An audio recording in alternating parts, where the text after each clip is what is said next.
Kia ora everyone, good morning. Welcome to our council briefing of the 4th of February 2026. I'll ask Councillor Emmink to open us with karakia. Ngā mihi, Your Worship. Whakatakata hau ki te uru, whakatakata hau ki te kunga, kia mā kinikina ki uta, kia mā taratara ki tai. E hi ake ana te atakura, he tio, he huka, he hauhu, TA, Māori ora. Thank you for that.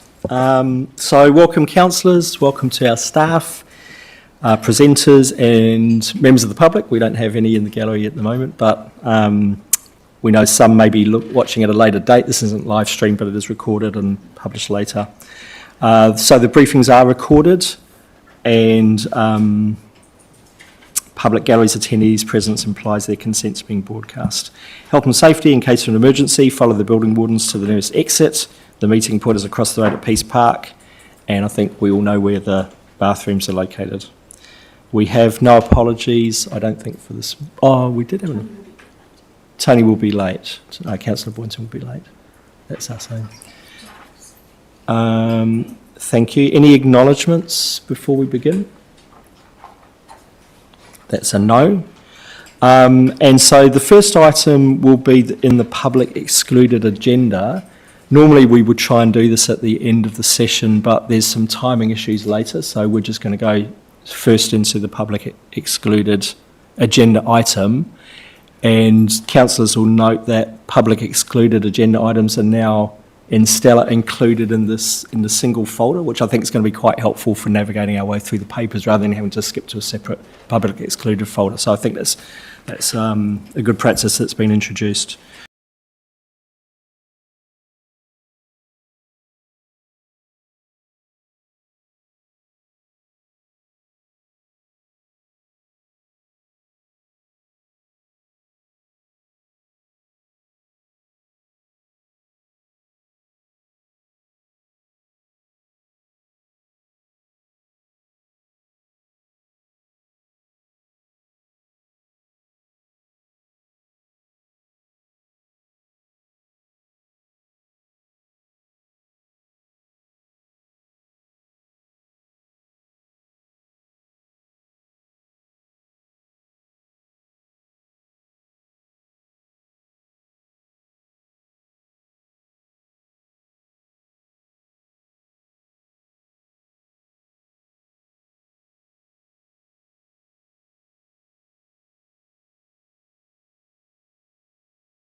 Cool, thank you. So we're back in the public agenda. We have no public presentations today, so we'll just go into the annual plan. And again, Lainey, you're leading this, and Elliot. Do you want to start? Actually, Sarah Stewart will be leading. So the question is whether we do a fifth. I'm inclined not to because we've only just got going really. So, but it may be we take a short pause in the middle. I think we're okay to begin. Sarah's going to introduce and hand over to Elliot. Yeah, I think we'll begin, if that's good with councillors. I think we'll begin and then we'll have a break in a bit. Yeah, thank you.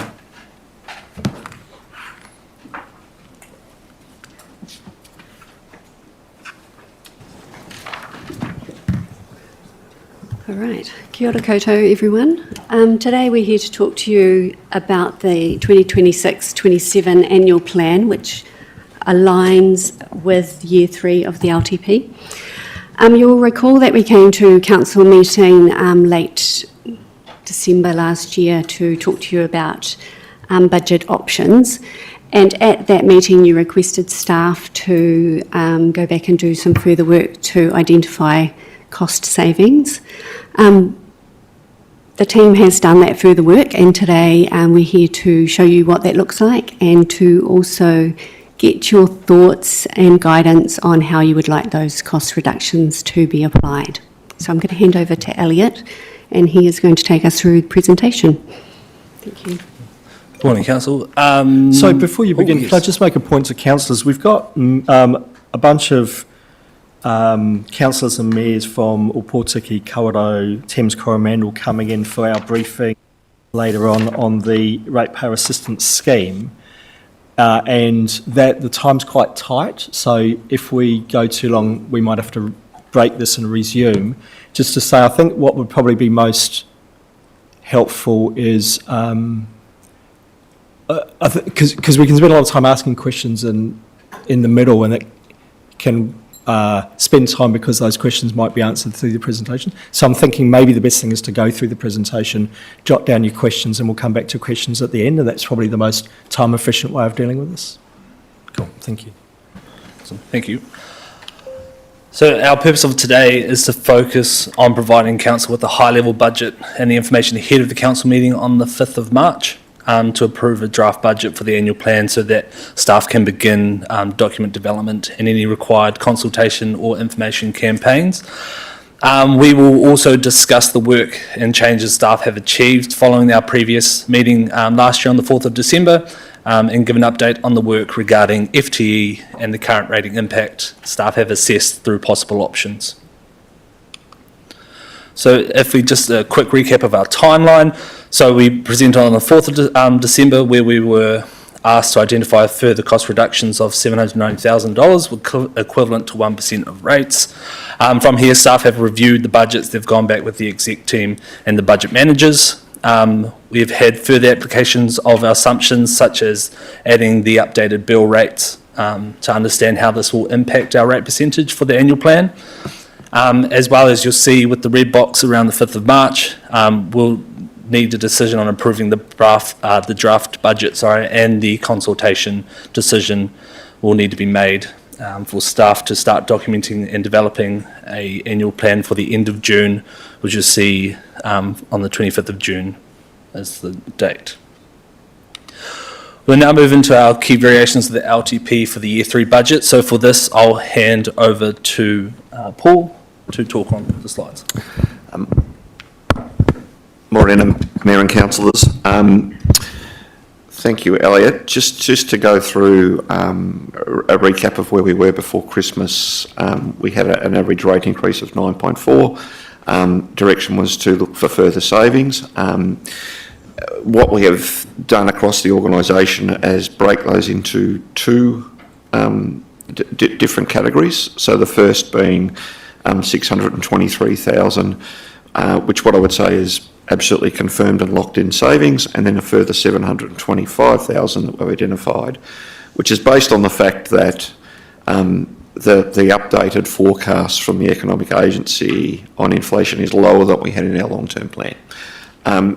I will come back to that, because just a caveat that what we're now seeing economically is inflation being somewhat higher than where forecasts are going. So one of the options that we will present to you will be a way of actually looking to include those savings, but recognising the risk that's associated with including all of those bill savings. Why was nothing happening? There we go. This is very hard to read on the screen, I know, but what it is, and you'll see it through your own Stella, effectively, will be where the savings have come from since what we presented pre-Christmas. And what I would say, just without going through line by line, is that it's been across the organisation, both in terms of looking for revenue opportunity and looking for expenditure reduction to be able to get to that number of 623,000. Now that 623 will get us down by 0.9%, so just above what we were looking at. And as I mentioned, the 725,000 is additional savings through lower inflation. From a capital perspective, this is very consistent with what you saw prior to Christmas. The main addition has been flood wall integration project is now included in external funding, so not a major change, but the key point of this is that we are now some 8 million less than what we forecast in our long-term plan, so it's come down from 59 to 51 million. That's consistent with what we said prior to Christmas. I think it's fair to say that as we move through the year, we can continue to refine this number when we look to see what will be spent this year, and that may therefore be updated in terms of its total as we move through the budget process between now and June.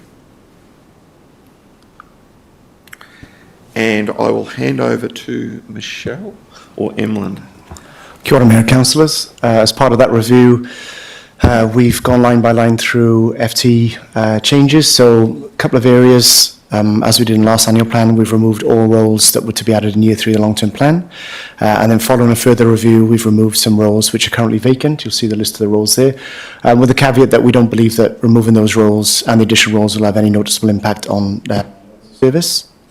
And at the bottom there, we've also recommended the addition of 3 new roles, which the next slide shows you the net result of that in year 3 of the long-term plan would mean a reduction overall of 16.2 positions.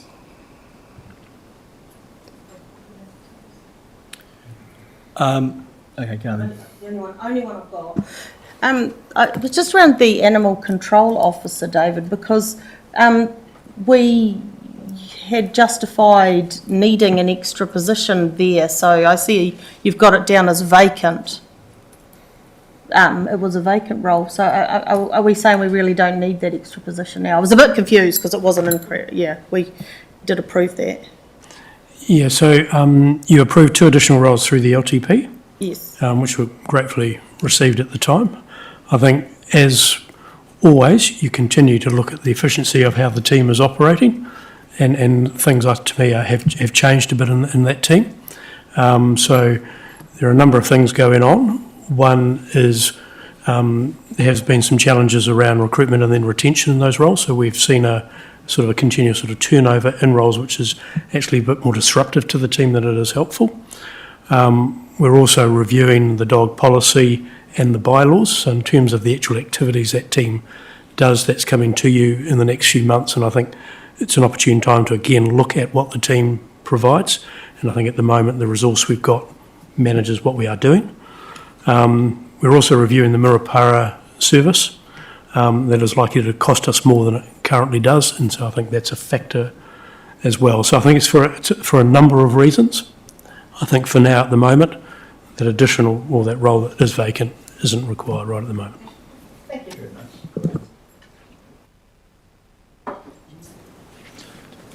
So moving on into the application of identified cost reductions. For the next slide, I'll hand to Paul before coming back to discuss our options analysis. I'll keep coming back as we work through the options, but I just want to talk a little bit about the balanced budget. And and I guess what has changed, and I've got some slides coming up which will show graphically what this looks like, but as I'm sure you're all aware of, is that we have been running a balanced budget deficit for a period of time, and we have a plan to remove us from that balanced budget deficit into a surplus position over time. What we have seen is we've made some gains towards that, and that decision through the previous long-term plan, annual plan, in terms of a reduction of rates and an application of some of that to the balanced budget has improved that.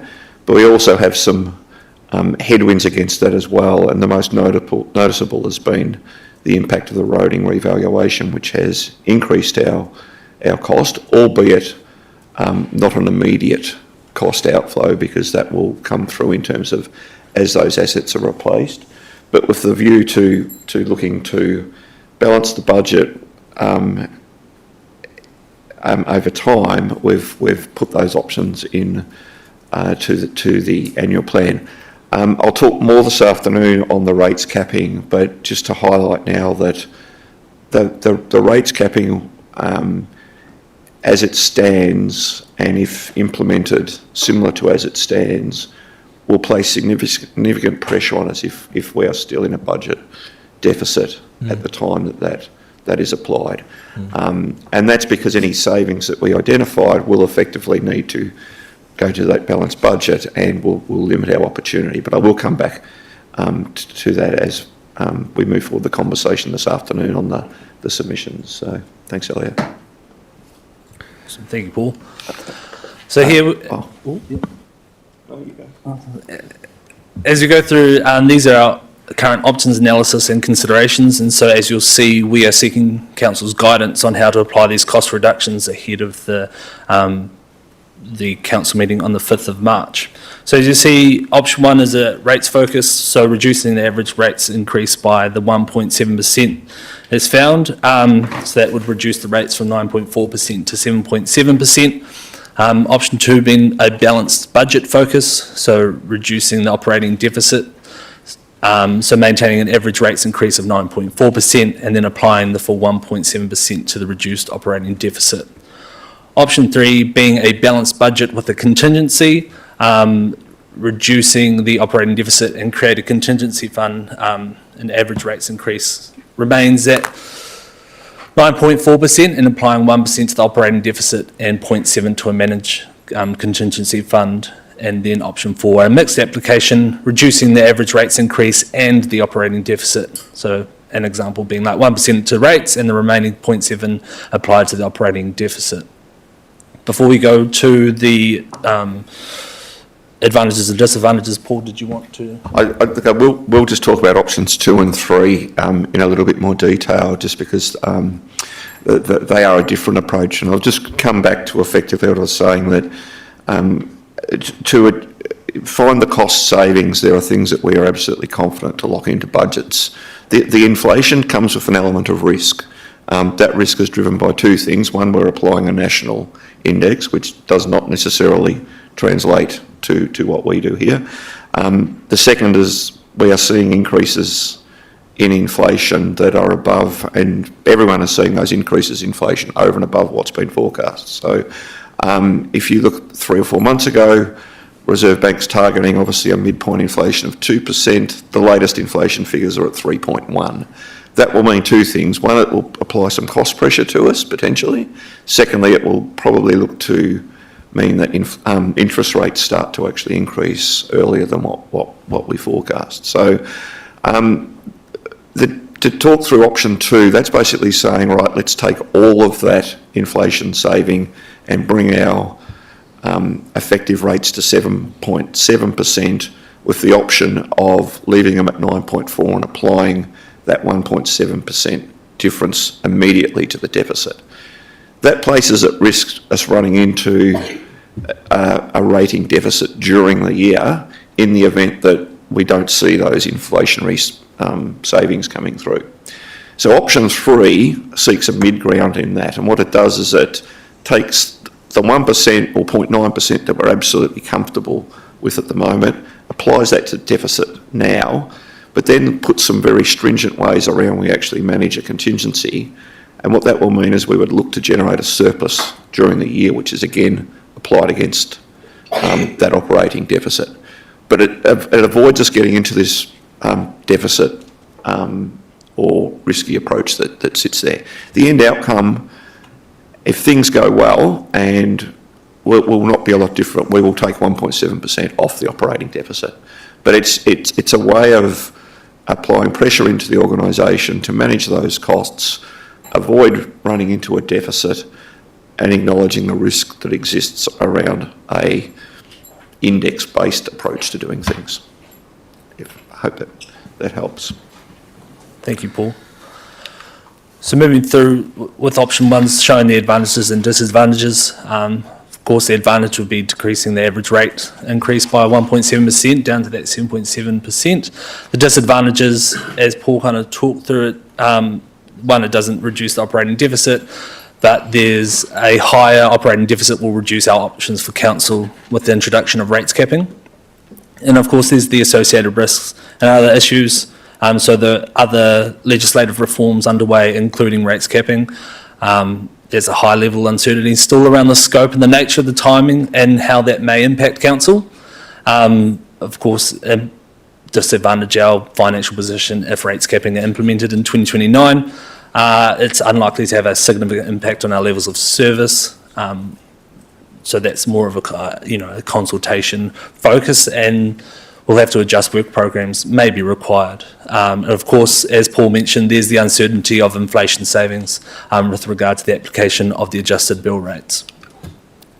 With the option 2 of the balanced budget, advantages that we are maintaining an average rates increase consistent to our long-term plan. Most positive option towards reducing the operating deficit and a better financial position for rates capping. Disadvantages, there's no, it doesn't lower the average rates increase. We know that communities are struggling with the high cost of living, and there's no contingency fund, so there's that risk that Paul talked about regarding the inflation rates. The risk and the issues with this one are quite similar to the previous. They're all quite similar throughout in terms of, the legislative reforms underway by central government, the uncertainty of inflation, but as well it will unlikely have a significant impact on our levels of service. With our contingency and balanced budget in option 3, the advantages remain the same, that the average rates increase remains consistent with the approved LTP. An advantage that differs here is that the development of the contingency fund for greater cost control, the address of the uncertainty of the application adjusted that Paul spoke about. Our disadvantages being, the higher operating deficit will reduce options for council under rates capping, and it also doesn't lower the average rates for the community facing potential associated living costs. And again, the risk and issues remain the same with central government. The second one there is the contingency fund. If it remains unused, then that can be, again, used towards reducing the operating deficit and unlikely to have significant impact on our levels of service.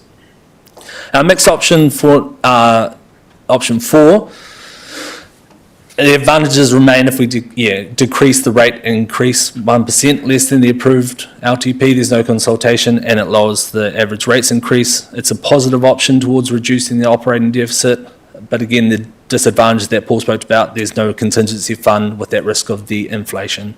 And again, the risk and issues to be considered remain the same around central government inflation and unlikely to have significant impact on our levels of service.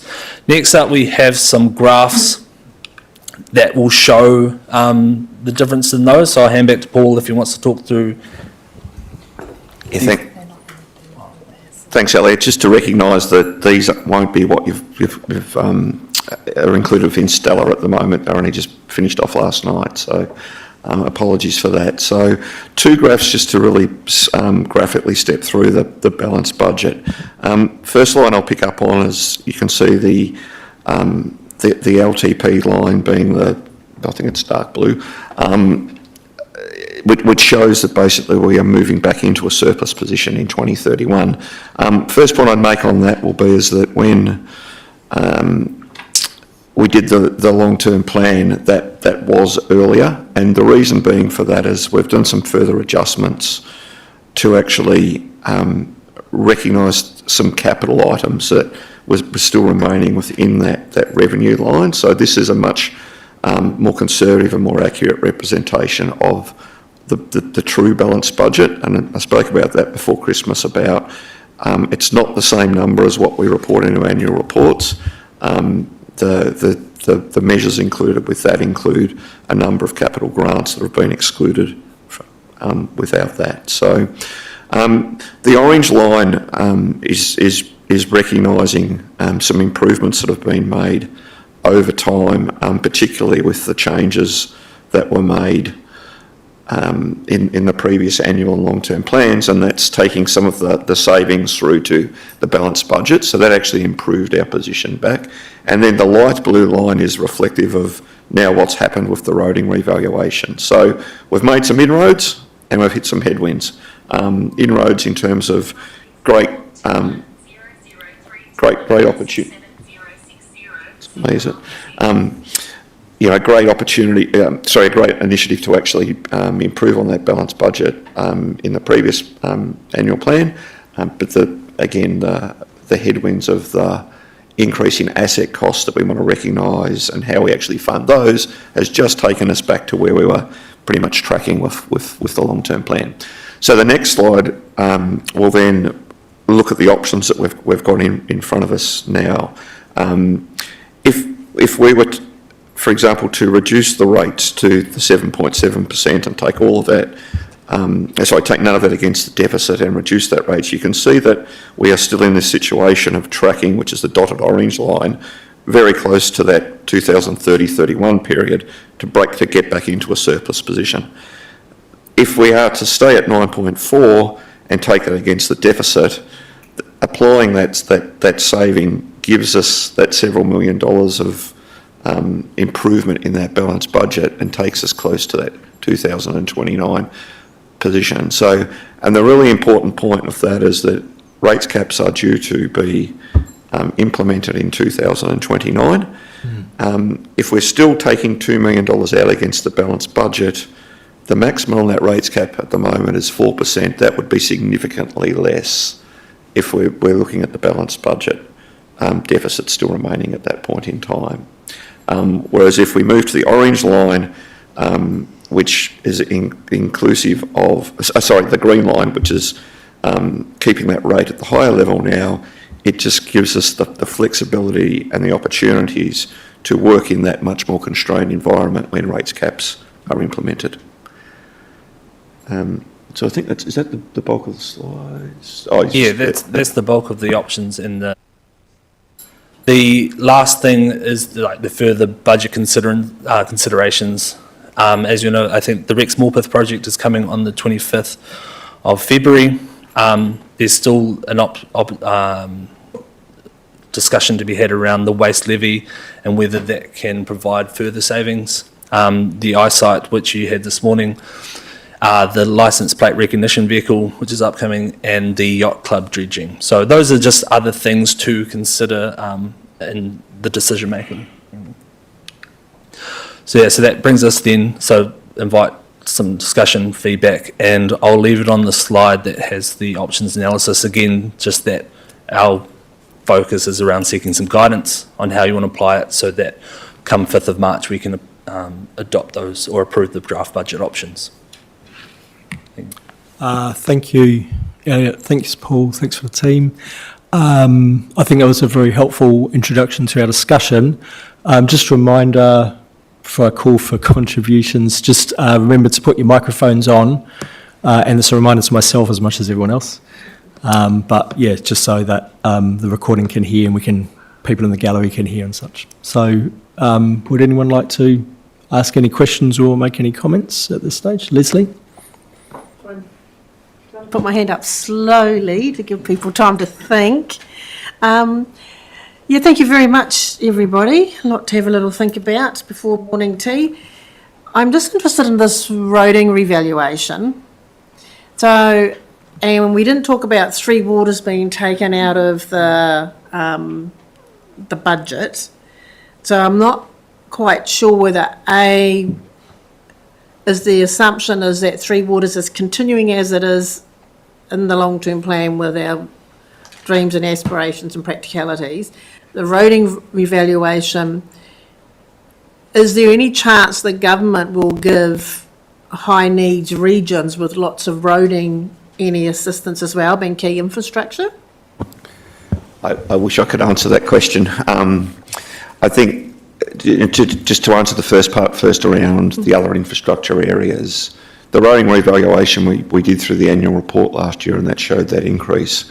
We're doing waters this time. There would be very little likelihood that we'll see any benefit through the revaluation, so we may continue to have that upward pressure because that's what we're seeing around the inflation applied to infrastructure, and that's part of our rates capping submission as well as how we actually deal with that. So there is certainly more pressure applied to that. As to I think the way I would answer the other question is that the government has indicated that they do not have any additional funding, and there is pressure on land transport programs moving forward.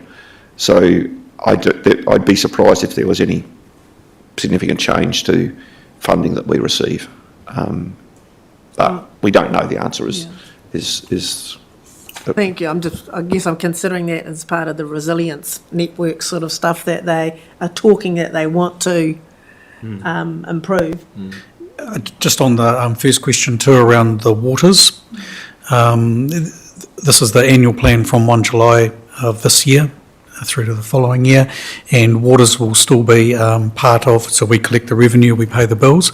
Our process though is ring fencing the waters, so we've got a transparency around all the costs that are related to waters. That's our first tranche of work, and then in parallel there is the CCO investigation, and there will be need to be a decision from council over the next 12 months for the next annual plan, which is around separating waters fully and ring fencing, or separating waters fully and merging it with some sort of multi-council CCO. So for this annual plan, waters is still fully inside our budget.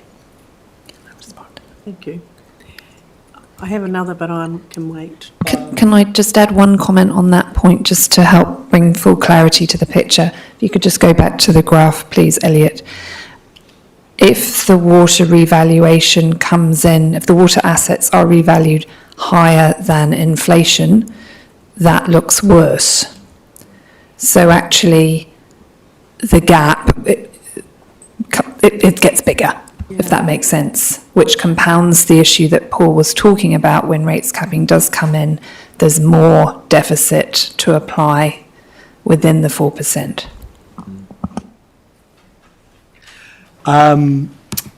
Did you want to ask another question? I did, thank you. Ellie, can you go to the other considerations ones? So the way that you've prepared the options is not including any additional funding for any of these, is that correct?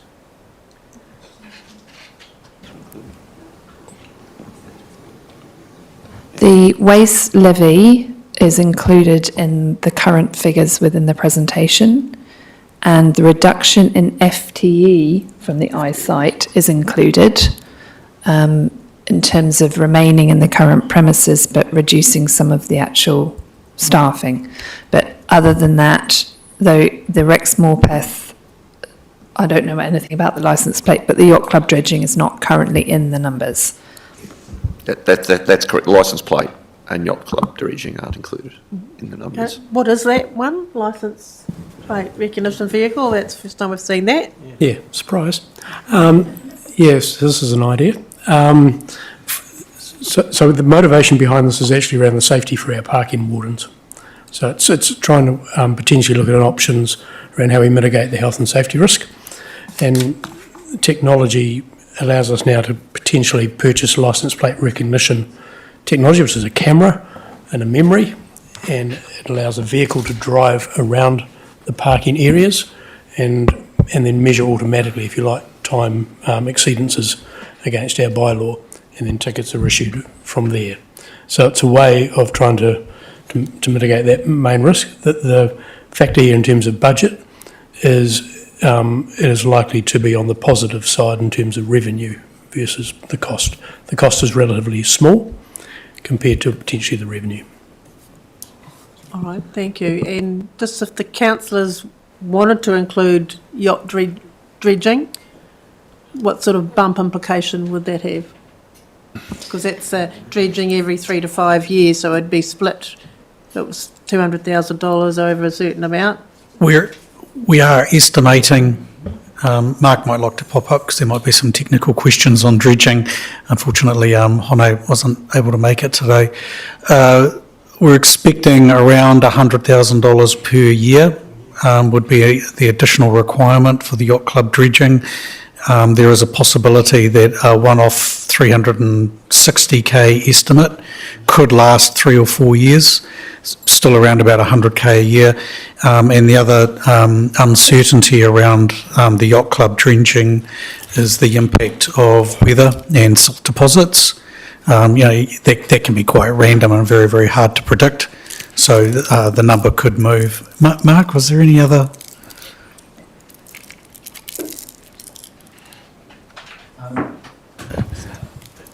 Hi, you're all right. Kia ora. No, I think you've pretty much covered it. Go on, good. Yeah, I mean, the nature of the silt build-up is quite random. Like this year, we've had significant build-up, especially around Otuathaki, and we're working on that. And that has, obviously, that affects the entry to the yacht club as well. I didn't catch everything that you said, Steve, so excuse me if I repeat it, but the current request for dredging by the yacht club is not factored into our budgets at the moment. And just as a point of note, I think we might have covered it in an earlier briefing, but submission was made through the LTP process by the yacht club, and it was declined by council at that time. So, yeah, nothing from a factual position has changed in terms of funding. The only olive branch or help that we've been able to offer without affecting our budgets is for our current supplier to dredge that area and wrap that up as part of our current dredging budget. And we can do that even more so this financial year because we've had such poor weather earlier in the dredging season that we actually are well below, we have quite a big surplus in our dredging budget. We have the consent to do that, we have the funds to do that, and talking to our operator, that has had some success in the past. However, the yacht club have declined that offer, which strictly speaking, we have the consent, we could just go and dredge it, but there's some optics there that I think we need to sort of get our head around, because why would we be dredging something if it's not our problem? So I think that's a bit of a critical thing to sort of think about. I hope I haven't gone too far off track there, but that's pretty much where we're at the moment. And harbour endowment funding is no longer available for this. So that's the position that we're in. Thank you for that. Now, just a warning, I don't want to go too far into that issue because it's a detail that I think we've got bigger fish to fry at this briefing. So I think that's quite helpful information. We can come back to that discussion, but I'd like to focus on the big picture stuff here, which is the questions that are before us. When making a contribution, I think it's, if you do want to add new spending into the budget, it's worth, but also acknowledging that I think we've collectively made a pretty strong commitment to trying to reduce our costs to keep rates down and deal with the operating deficit. So I've got Gavin on the speaking order. That's the only person I've got on speaking order. So if anyone wants to speak, please indicate. Malcolm. Gavin, over to you. I've got 4 questions, if at your pleasure, sir. In regard to the licence plate recognition vehicle, since we're talking about it, the cost of setting that up, the fact that we probably won't need two parking persons to go together for safety, does that mean there will be a saving in FTE costs if you've just got one person driving around the block? Just to keep the conversation at the level you'd like it to, there will be a report coming to council before any decisions are made. Enough. So, can I just add to that? So on the 5th of March, each of those items will have a bit of discussion with implications and impacts for each. Thank you. Okay. Going back to the FTE chart, please, on page 18. Just a bit of clarification on there. You've got last year, annual plan 2026, we actually didn't hire the extras we were wanting to hire. So we're already down, or how many? 15 or 20, 13 people, or however many? What's that? 15? Yeah, can't remember the number. 13. 13, but no, those are the ones planned for year 3. I'm talking That's about year the 3. ones for year 2. Last year was, I can't remember the number, but it was, yeah. So we around the didn't same. hire 15 from last year, and some of them were moved forward to this year. So now we're not going to hire any this year, plus we're going to have a reduction of an extra 3. So really over the last 2 years, we've actually reduced 20 to 23 people, haven't we? Michelle? Roughly. Yeah, if I could answer that. So just to make sure that everyone's clear that the numbers that we're talking about here are, particularly in the year 3, are about adding additional new roles. Right. So what we end up with at the end of this minus 16.2 Yeah. is actually a net reduction on our total headcount of 3 or 4 people, based on what we've got Yes, right now. Understand that. Yes. But it's a net reduction of 16 plus a net reduction from the last annual plan over what we were going to do is actually quite high.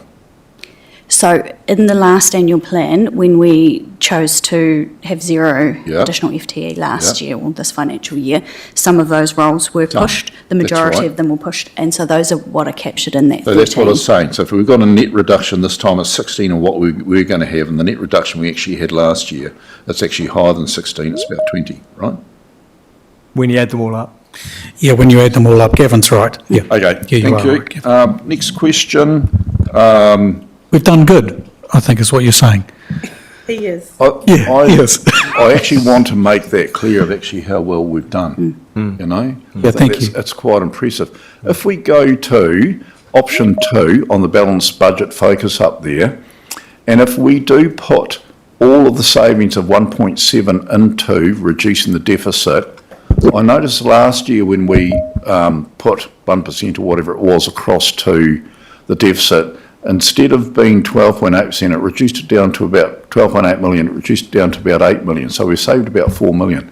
So does that mean that the balanced budget, if we put all of that into the operating deficit, we'll end up with no operating deficit? Because that's almost twice as much as what we put into it last year. We took off 4 million that year. We've only got 8 million left. Wouldn't that wipe it out? No, because it's gone back up a little bit more with that rating revaluation. So it's the offset of that. Plus, there was still some capital revenue that was sitting in that balanced budget line, which I've adjusted for. So it goes back to that chart, which effectively, if we go to option 2 at that level, we will be balanced budget in 29. But by paying 1.7 into that, we'll reduce by quite a bit, 5 or 6 million. Won't there be a huge saving in interest on top of that could be applied to reducing the rates? That's right. There will be interest savings if we bring that forward. Absolutely. I just haven't got that number here, but there will be interest savings the earlier we... So would you advise putting that back into further reducing the deficit, or can we use that to bring a bit of relief for the ratepayers? So you get the 1.7 off the deficit, reduce it by a huge amount, and then It's savings of interest. Can I just make the point too, it's not a huge amount. 1% of rates is around $650,000, and we're currently collecting about 4 million a year. No, it's 4%. So it's It's just It's about 2.5 million. Yeah, about 2.5 million a year. So it's an additional 1% on the 2.5 million, which would be around an additional 650. Just getting the quantities right.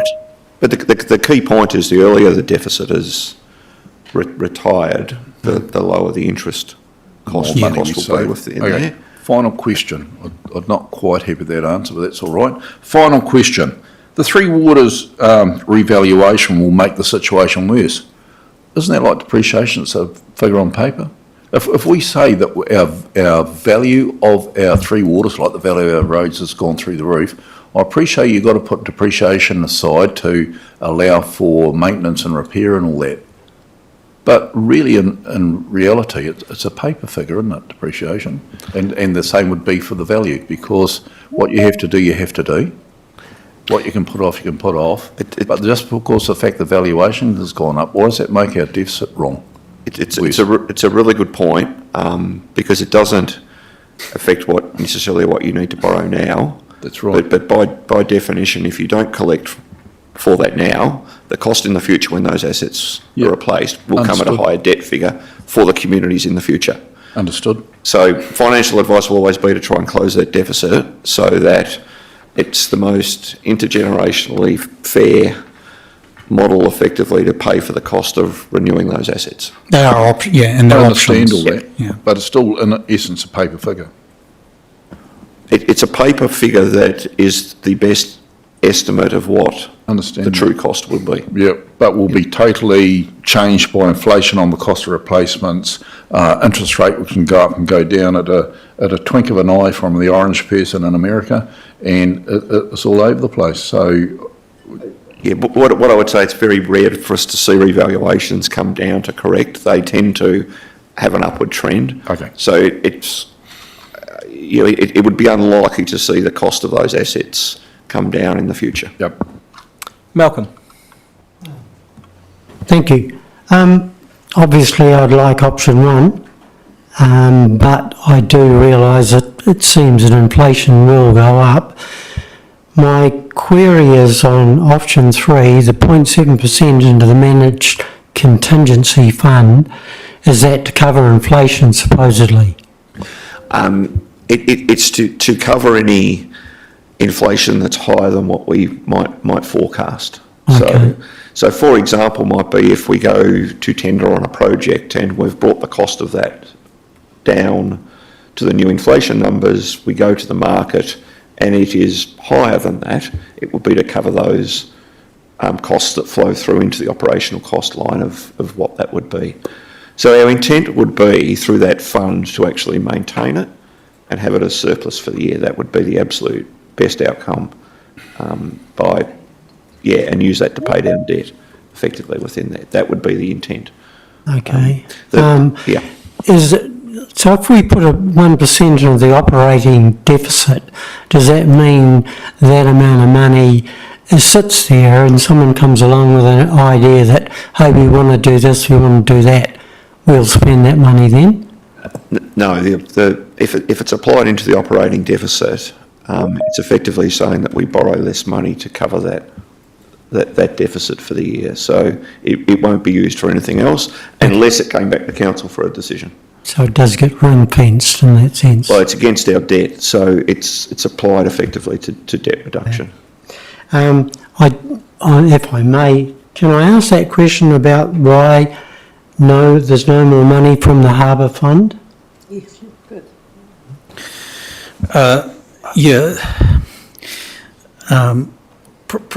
Words probably weren't the best ones, Mark. The operating revenue we get from the leasehold properties funds the operational expenses, and any reserve we have was tagged for the boat harbour and is currently tagged for the boat harbour project, whilst we're going through that wind down of the boat harbour project. The other thing for councillors to think about is how you might use reserves. If you're using reserves for operational expenses, such as dredging each year, effectively that's the same as having an operating deficit or adding to your operating deficit. You're using savings in order to fund your operating expenses. But yeah, I believe that reserve will transfer back to the, will no longer be tagged for the Boat Harbour project, and then it'll be sitting there. But, we're still going through that wind-down process for the Boat Harbour. Have I got that generally right? I think for clarity, that will all come forward in the paper on the 5th of March in terms of the options, including the application of the Harbour Fund. Thank you. So potentially the dredging could come out of that fund if it's returned. Yeah, we'll bring those options forward. But, Okay, thank you. Yep. Carolyn. Thanks, Paul. I just wanted to clarify, following on from Malcolm's comment about the managed contingency fund, the 0.7%, how did you arrive at that 7.7 figure? I appreciate the buffer. Could we have a lower figure and still manage and be functional as a contingency? It's a great question, and the answer is yes. The 0.7 is based on how we've got those split of funds between inflation savings and other savings.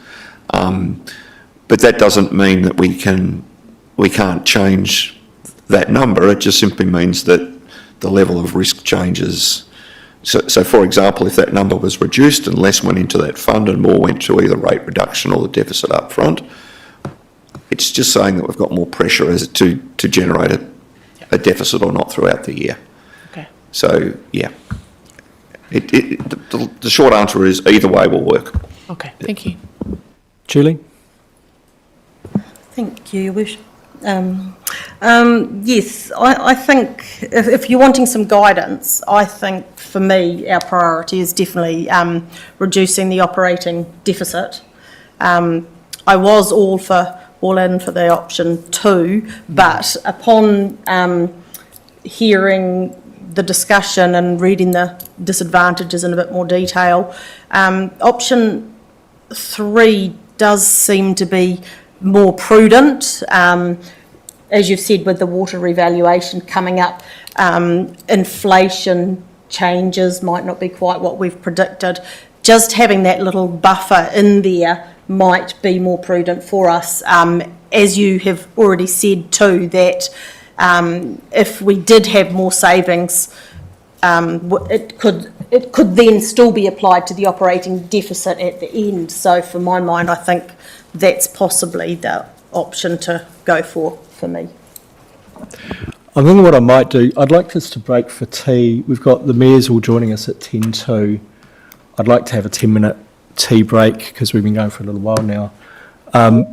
If you're ready to, maybe we could quickly whiz around and just indicate which option you're going for without too much discussion. If you're not ready to do that, that's fine, just pass. But just to give staff a bit of an indication where we're sitting, if you like, we can come back and have further discussion after the rates assistance briefing. Two? Yeah, unlike Julie, I was more inclined towards reduced total operating deficit. What I do now understand was that it highlighted managing the contingency fund. I understand that now, and I'd be inclined towards option 3. Carolyn? I would like to get a win for ratepayers now, but I think with all the uncertainties coming before us, we really need to get that operating deficit down, especially if rates capping is going to arrive on our doorstep. So I'm going to go option 3. Thank you. Gavin? I'm the same. I'd prefer that we reduce the rates completely, but the fact that if we keep the deficit, it's going to hurt us really bad in the future. I don't see the reason for a contingency fund. We're either going to do the rates or we're going to do the deficit, so I'd say put it all into the deficit. Thank you. Jesse?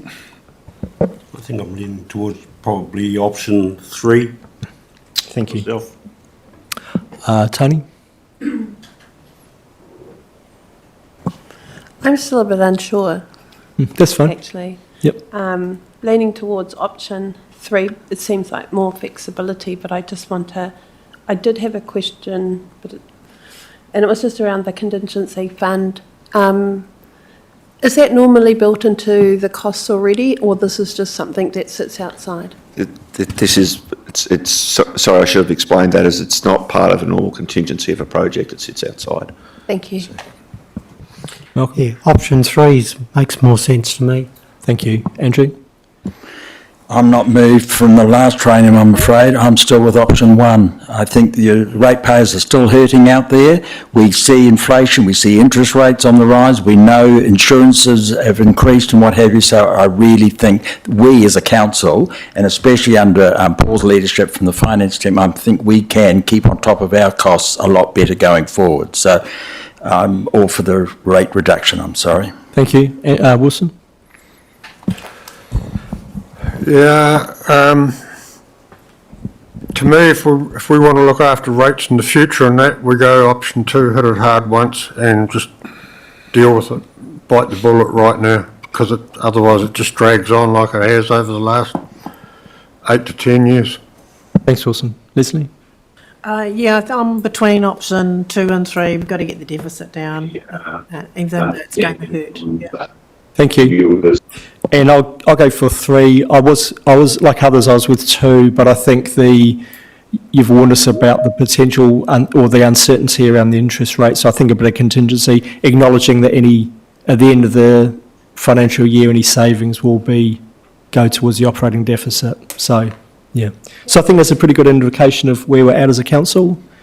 Thank you very much. I don't think we need to come back after things. So we'll break here. We'll have a quick cup of tea and then we'll resume at 10:02 pretty sharp because we've got other parties on the line.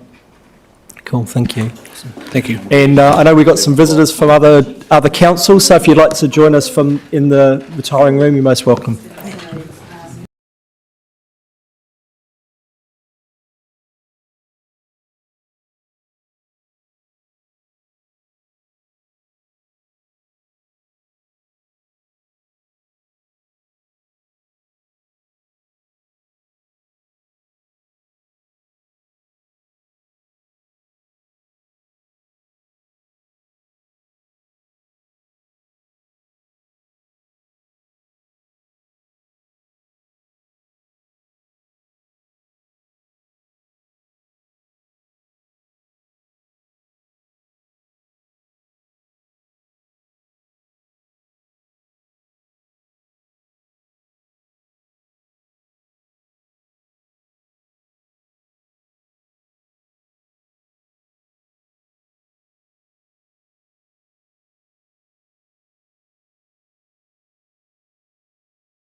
Right, welcome back everyone. And welcome, we've got a number of guests with us. So just welcome Mayor Dave Moore to our council chamber. It's lovely to have you here, David. And Stace Lua, who's CE at Opotiki as well. Welcome to you both to the table. I know we have some other staff in the room, so welcome to you all, and a number of people online. So I think it's a good occasion to show the cooperation that exists in the Eastern Bay between our different councils, that we can work together and do these kind of occasions together. It seems efficient and effective, so thank you for that. Paul, we're over to you in terms of our briefing. If you'd like to introduce the topic and introduce yourself as well to everyone, that would be great. Thank you. Thank you, Mayor Nandor, and welcome to two guests. My name's Paul Davidson. I'm Chief Financial Officer at Whakatane, for those that I don't know. To my left is Hugo Ellis, partner at Cameron Partners. Cameron Partners were heavily involved in the setup of the local government funding agency, and have been working on the Ratepayer assistance scheme through its inception for what feels like a long time, probably 5 years or so. And on the screen we have Mark Butcher, the Chief Executive from the local government funding agency. So just to briefly introduce, before I introduce the topic, I just pass on apologies from Scott Necklin, the Interim Chief Executive of Local Government New Zealand, who also has represented LGNZ in support of this particular product. So Scott had commitments up at Waitangi at the moment, so he passes on his apology. I'll do a very, very brief introduction because I'll pass over to the experts, but the Ratepayer Assistance Scheme has been something that's been in development for a number of years. It has three products, which I'll leave to Hugo and Mark to cover, but fundamentally it's about the provision of choice and the assistance of affordability. So I'm not going to say any more than that, but I think I'm handing over to you, Mark, in the first instance. Yep. Is that? Yep. Okay. That's great. Thank you, Paul. And can everyone hear me okay? Yep. Good, fantastic. Great. I've got a new headset and always worried first time trialling it out. So, thank you for the councils for providing us the opportunity to talk to you today about the RAS. I'll fill in for Scott and cover off some of the material that he will do. Our GFA, we do want to appreciate and acknowledge, I suppose, the support of the councils for the establishment of our GFA. As Paul mentioned, our GFA was established back in 2010, 2011, and we've got roughly the same team actually working on the establishment of RAS as to what we had with our GFA. So our GNZ coordinated the sector support for our GFA. Cameron Partners, along with Asia Pacific Risk Management, were the lead advisors and who put it together. But also with the establishment of our GFA in 2010, 2011, we had a group of 8 councils initially, but then that expanded to 18 councils on establishment. Then we went to 30 councils after year one. And then now going forward, 12 or 13 years on, we've now got 77 out of the 78 councils in New Zealand who are members and supporting our GFA. So it certainly is a sector-wide initiative. The only council who's not a member of our GFA is the Chatham Islands. In terms of our GFA itself on the slide here on slide 4, I look at it as our GFA as being one of the best examples of central and local government sort of collaboration. So we couldn't have got our GFA to where we are today without central government, and certainly we couldn't have done it without the sector as well. Secondly, LGFA is a sector-wide initiative. So think of LGFA as a shared service across all councils in New Zealand. This is what RAS is going to end up being as well too. LGFA has been very successful. We've created large financial savings for the sector, and therefore that's been passed on to the communities. But it's also been a financial success as well too for those councils who supported LGFA establishment by becoming shareholders and putting equity into LGFA. So we've provided our shareholders, I think, about a 5.6% dividend yield every year since establishment, but also the value of that original equity stake has actually quadrupled over that last 12 or 13 years as well too. How I see LGFA is again very similar to RAS. It is, by local government for local government, and what the RAS is going to do is sort of replicate some of the real sort of foundation principles that has made LGFA very successful. So it's about leveraging off the strength of the local authorities' rates charges. It's about achieving scale. It's about the shared services, lower costs. It's about bringing the financial expertise much closer as well too. So look, LGFA is very supportive of RAS. We're going to play a really big role in RAS to ensure that it's actually successful. And to us, the board of LGFA is seeing that this is a chance to sort of pay it forward as well back to the sector. So that's the LGFA involvement. If we just go to the next slide to talk about the RAS opportunity itself. As Paul said, it's been a long time coming. I think it's been probably closer towards 7 years now as opposed to 6. RAS has been tried before by the sector, but we think that we've got the right structure now for it to be successful.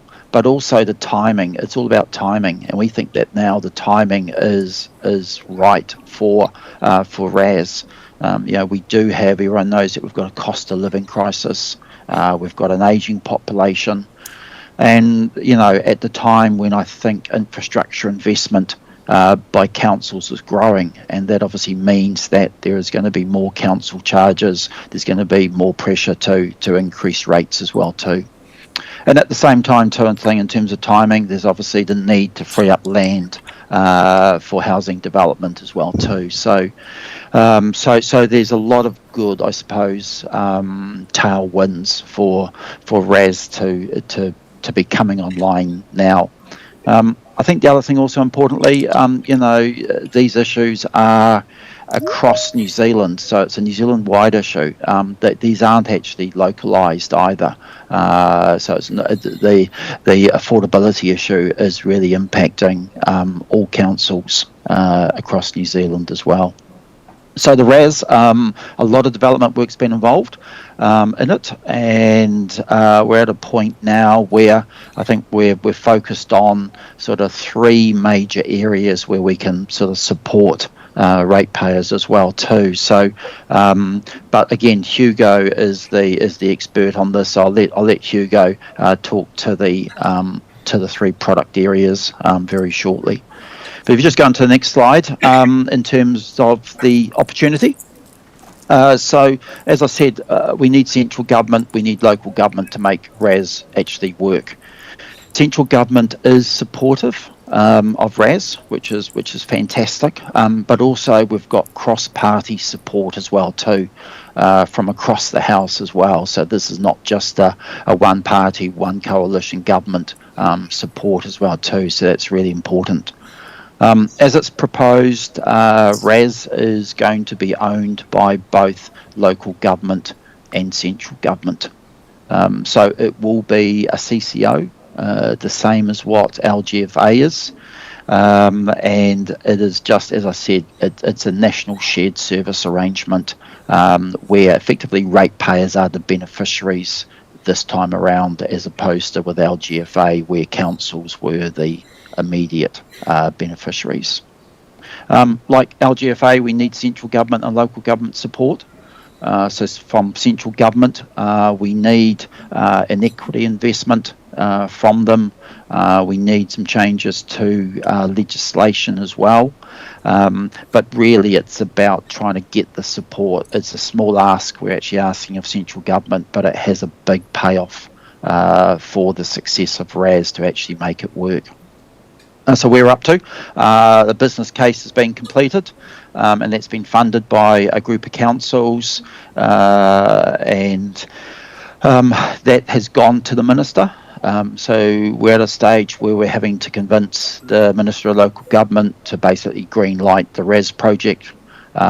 He is taking advice from DIA and to a lesser extent Treasury officials. So they're working on their advice to the Minister at the moment. We are needing, I think, a final stop-go decision this coming quarter as well.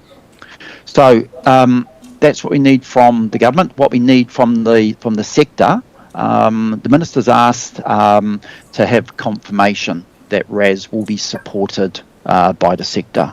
It's not just going to be a few councils, but it's going to be sector-led support. So we need to go back to the Minister with the evidence of the sector support. And the best way we think we can do that is to get councils to pass a resolution, something like that, what we've sort of set out below. And what the Minister is looking for is basically confirmation that the sector will support RAS in principle for the establishment of RAS.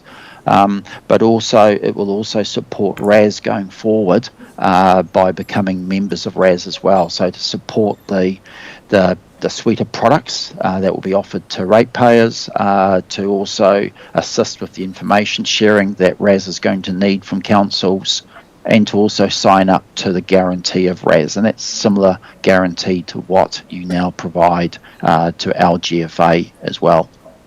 We're going to need around about $30 to $35 million of share capital to establish RAS and to make it successful and to cover its costs and the setups for the next few years.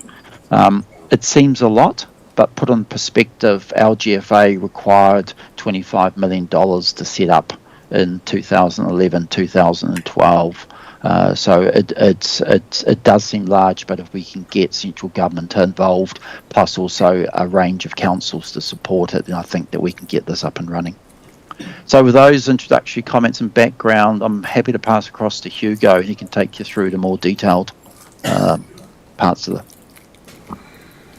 Thanks, Mark, and thanks, Paul, for organising this opportunity today, because it's a project that I'm really passionate about. You'll probably sort of understand as I'm on a bit of a roll, but I think the best way to ensure that everyone understands the RAS is to stop me while I'm talking and ask questions on the way through. We've got about 18 slides that we're going to work through. We've got about an hour to do that, so I suggest we make it as interactive as possible so that people really understand what we're talking about and what the RAS can do for the ratepayers. So just talking about the different products themselves, there's the three products that are the core of what the RAS does: deferred DCs, what we're calling impact loans, and rates postponement. The first one of those, deferred DCs, just so you understand the scale of DCs, looking at the annual plans for New Zealand for 2026, the expected revenue that councils will raise from DCs is around 700 million, but that excludes 200 million of water care infrastructure growth charges, so the actual quantum is more like 900 million nationally. The government has announced that they're intending to reform development contributions through a development levy scheme, and the expectation is that that would create scope for councils to actually increase the revenue. So we're potentially talking in only a few years, $1 billion in revenue being raised through development contributions. And the feedback we've had from councils, which is reflecting feedback that they're receiving from developers, is that development contributions actually impede development. So for developers to to push ahead with development, they've got to find somewhere between $20,000, $30,000, $40,000, $50,000 per section to undertake the developments, which is a real sort of big impost up front and a big hurdle to getting things done. And councils have been looking for ways to change the way development contribution revenue is received. And one of the options for councils would be to convert that upfront payment into a series of annual payments, sort of levy payments over a period of time. The only problem for a council if they do that is that they don't get the cash up front, so that they can't actually undertake the investment. They've got to borrow to do the infrastructural investment to support the growth that's happening in the sector. So what the RAS can do, it can step in and effectively convert a development contribution into a series of levy payments over, say, 30 years, but ensure that the council gets paid up front. So the developer will have the option of paying a development contribution up front or choosing to have a development levy put in place which would be charged to the owner of that property over the next 30 years. Meanwhile, the RAS would make payment of the development contribution up front to the council, so the council's kept whole. So it gets the money up front, it can push on with the infrastructure development, and meanwhile, the RAS will get repaid over time by charging a levy against the property owner. One of the issues that has been raised is that potentially creates scope for the developer to potentially get some sort of benefit from not paying that development contribution up front. So in theory, what there needs to be is an adjustment to the price of the property. So if a developer's paying $50,000 up front to develop a property, all else equal, they need to get that $50,000 back when they sell the property. But if they're not paying that $50,000, the new property owner will effectively be paying that over time. So the property price up front should adjust. And so to facilitate that, the RAS will be able to calculate what the present value of the future levies are. And I know it's sort of getting complicated, but the RAS will have all the information to calculate what that value impact is, and that will be available through the conveyancing process to be transparently available to the buyer and the seller of the property. And you were expecting over time there will be education of the conveyancing lawyers, of people involved in the property market, and obviously buyers of properties to actually reflect the fact that the development contribution hasn't been paid up front and that they'll be required to pay a levy over time instead. So, there's a few issues there which need to be dealt with, but the expectation is there'll be an education process, and we've talked with the sort of legal community, and the expectation is that things like the standard Auckland District Law Society sort of conveyancing process will be amended to ensure that that's really transparent going forward. So I'm not sure if there's any questions in relation to that product. Thank you. Good morning, and good morning to those who are online too. So I understand that the RAS can step in and as an option if the developer wants to do the levies. And what happens if that construction company or that developer goes bust? So the security is against the property itself. So whoever owns the property is required to pay the levy in that particular year. So if that property owner goes bust, I'm assuming that they will have to sell the property, and someone's got to own the property, and they will be required to pay that levy. Oh, so that would be the first creditor. That's right, and sorry, that's a good point. So the RAS, part of the legislation that we're seeking is to give the RAS the same ability to impose a levy as a local authority does. So if a property owner doesn't pay a local authority charge, then the local authority can ultimately step in and seek repayment through sale of the property, and it ranks ahead of even a first mortgagee in terms of priority through the sale.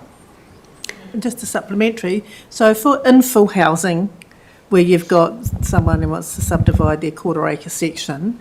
So they would also either have the choice of paying the development contribution and or the levy, which would get added to their future rates bills? Yeah, correct. It's any, we talk about developers, but ultimately they're just ratepayers.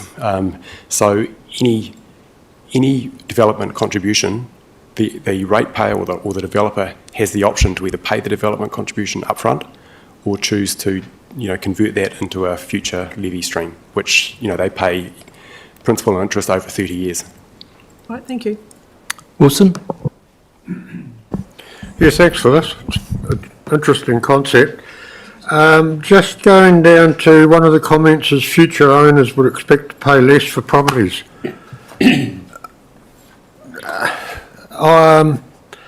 Under normal market conditions and that, supply and demand, so you don't think that cost would just get put on top of another of the value and people will end up paying more for properties?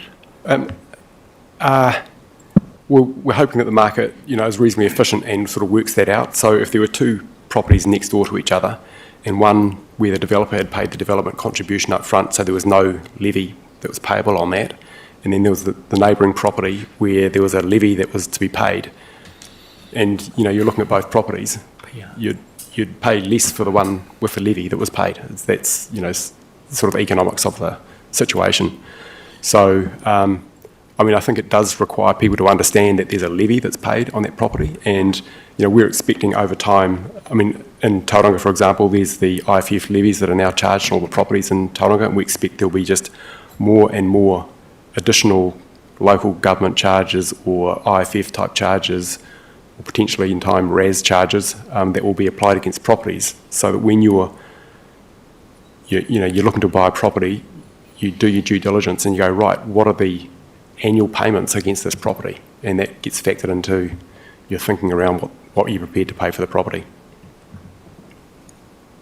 Yeah, to me that's sort of under ideal conditions, but under a lot of current markets and over the last probably 10 to 20 years, it seems to be just down to what people can afford and what they have to accept, doesn't it? Yeah, we had a pretty busy week. We've been in Levin, Gisborne and Nelson last week, and one of the councillors there said, we've got to give credit to people. People who have enough money to buy a property, they're typically, they sort of don't just go sort of blindly into acquisitions. I think what we do acknowledge though, this is a change, and it needs to be, it needs to be an education process. People need to understand, if there's $30,000 that's effectively owed for the next 30 years, that needs to be repaid over 30 years, you need to factor that into the price you're prepared to pay. I've got a question online. Peter Revel. Actually, hand's gone down. Yeah, no, thanks very much. My question was answered. Thank you.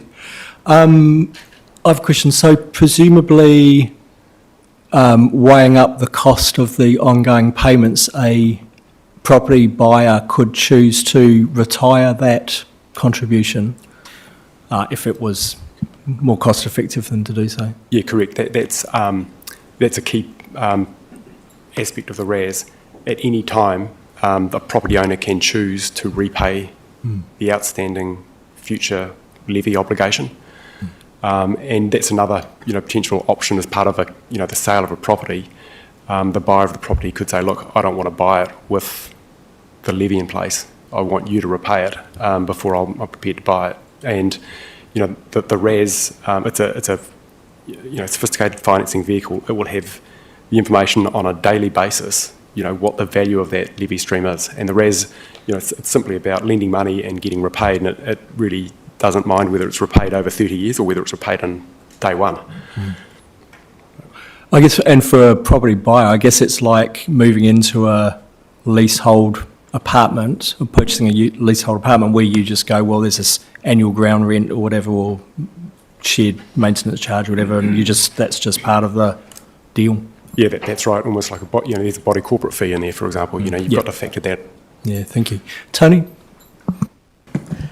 You talked about if they weren't able to pay it and that you'd take the property and that for security. So would that rest with RAS, or how would that work? You know, would the LA be, you know, have some security in that or not? Yeah. So It's a really good question. And when we had first done the work and set up a strawman structure, we'd been suggesting that it would go back to the local authority to sort the problem out. We've got those 8 funding councils that have been involved in the steering group, and we've had a really intense 6-month period putting the business case together. And this issue was one that we grappled with, and the view was taken by the steering group that the any sort of exercise of those rights needs to rest with the RAS, because you know there's 78 councils and they've all got different policies in the way they seek to get repaid if there's been a non-payment. So in the first instance, RAS will have responsibility for doing that.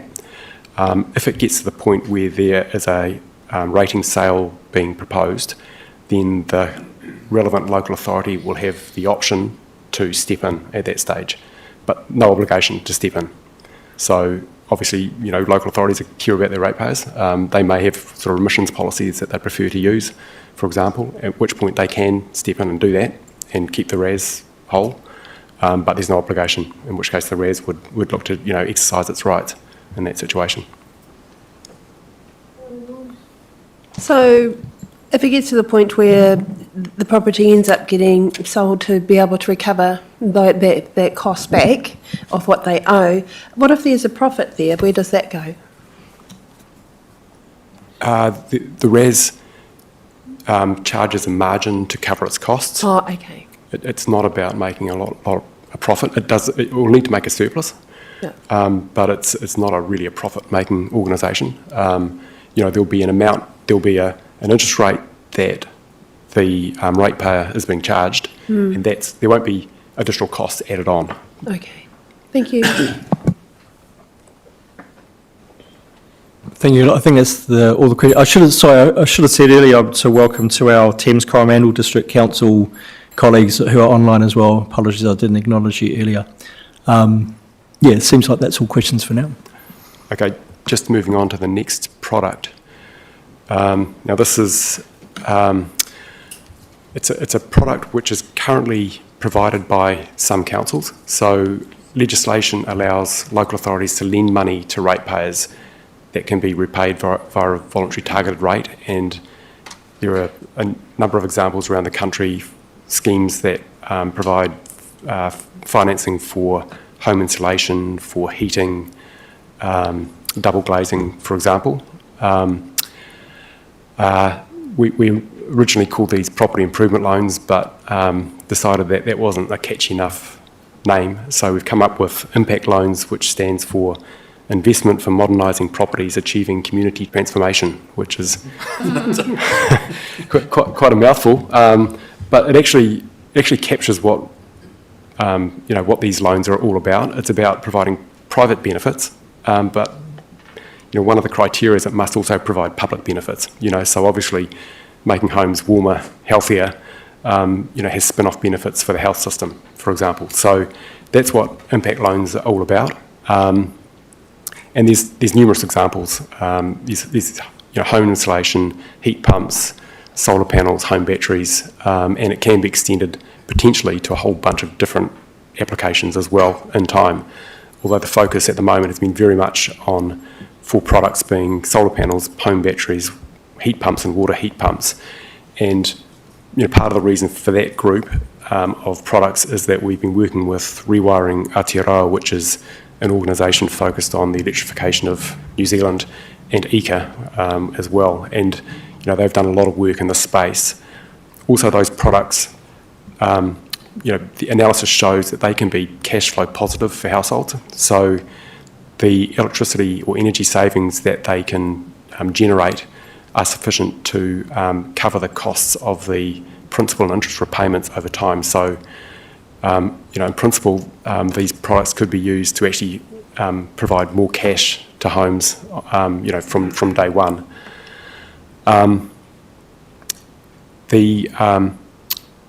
Impact loans are something which seem to have been quite polarising for councils.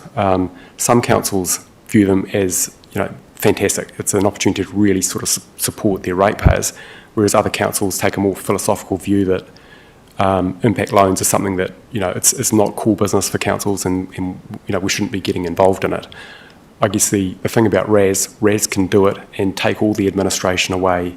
It takes any of the financing obligations away from councils.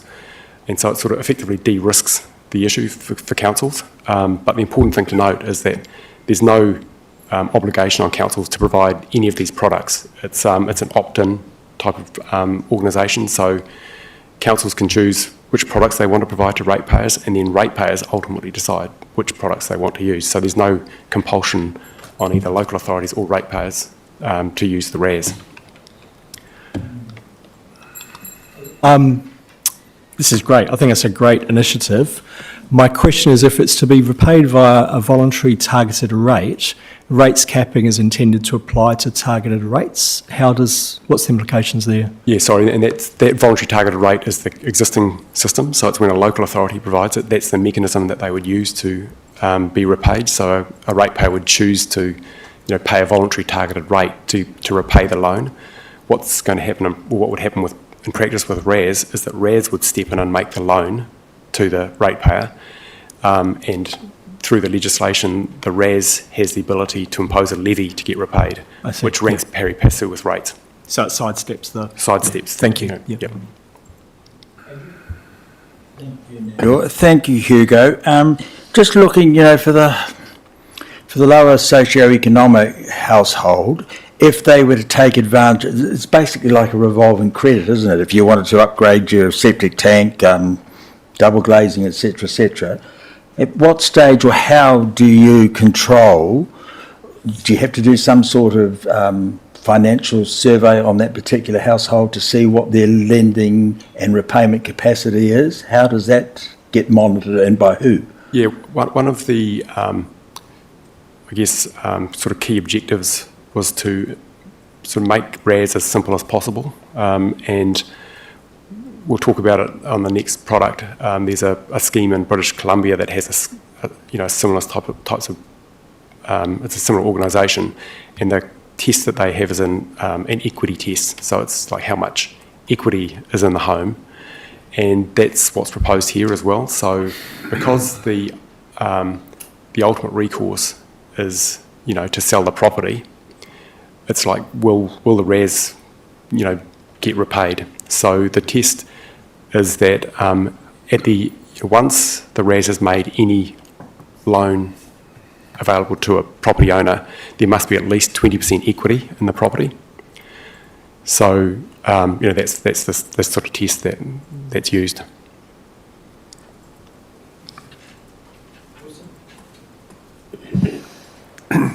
Yeah, if someone's got to be monitoring all this, is this going to create extra staffing for councils? Hopefully not. That's been one of the other key objectives. Is the whole idea is this is about, like the LGFA was set up for, to try and take the administration away from councils. So the expectation is that RAS will be completely self-contained. What would happen in practice is the local authority will promote the products through its website, and there'll be, if a ratepayer wants to apply to RAS to get a loan, it will have a link through the council's website which would take it to the RAS website, and then the RAS will process the application and either approve or decline the loan, depending on what the product is for. If it's for a rates postponement or DC, if it's approved, then the RAS will make payment to the local authority, and then the relationship from that point on is between the RAS and the ratepayer. So the RAS will invoice the ratepayer and get paid back, and the local authority is largely kept out of everything going forward. Impact loans are slightly different in the sense that there needs to be a supplier of the product. So what would happen there is the local authorities will have some responsibility for certifying who the suppliers of the products are. Once it's been approved, the supplier would install the product, and then once the ratepayer has confirmed that the product has been installed to their satisfaction, the RAS would then make payment to the supplier. And so at that point, the ratepayer then has an obligation to repay the RAS, and the same arrangement will be in place. The RAS will just invoice the ratepayer to get repaid over time.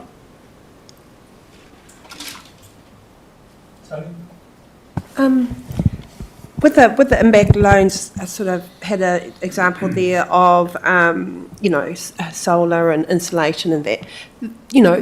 There's already government products out there at the moment in which organisations or landlords sometimes can access without it being borrowed for. There are products out there at the moment. So why would people go for getting a loan to get that done and not access these other products? Or would the government be looking at not having those products anymore and relying on something like this to put that money into it?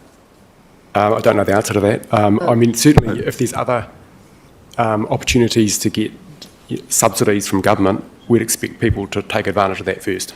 Yeah. If they don't qualify for that, then you default to either the RAS impact loans, or there's a lot of what they call green loans that banks are making available. Rewiring Aotearoa and ICA believe that this is a product that sort of fits into a gap that isn't covered by those loans. Okay. So those loans have headline sort of interest rates that are very attractive, but they're only in place for a short period of time, and they also require sort of full amortisation over a short period of time. So they're actually cash flow negative for the household. The other thing is they're also only available to existing bank borrowers. So you've got to have a mortgage to start with, and there's a lot of people that would still want to use, for example, retired people might not have a mortgage, but you'll be keen to take advantage of, say, solar panels. Hugo, if I can just add, and you touched on it, but the key difference is the tenure that these loans are available over. Those yes. products tend to be very short term, yes. Whereas this provides a more equitable longer term product. Great, thank you. Yeah, just touching on Councillor question. I've been involved in that side of the industry for the last 20 years in my side gig. And look, that's aimed at those people in housing that are, either tenanted. So is this going to be aimed, is it going to be excluded to landlords? So the benefit for the government for insulation, double glazing is hopefully a reduction in stress on the health sector. So that's why that one goes in. It does a great job, because unfortunately a whole lot of homes were built in the 80s that had no insulation at all. So will this be aimed at, will it be restricted to homeowners or investors?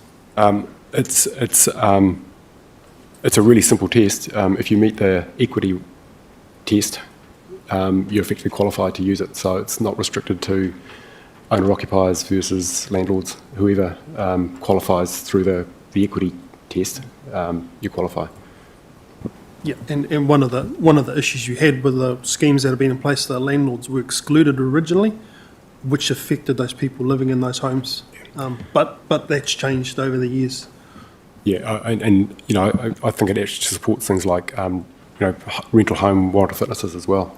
So I could see this as being a way to encourage that sort of policy development, providing an option to actually finance the changes that are required to meet the tests for some sort of WAF, home WAF. Can I just ask you to be mindful of speaking into the mic? Sorry. Because sometimes it's a bit hard to hear, and I think some of our people online might struggle. Sure.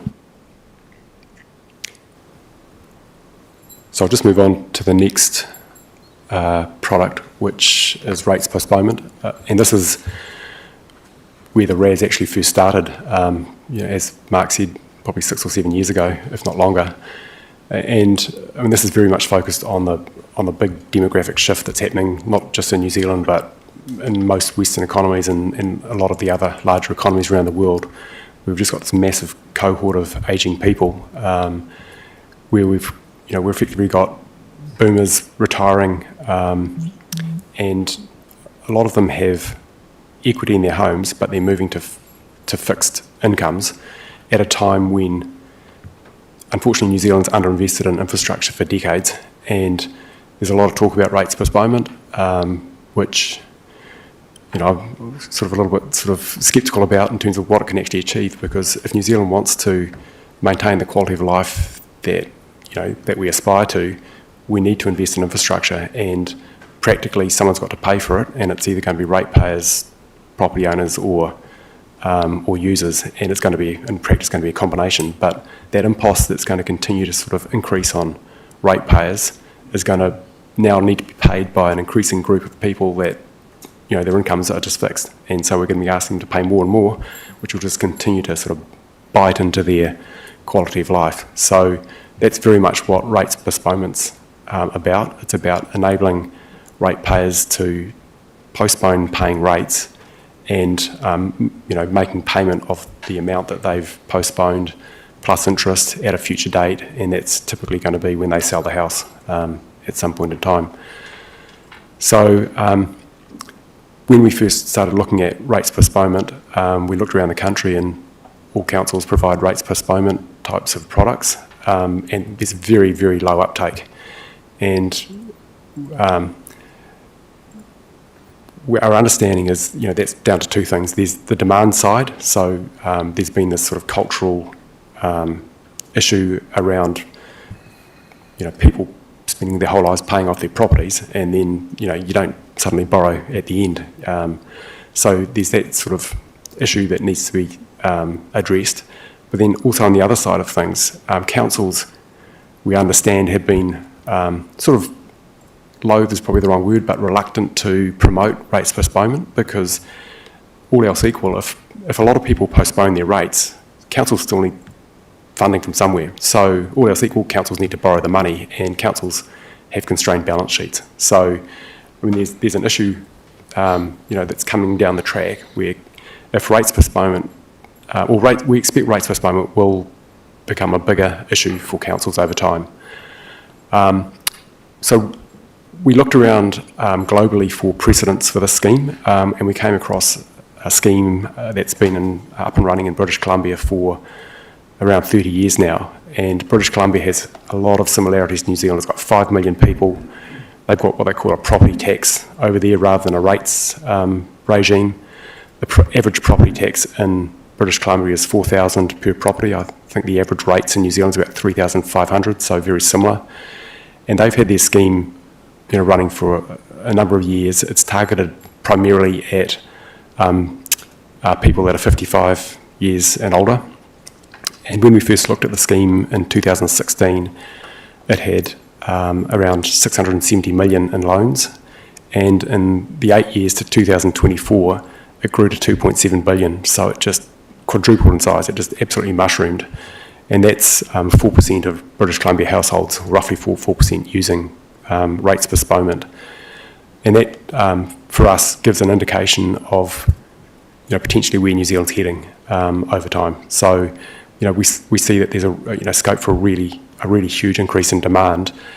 Fortunately, there's a Kiwi that runs the scheme in British Columbia, and she's been really helpful. We've had multiple Zoom or Teams calls with her over a number of years, and we actually sort of interrogated them on what's caused the massive growth, and they put it down to two things. Firstly, the massive demographic shift, and British Columbia is ahead of New Zealand. Its population is older than ours, but, you know, we're catching up. And the second thing is because the scheme has been running for so long, they had a legacy systems in place. It was very much a paper-based application process that you needed to go through. So, you know, typically it was going down, sitting in the office of the local authority, 3 forms of ID, it'd take 3 hours. It was quite a sort of a clunky process. And they've recently moved to a online process, which is what the RAS would also have, which takes 20 to 30 minutes in terms of the application. So it's just removed any friction from the process. And so those two things have just meant that the demand has gone through the roof. So, you know, we see real scope for rates postponement over time, and it's something which we just think is going to happen. There's going to be real demand that'll be coming from that ageing population that New Zealand's experiencing. And I think it's important to note that the financing rates that the RAS will be charging will be very low cost. It's being set up to be as simple as possible and not to make a profit. It's there to provide really attractive financing to ratepayers, and the expectation is that it will be providing financing at 2 to 2.5% below the equivalent bank floating mortgage rate. So it'll be the lowest cost financing that property owners can get in New Zealand. Thank you. So I just wanted to clarify, so even though councils have a rates postponement that's got low uptake, I don't know what ours is, so you're saying that ratepayers can choose to work with RAS would pay the council their rates, and then when they pass or their estate winds up, RAS takes the component of the rates that they paid to the council as the first creditor. Correct. Or sell the property. Or sell. Okay, thanks. Yeah, that's exactly right. It's analogous to a reverse mortgage. Although it's very focused, it only does rates. It doesn't provide financing for for trips overseas or other things. But the key thing to note is it's just so much cheaper. The actual financing margins are very low. The fees, it will charge a one-off $100 fee to establish in the first place, whereas the fees on reverse mortgages are much higher. If I could just make one other point, just in terms of that cost that Andrew referred to before, was for councils, the way it currently works is costly to administer. This would take that cost away from councils in terms of doing it by creating scale. So that's one of the premises of it as well. Yeah, that's right. Auckland Council has 640 rates postponements in place, and they have 2 FTEs there to administer it, because they're just not set up to run rates postponement at the moment. So, assuming RAS goes forward, they can, remove those FTEs straight away. Andrew? Yeah, I'm choking a bit on this now, because to me, it's a bit of a sad indictment to think that you've worked all your life to get your property to be in a position with the reverse mortgage scenario that you've got to apply that to continue living in your own home. I can see the benefits, but to me, it's a sad indictment to think that, especially my generation and before, that have worked their butts off to get themselves into a freehold property, to find that they now have to revert to something like this to keep a roof over their head. Just my thoughts. It's an option. There's no compulsion on anyone using it. It's just an option for people. Fully appreciate that, Hugo, but unfortunately, with increased rates and overheads and what have you, a lot of people are being forced into this scenario. There's a concentration of wealth taking place, and that's underlies. Leslie, yours. Yeah, thanks. So this is a bit more operational. So councils would receive the annual fee in one go. It doesn't get paid quarterly. So we would get the whole annual rates paid by RAS, even though the normal rate system has people doing quarterly. It's sort of detail that would need to be worked out, but that's our expectation. It would be just an upfront payment of the annual rates. We'd like that, thanks. Yeah. So we keep the money. Carolyn. Thanks, Hugo. You may be coming on to this with the next slide, but just the oversight of RAS, who would sit on the board? Are you about to address that now? Let me move on to that. So this just gives a sort of high-level outline of what the RAS is and how it works. As Mark said, it'll be majority owned by councils, so it'll be a CCO. It's very much modelled on the LGFA. The LGFA structure works. Mark and I were involved in establishing the LGFA, and we got real insights into the process that worked as well. So it's been very much a process that has stage gates that we've gone through, so that we don't spend too much money before we work out whether we've got buy-in to move to the next stage. And we're actually at stage 4 now, so it sort of shows how much work that's gone on in the past. And the critical thing, and the reason we're here, is that we think we've got support from the sector. We've certainly got support from 8 funding councils. LGFA is supporting it, and now we just need to crystallise the support from central government, and that's why we need the likes of Whakatane to come through and signal that they do support the RAS.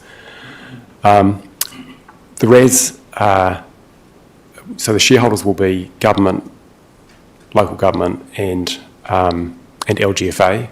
We're hoping we'll be getting up to sort of 19.9% from LGFA and from central government, because no single entity can have more than 20%, because if they do, they run the risk that it ends up on their balance sheet. So there's a natural constraint, but that means there's 60% of the equity needs to come from other councils. The RAS is very much a local government tool. It's been set up by local government to support local government supporting its ratepayers. So the RAS won't have any discretion in what it does. It'll have these 3 products, and there'll be criteria around the products, and that's what it will do. It won't decide off its own bat to start getting into other finance products, car loans or whatever. So it's very sort of constrained in what it can do. Any products need to be firstly proposed by local government.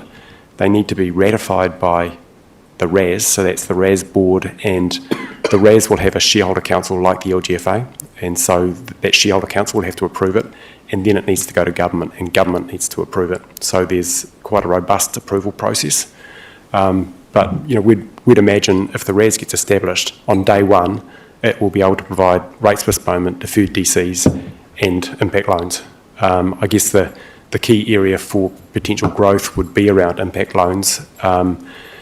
Although we're mindful that we want to sort of ensure that we don't get ahead of ourselves. One of the things with impact loans is making sure that they're not, well, firstly you've got to meet the criteria that there's both private and public benefit, but also that they're not sort of too large where they're starting to encroach on the private sector, what banks do. So there's that sort of criteria. And the other thing with impact loans is we want to ensure the product is a mature product. Last thing we want to do is be financing something which ends up not working in 5 years' time. So, we've got to make sure we know that the product's been tried and proven. So to use the RAS, local authorities don't need to be shareholders, but ultimately everyone can't sit on their hands. We need to get the equity, so some local authorities will need to step up. But to use the RAS, local authorities will need to meet the requirements for membership, which is agreeing to originate loans. There will need to be some information sharing, so the RAS will need to be able to understand what the rates are that are due and payable. I want access to council's valuations to be able to do the equity checks, for example, and councils need to sign up to a joint and several guarantee as well. So to borrow from LGFA over a certain threshold, you need to sign up to a joint and several guarantee, and that'll be the same requirement for the RAS. The exposure under the joint and several guarantee will be proportional to the local authority's ratepayers' use of the RAS. So if there was ever to be a call on, the analysis we've done indicates that that's a absolutely remote, outcome. But if there ever was a call, for example, if Whakatane's ratepayers had used, say, 1% of the RAS, that's what they would be asked for to step up with. As Mark said, LGFA's got an absolutely critical role, and Mark, maybe you can talk about that. Yes, you go. So yeah, look, the LGFA role is pivotal to this. So, and to give you some confidence, I think, so we're going to provide all the operational aspects, and that's really important. It's going to then de-risk the implementation of RAS, and LGFA actually benefited from central government doing that for LGFA for the first 2 years. The New Zealand Treasury within central government actually did most of the operational side as well too, and the risk management side. So that's really important. The LGFA board has looked at the financials and wants to support RAS through also being a shareholder. It thinks it will get a decent return on its equity investment. LGFA will be lending to the RAS initially, so RAS will be a CCO, and LGFA now lends to 8 CCOs. Ultimately, we want RAS to get to scale and to be obviously out there borrowing in its own name and then on lending to the ratepayers. But in the first instance, until it gets to scale, then LGFA will actually treat it like it was another CCO.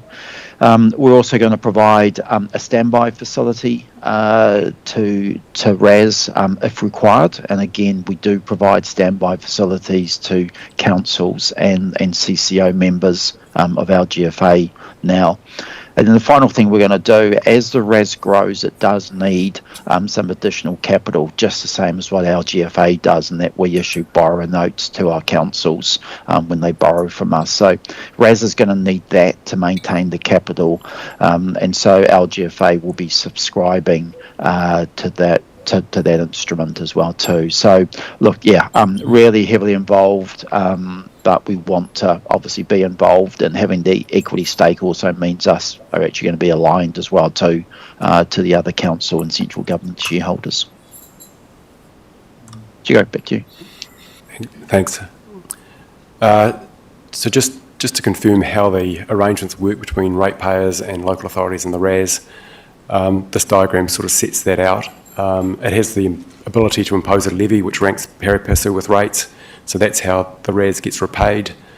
Local authorities opt in, make these products available. Ratepayers then decide if they want to apply, for certain loans. Once the RAS has approved a ratepayer, then in the case of deferred DCs and rates postponement, the RAS simply makes payment on behalf of the ratepayer to the local authority, so the local authority is kept whole, and it then has the ability to levy the ratepayer over time. So if it's a rates postponement, it does so on sale of the property. If it's an impact loan, if it's a deferred DC, then it charges the levy over, say 30 years. If it's a impact loan, then go through the same process, except that the RAS makes payment to the supplier of the product, and then just simply, imposes a levy on the ratepayer over time to get repaid again. Yeah, just that last point about the suppliers. So I see the 8 councils are all the larger councils that we've got, excluding Christchurch, but for smaller community councils, what's the supplier process to apply to RAS to be able to deliver? It depends on what the product is. The reason that we've actually run with the 4 products we've got is because Rewiring and ECA believe that they have a list of suppliers that they can use nationally. So impact loans are more complicated than the others in that sense.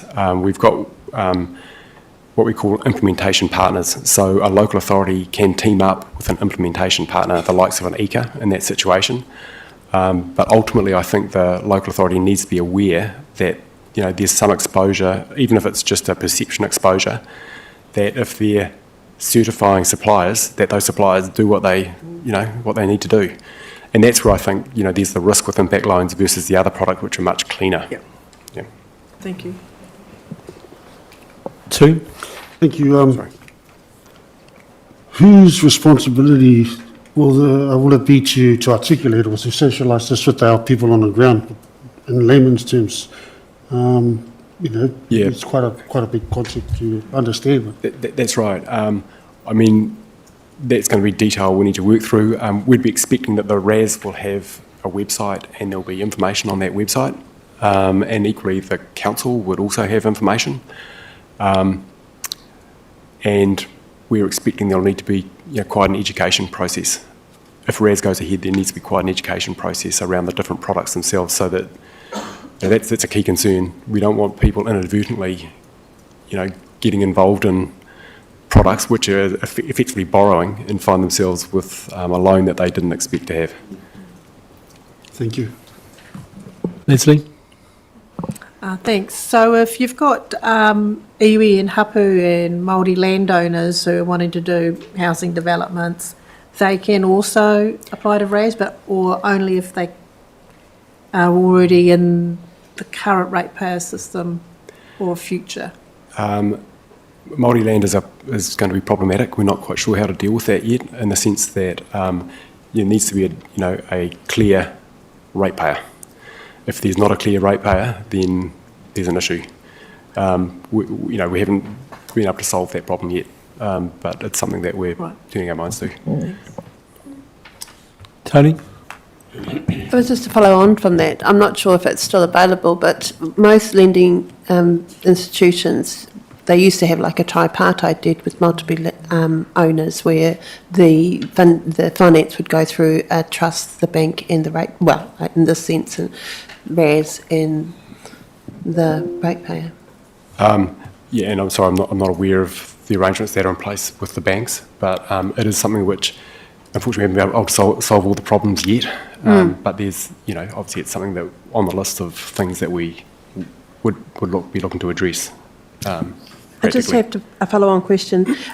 Well, not necessarily related to Māori land, but when you say that these products are available to ratepayers, and those could be landlords or whoever, would that also be businesses? Yes. Sorry, except for rates postponement. So rates postponement won't apply to trusts or companies because they don't die. They're perpetual. And so we need with rates postponement, we need an ultimate backs, sort of position at which the repayment happens, which is either through sale of the property or ultimately if someone passes. There's a question in the chat from Billy Kingy from Opotiki. Would the impact loans be payable over 30 years or a different time frame? It would be a different time frame. It would depend on the product. It needs to be less than the useful life of the product. The last thing we want is people paying for something when it's not working anymore. So it depends on what the product is. Thank you. So mindful of time, just sort of moving on quickly, who's involved? We've talked about this. Local Government New Zealand has been leading this with LGFA. The funding councils that have been involved are Auckland, Hamilton, Hutt, New Plymouth, Palmerston North, Queenstown Lakes, Tauranga and Wellington. Between them, they represent over 50% of New Zealand's rates revenue, so it's a big sort of part of New Zealand. But the government's come back and said, okay, well that's great, but we want to know what the other 50% thinks as well, and that's why we're here talking with you today. Rewiring Aotearoa and ICA have been involved as well. They've been on the steering group, so really heavily involved in the structuring and preparation of the business case. There's also been a strategic advisory group that's been put together to bring a set of fresh eyes and objective viewpoints, and that comprises Honourable Nick Smith, ex-minister who's now Mayor of Nelson, Cameron Baggery, the economist, and Stuart Henderson, who was involved in the establishment of the LGFA and was a partner at PwC for a number of years. Fair to say they were sceptical to start with, but we've won them over. They're very supportive now, to the point where Nick Smith is going to actually run a roadshow across the various zone meetings coming up, and with the metro sector meetings and rural and provincial meetings that will be held in Wellington later this month. And then there's the various government agencies and ministers' offices and the advisors. Cameron Partners is the lead financial advisor, PwC across accounting and tax and IT, and then Simpson Greason on the legals. Won't spend too much time on this, but obviously a big part of the work that we've done over the last 6 months has been in terms of the business case. I think we've had something like 20 different financial scenarios that we've run. And to give you a sense for the what we've been trying to sort of solve for is, in order to keep interest rates low for ratepayers, we've sort of set as a constraint in the modelling that the RAS will only generate a net interest margin of 1%. So by that I mean the RAS will borrow at, say, 3.5% and lend to ratepayers at 4.5%. Meanwhile, the banks will be lending to them at 6.5%, for example. So the RAS makes 1%, which means for every 100 million in loans, it will be making $1 million, and it needs to use that money to cover its costs. We estimate that the annual costs for RAS will be about $7 million. So to break even, we need to get to 700 million in loans. So that's absolutely critical. When we did the work with LGFA, we realised we can ask for money once, but we can't keep going back to local authorities and asking for more money. RAS needs to be self-sustaining on its own, and so we've got to have a clear path to getting to 700 million in loans. And so when we look at that, we go, well, how are we going to get to 700 million in loans? Rates postponement, in British Columbia, there's 2.7 billion, or in 2024 they had 2.7 billion. I suspect it's over 3 billion already. So, we don't have to get very close to where they are in British Columbia to actually, get a lot of rates postponement loans. Deferred DCs, that's around 900 million in revenue. DIA required us to engage with the Property Council and with URINS, which is the Urban Development Institute of New Zealand, and with developers. And through that engagement, we got a lot of feedback from developers that they see this product as a real benefit to them, that they would take advantage of it. The modelling that we've done is we've assumed we get 35% of development contributions are converted into development levies, but being conservative, we've assumed that 50% of those are repaid after the first year. So we're effectively only assuming that we get 18% of development contributions. And based on those assumptions, we'd effectively get to break even after 4 years. And so the 30 to 35 million of equity that we think we need is to cover the establishment costs. So that's advisors' costs, the raising the equity from the councils themselves, the IT system, which is the single biggest cost for the RAS. It needs to be absolutely robust. But then we need to be able to cover those operating deficits for a period of time. And so that's why, how we've come up with the 30 to 35 million number. And the range is really just around how conservative, do the shareholders want to be? Do they want to, have slightly too much rather than slightly too little? Because we figure we're better to give money back than come back and ask for more money in 4 years' time when we haven't quite got there, for example. Julie?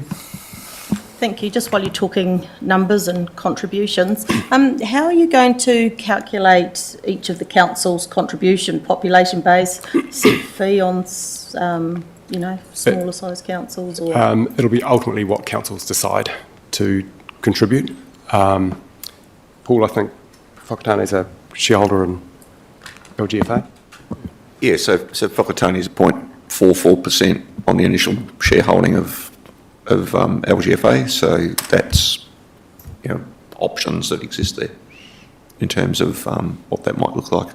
But again, it comes this will come back to the support and the number of councils that we can actually get into the scheme as to what would be a reasonable amount of equity from each council based on, ideally, if we get the same numbers that we've got in LGFA, it is spread wider than what it is if it's a lower number of councils.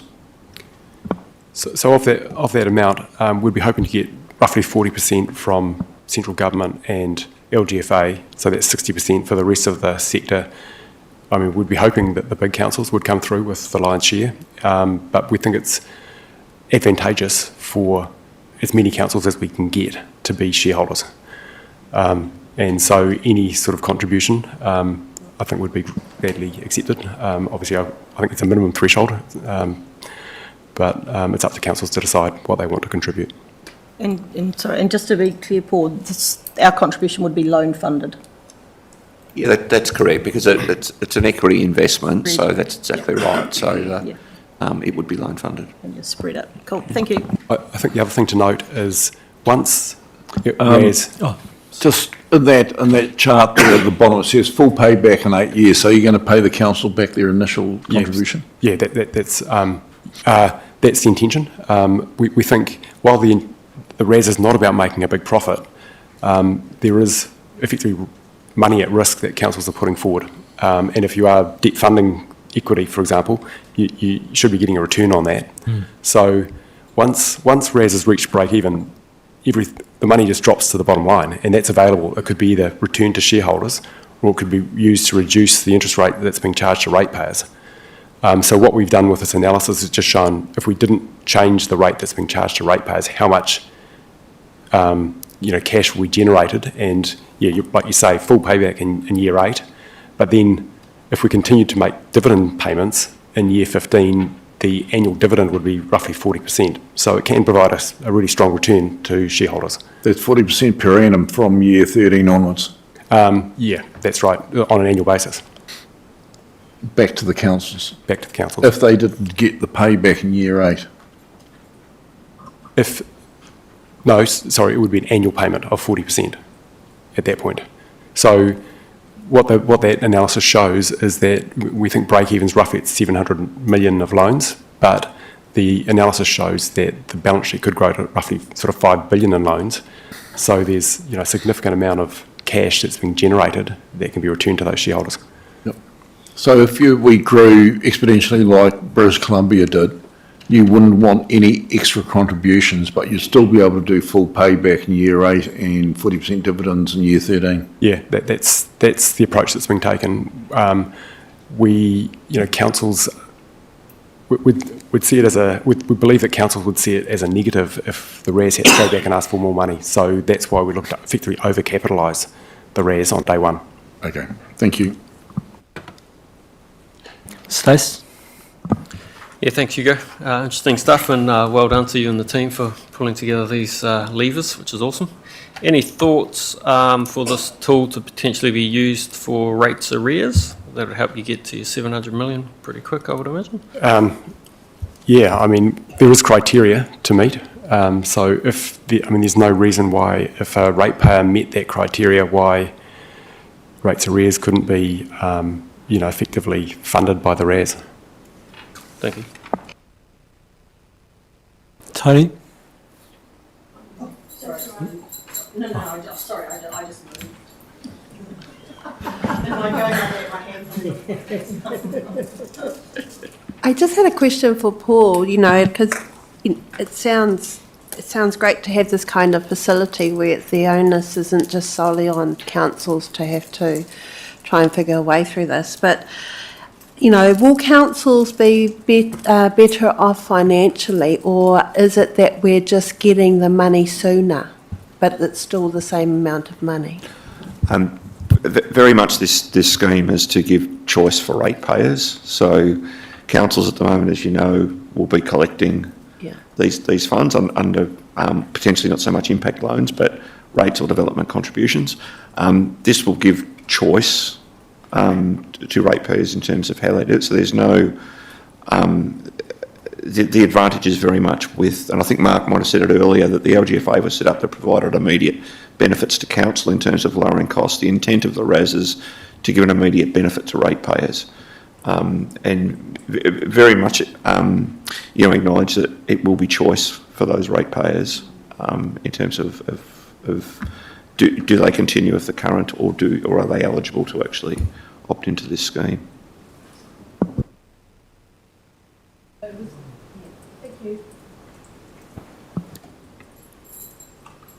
Mark, I don't know, do you want to talk to these final slides? Yeah, I'll just talk very briefly to the last couple of slides, probably together. And so, look, we're at this critical point for RAS where we need the central government support, and central government has said, look, we will consider it, but we do need the support from the sector to be evident. So I outlined before at the start that we need the support from the sector, both to make the products available, but also to commit the equity capital. The important thing, I think, is that we would like as many shareholders as possible, but you don't have to be a shareholder. It's really important to support the products so that we can get to the scale to deliver the financial returns. Now, as I said, the LGFA is very interested in taking an equity investment, because we've looked at the financial models and we believe that it is going to be a very good return for LGFA as a shareholder. LGFA has got 30 council shareholders plus central government. We've got 77 councils and 8 CCOs who are also members, but and who are borrowers as well. So we do have 55 councils and CCOs who borrow from LGFA but who are not shareholders, and obviously that's going to go up as we start lending to the water CCOs as well too. So shareholding's important, but really even more critical is to actually support RAS to get to the critical mass, to get to the scale, to make sure that it's enduring.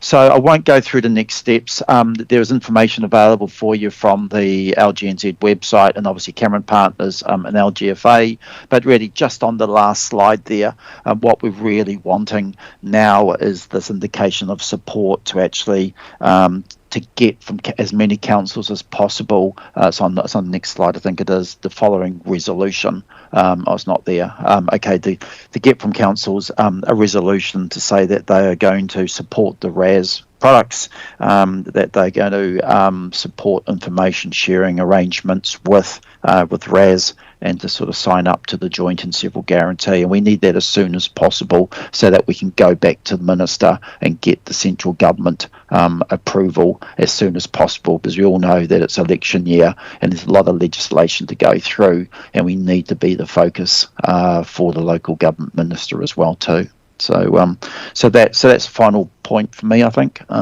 So Hugo, happy to go back to you to coordinate questions. Are there any? Yeah, that's the end of the presentation, so happy to take any more questions. Leslie? It's not a question, it's just a statement. Thanks, Mr. Mayor. When I read through this previously, I did eyeball rolls and a few groans, but I want to say that the way it was presented today was really well, simplistic, and pretty much had already answered within the presentation the questions that we had. So well done, thank you.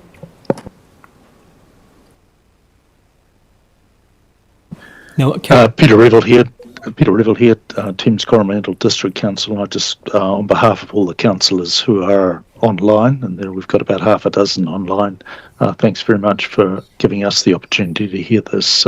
It's certainly going to get some attention from us. Thank you. Carolyn?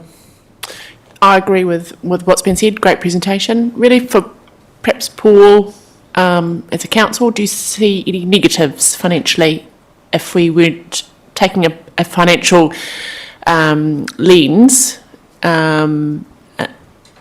if we were just to become just a supporter as members rather than put money into it? Rather than a member, rather than the shareholding. Correct. Is it? I probably talk more from experience of LGFA and being involved with the initial set-up councils. I think, to be honest, putting some contribution in shows a higher level of support. So I think it will give us a good visibility, good platform, and to be part of the product as we go forward. But obviously that's a council decision. And just so you know, the council decision is on the 26th of February. There is a report coming to council. That very much is around support without the financials, acknowledging that will come in the future. So there will be an off-ramp, for want of a better word, in terms of what that looks like. But as Mark and Hugo, I think the really critical thing at this point is the Minister's hearing that local authorities will get behind this and support it if it comes to fruition. And perhaps I can just add, the structure that's proposed is the same as the LGFA structure, where there's an independent board, but they report to the shareholder council. So it's not a member council. You've got to be a shareholder to be involved in that governance oversight of the RAS in the long run. But also, as Paul said, there's an establishment phase where we've got a lot of all the bones there, but there'll be detail that will need to be worked through. And we've been working with a steering group, which is the funding councils at the moment, which are effectively the shareholders, and they've been giving input, and that's what we'd expect to happen through the next phase as well.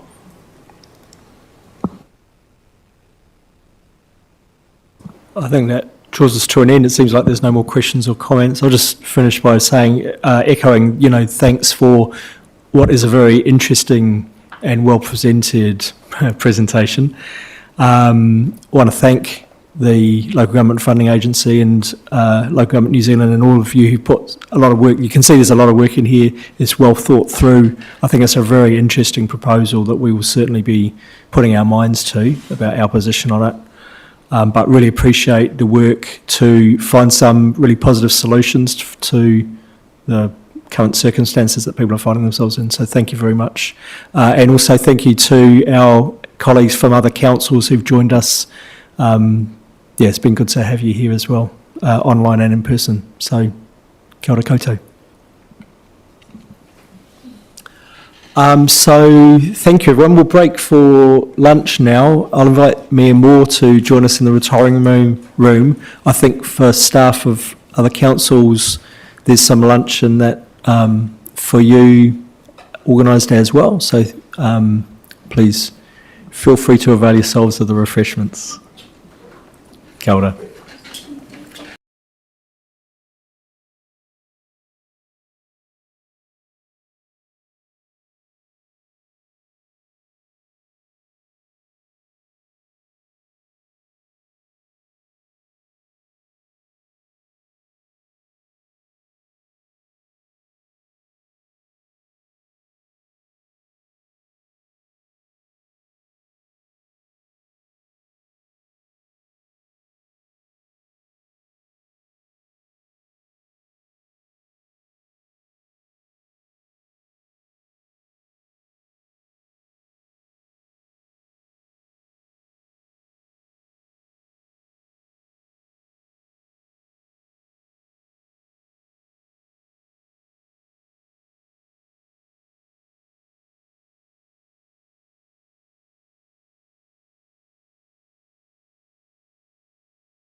Apologies for the delay restarting.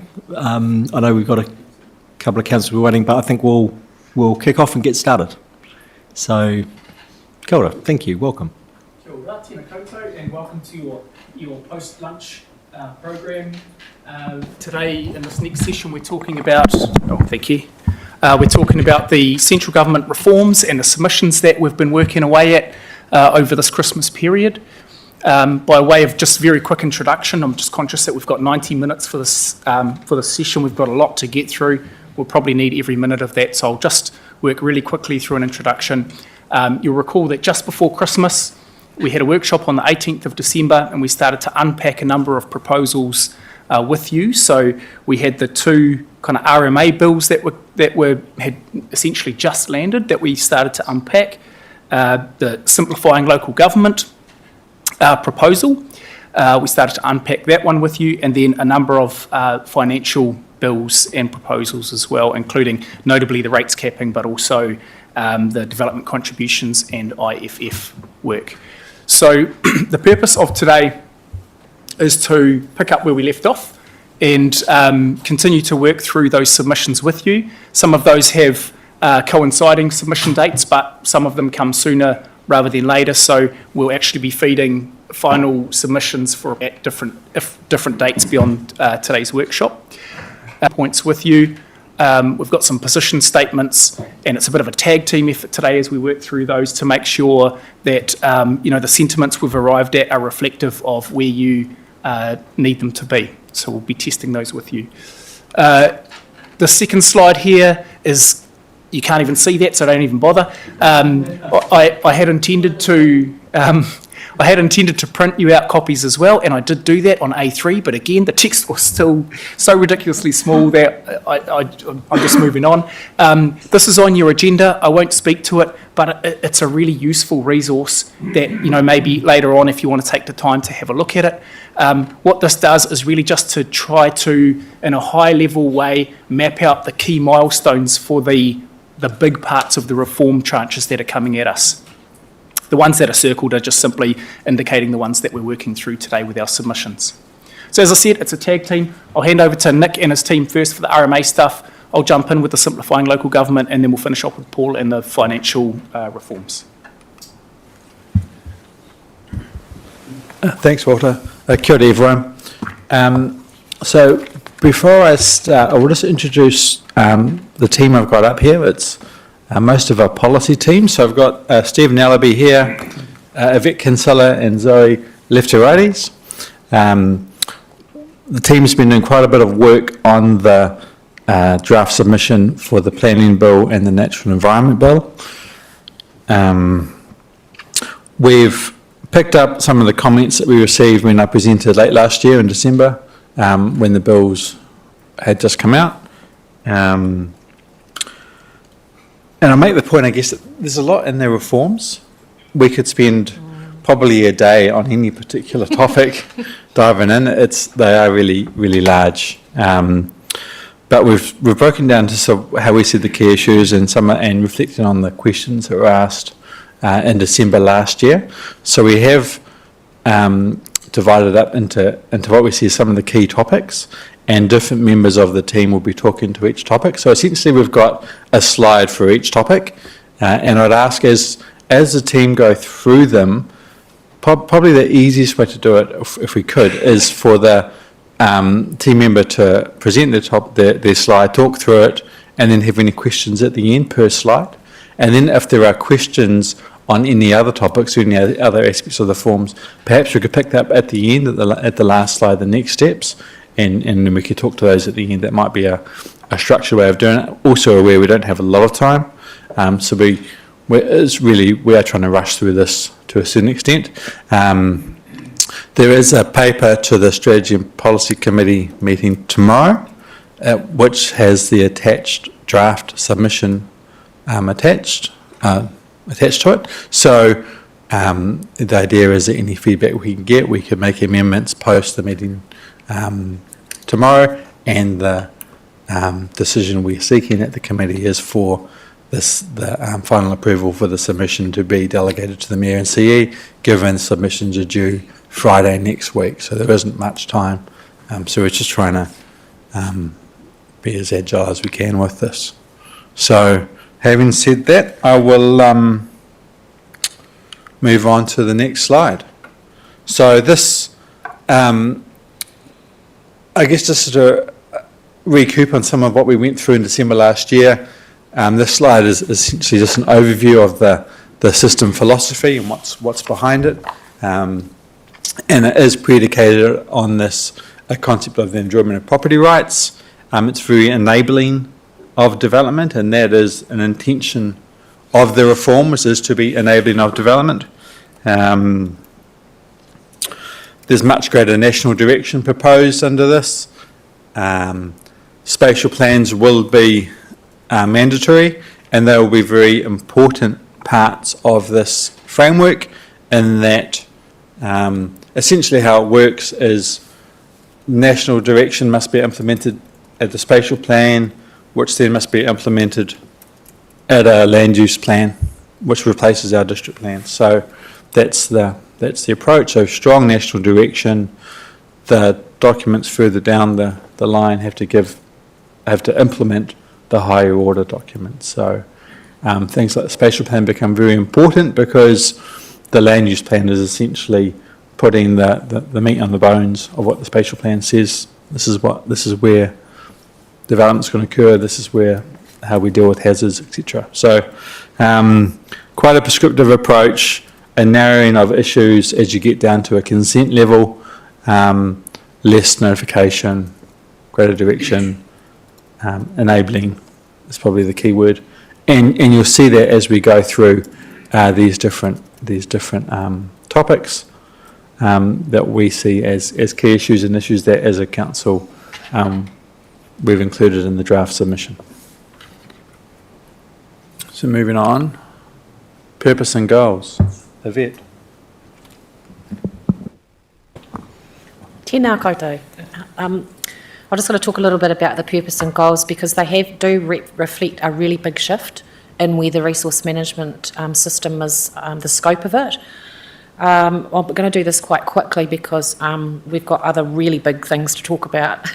The bills that have come out, the two bills, have got share a set of goals, 11 goals, and they really are focused on enabling development and growth.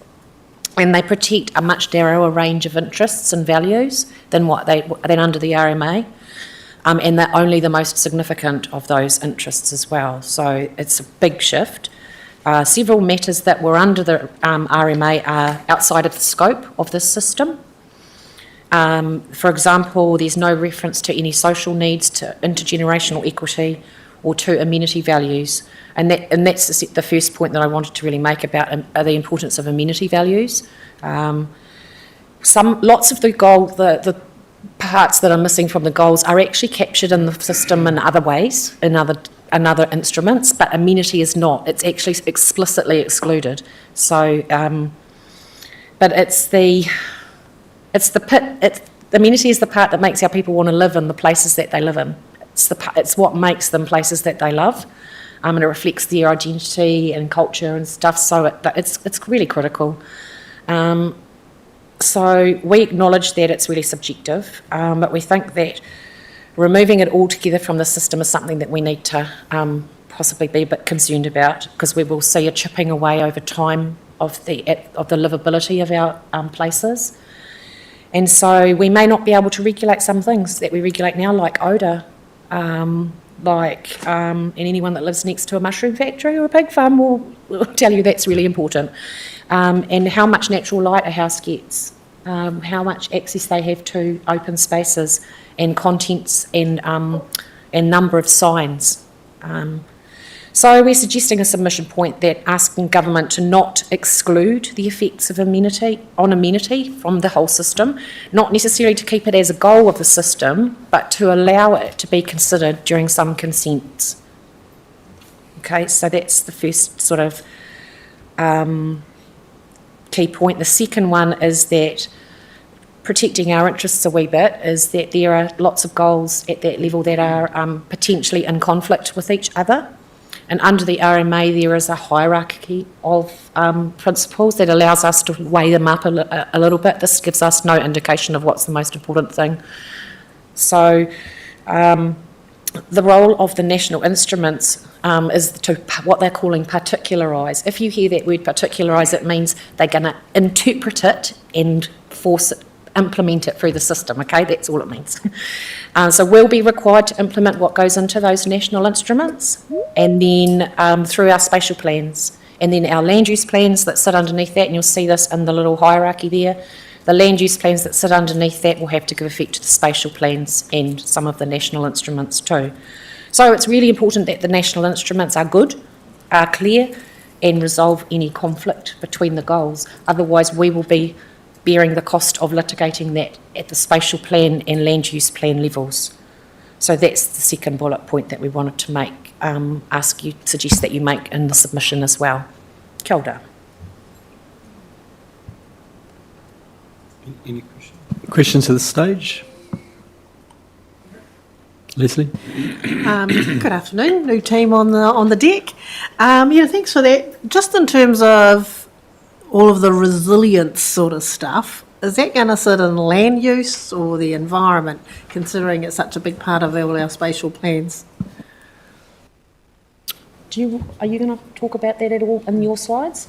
Oh, he's got a slide about natural hazards a bit later on. That might be the okay. place That's to- fine. I can wait for that. We'll just say it later. I will say, in terms of the purpose and goals, it is a goal in the system. The new system is to manage the effects of natural hazards using a proportionate risk-based planning approach. But it's not prioritised. It's not more important than any of the other goals. Okay. Thanks. Kia ora.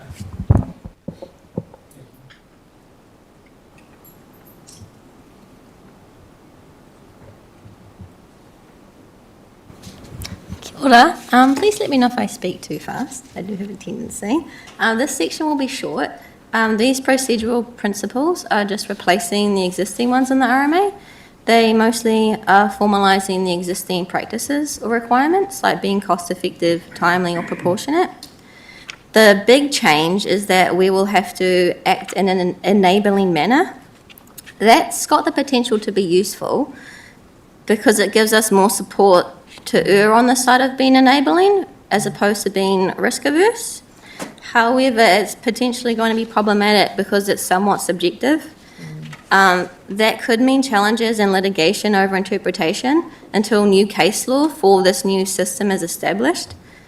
We've requested in our submission that more guidance is provided on the application of the enabling manner and what it means to avoid some of those interpretation issues and the litigation that could come with it. The other thing of note is that this new system requires much closer collaborations between local authorities, but the procedural principle about collaboration between local authorities has been removed. That seems counterintuitive to the intent of this new system.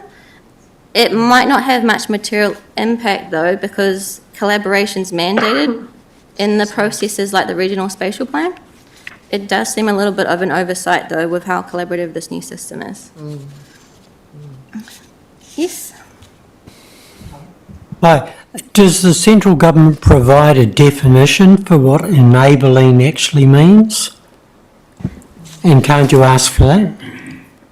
They don't. There is a little detail in the procedural principle. I can just bring it up and read it out for you, but it's not detailed enough to avoid people challenging it, especially in situations where we've got, say, a consent application where the applicant is just not happy with what we've done. Like, we risk being challenged in situations where it's fine, but it's not got enough detail to give a clear enough interpretation to avoid that. Does that make sense? Oh, thank you.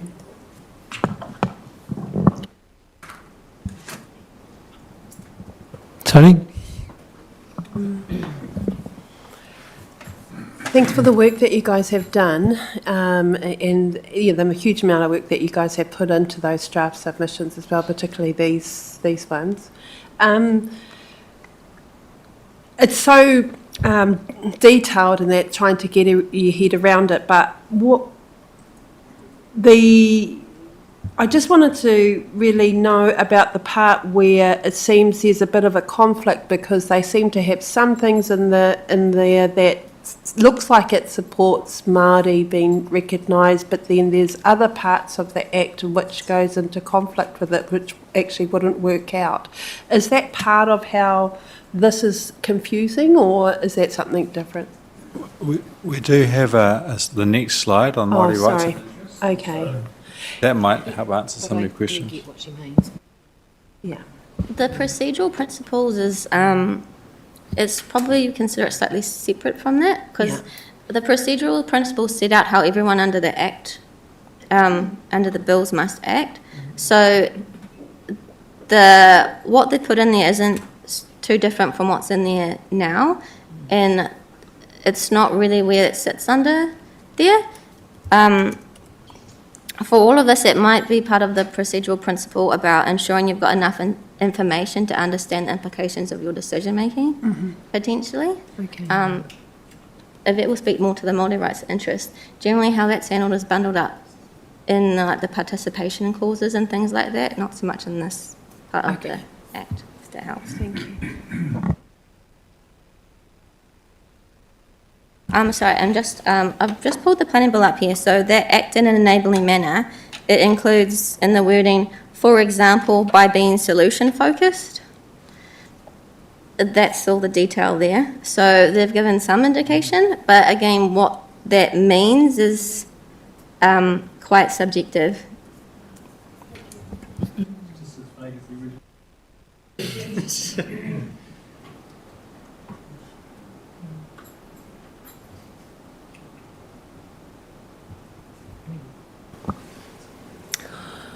So Māori rights and interests.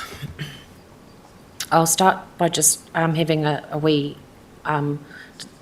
snapshot of the changes.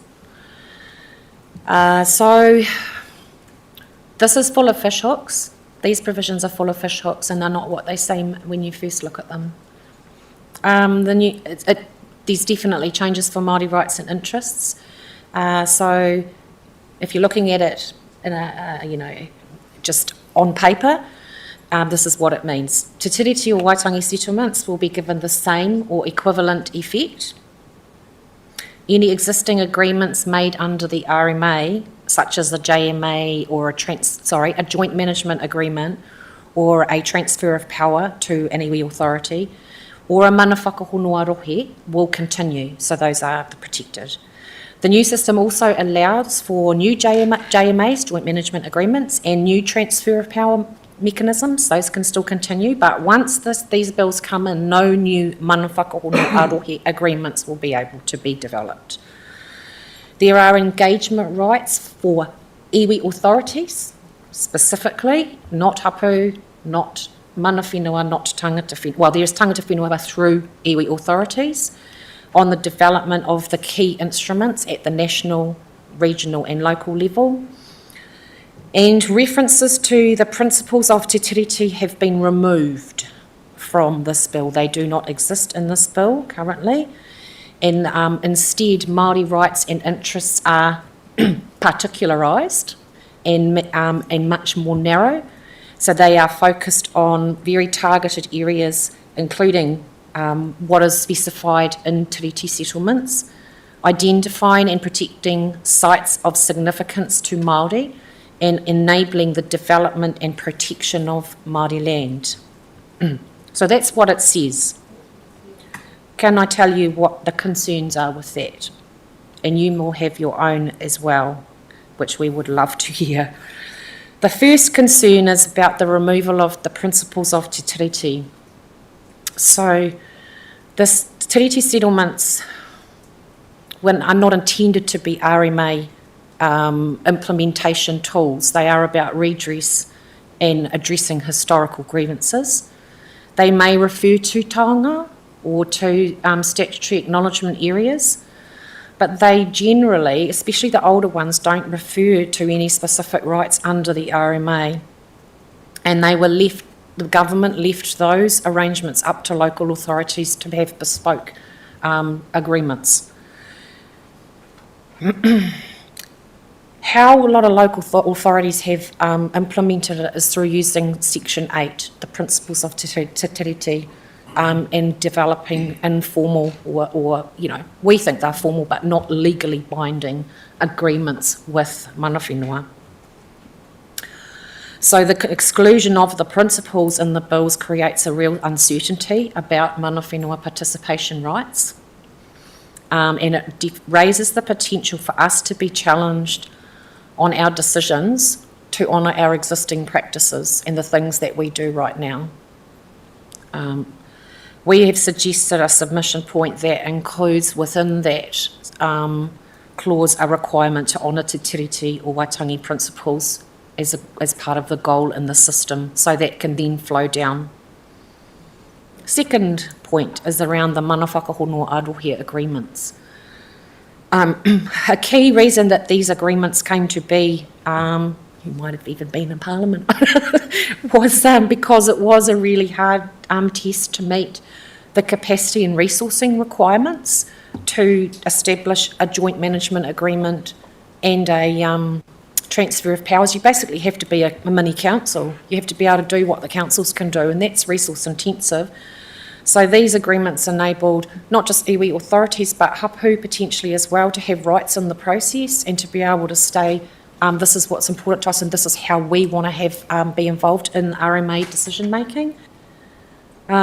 So they won't exist anymore unless we get them initiated before these bills come into place. So we have suggested a point that a submission point for you that we add the ability to make new mana whakahono arohi agreements into this new system because they do add value and they create clarity. The next key point is about the requirement that sites of significance to Māori be identified. So again, this links back to those Section 8 tiriti principles. If they're not there, this has a significant impact.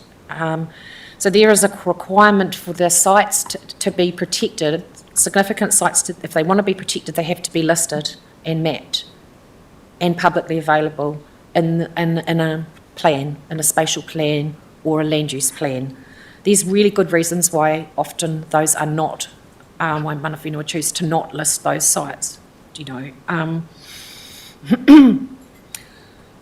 and not enabling if they're not identified, they can't potentially have that protection. But once these sites are gone, they're gone. They cannot be restored once they're physically lost. So there is a real strong case for considering cases where public disclosure could actually be detrimental to the sites, that they still warrant protection in some way. The final point was around the in the designations process, when you're thinking about where to put your infrastructure, that the impacts on that the designation, the infrastructure company has to consider the impacts on identified Māori land, and that the wording is consider the impacts. It's one of the points that was raised at the briefing session that you guys had previously. I think someone raised the point around potential for the enjoyment of land to cause reverse sensitivity to marae and to the use of Māori land. So what we've suggested in the submission is that the word consider is increased to say recognising and providing for the full enjoyment of Māori land. We're sort of suggesting they flip that on its head a little bit.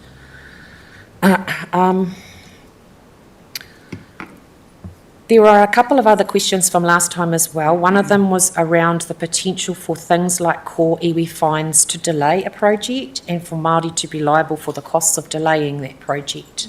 Someone raised that. That's the yeah. So just to work through that, it doesn't seem like the Heritage New Zealand Pauhere Taonga Act is going to, the government hasn't signalled they're changing that. So archaeological finds, like koiwi finds, will still be managed under the same process. But again, we know that that system doesn't always work because it's really difficult to monitor compliance and there's anecdotal evidence that a lot of sites are lost and there's undetected breaches of the requirements. So when you find core iwi or archaeological site, you're supposed to stop work, get the Heritage New Zealand to come in and assess the site before you can start work again. And they give you an archaeological authority or permission to destroy or modify the site, depending on if it's appropriate. So that often doesn't happen. So district plans often have provisions in them to ensure that to give it a bit, to make sure that there's some monitoring and compliance that actually happens through consenting. And so, for instance, Whakatane District Council has a requirement for engagement with mana whenua. That's probably going to potentially be gone under this new system unless mana whakaono or arohi can provide rights. And with the changes proposed to focus on identified sites of significance to Māori and significant historic heritage, it is actually not clear if the current practice will be able to offer protection. So under the Appendix 1 of this submission, there's a big table and there's one heading called Heritage. So we've asked for clarification in that. We've said you need to do a list of things and provide national guidance on how all these enactments work together to protect these values and to be clear about accidental discovery and how that's going to be managed. Haimona has some information about the last question that was raised, which was, can we have a fact sheet for iwi hapu, something so that they have some information? Hold on. You could sit on my cheek, you will. Kia ora tātou. We've been working with iwi and hapu delegates around holding a wānanga next week on Thursday, the 12th. Of February. It's going to be held at Te Rangi Hauhiri Marae. Tina Parau is going to be presenting to those who are in attendance to provide them all the information from a iwi perspective around all the RMA matters and hopefully provide them with some tools that they can use in preparation for changes. Kia ora.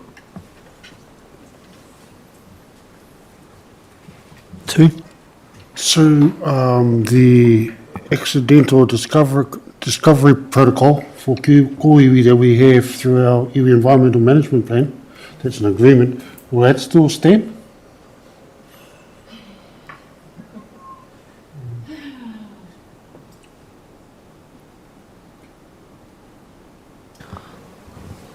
I think Tina will be able to answer in detail those questions.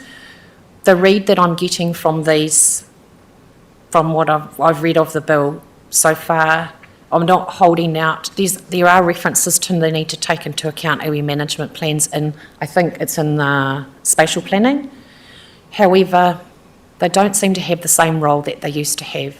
And if I was to say what I'm seeing in front of me is that if it's not in a tiriti settlement, if it's not in a mana whakahonua rohe, if it's not in a JMA, good luck.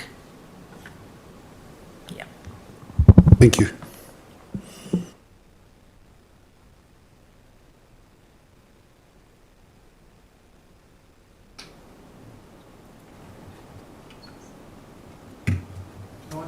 Sorry, can't help myself. Obviously, those are restrictions going forward on Māori rights and interests. But if there is a understanding between council and local Māori about how things are done, it's not going to restrict us from having informal acknowledgements of each other's viewpoints. I mean, this will only come in effect if someone objects to what we're doing, and then we'll be made to come back to the narrowed view of what this is. Would that be correct?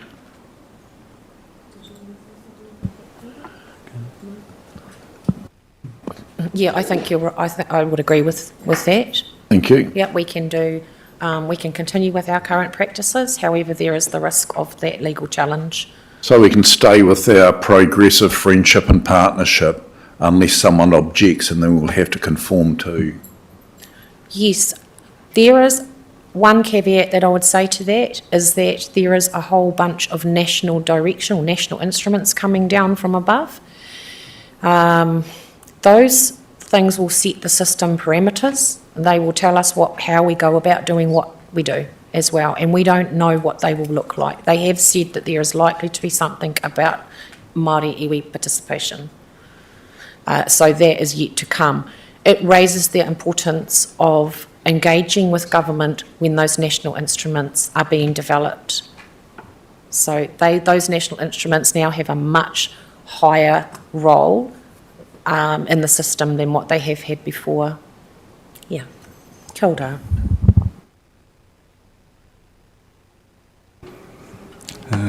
Kia ora koutou. I like to talk to timeframes. So this is just a high-level implementation timeline for how the new planning systems will roll out.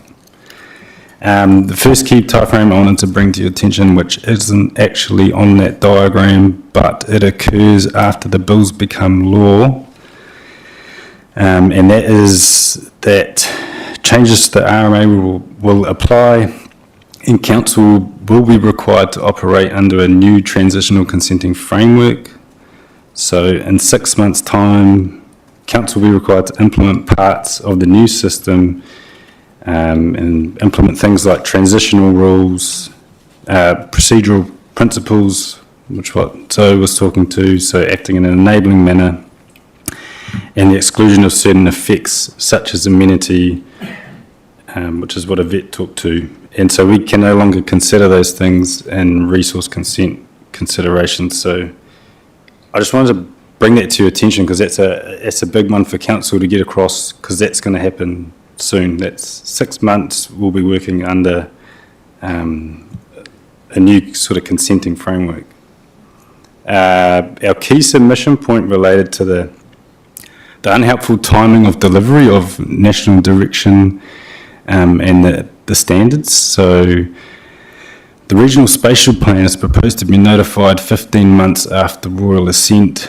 So in 20 months' time, we're notifying our regional spatial plan. But after notification of the regional spatial plan, there's proposed to be notification of our national standards, environmental limits, and other key pieces of information which should be included in the regional spatial plan. So that unhelpful timing of delivery is really going to lead to plans that are really lacking. So we're going to have plans that aren't really working the way that they should. They could be likely to need to have immediate review. So we ask that they work on the timing of delivery and actually make it like feasible for council. So we have all the information that we need so we can create effective plans. There's also a 3-month, something else that takes away from our timeframes is if we want to put bespoke rules in our land use plan, there's a 3-month audit. So if we want to put bespoke rules in, goes to the CE for the Ministry of the Environment, and they assess whether they think that our rules should be there or not. So if we want to put those bespoke rules in, we only have a certain, I think we've got 9 months from the spatial plan after decisions on the spatial plan, so that then goes back to 6 months really, or less for the creation of that land use plan. So the timeframes that they're proposing that we work under just don't really seem to, allow us to create these effective plans that we should be creating in the first round of this whole new planning framework. So, any questions, Leslie? Oh, sorry. Yeah, a few of us are screwing up our face. So with that land use one, if you think about our district plan, Yeah. you know, if we can't alter it in the district plan once it's gone through this period of not indicating that it's a land use change or something different. Can you clarify that? Just when you say the land use plans, if we were going to do some land use change, it has to come in 6 months before to be able to get to there to have that approved? Would I get that wrong? Change activity, yeah, I think I know what you mean. Basically, what it means is that we need, because the land use plan replaces the district plan, right? So we no longer have a district plan, we have this land use plan, which is Okay, that's where I was essentially a confused. chapter of the combined regional plan, yeah. And if it isn't in the spatial plan, and doesn't meet the requirements of the national direction, then it becomes quite difficult to put it into a land use plan. But everything is going to be done really, really quickly with these very short timeframes for quite important things. I mean, think about natural hazards, for example, how we deal with that. That actually needs a robust analysis. And if we've got this truncated timeframe, it makes it hard to produce the quality documents that we need to address these pressing issues.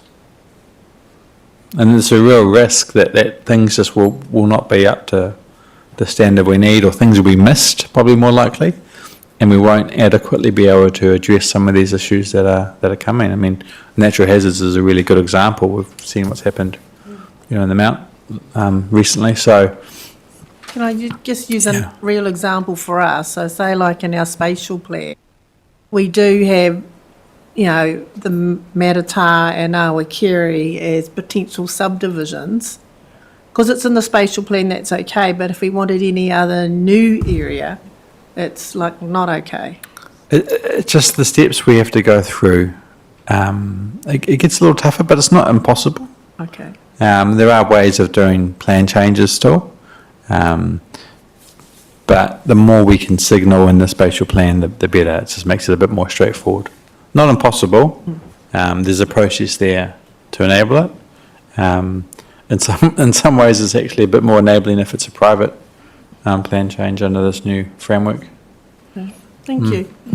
So what are the implications if we don't get these regional special plan out in the given timeframes? If we wanted a quality one, what are the implications?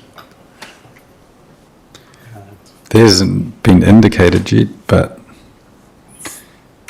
yeah, we're unsure too. Sorry, I've got to follow on from that.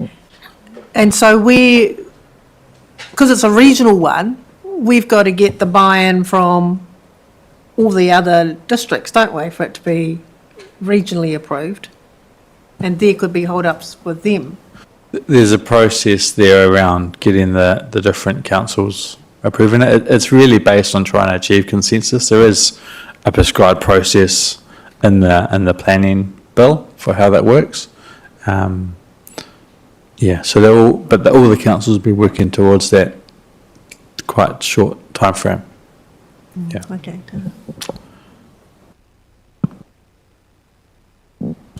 I also think it's worth pointing out that once we get this first lot of plans in, they're in place until they get changed. So if we've got issues with that first lot of plans, those issues are going to stay there and be problems until we're able to update the plans.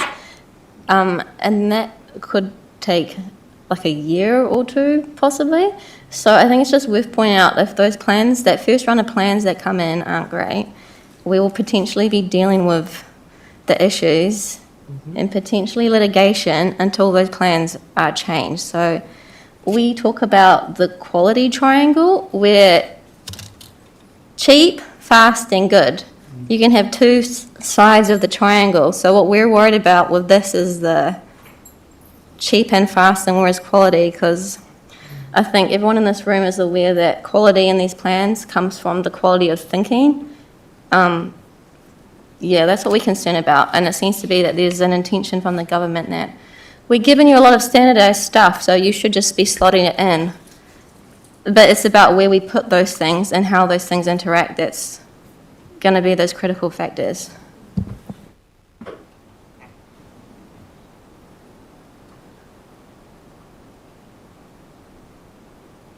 We'll keep going because we are running a bit short on time. This is the big one.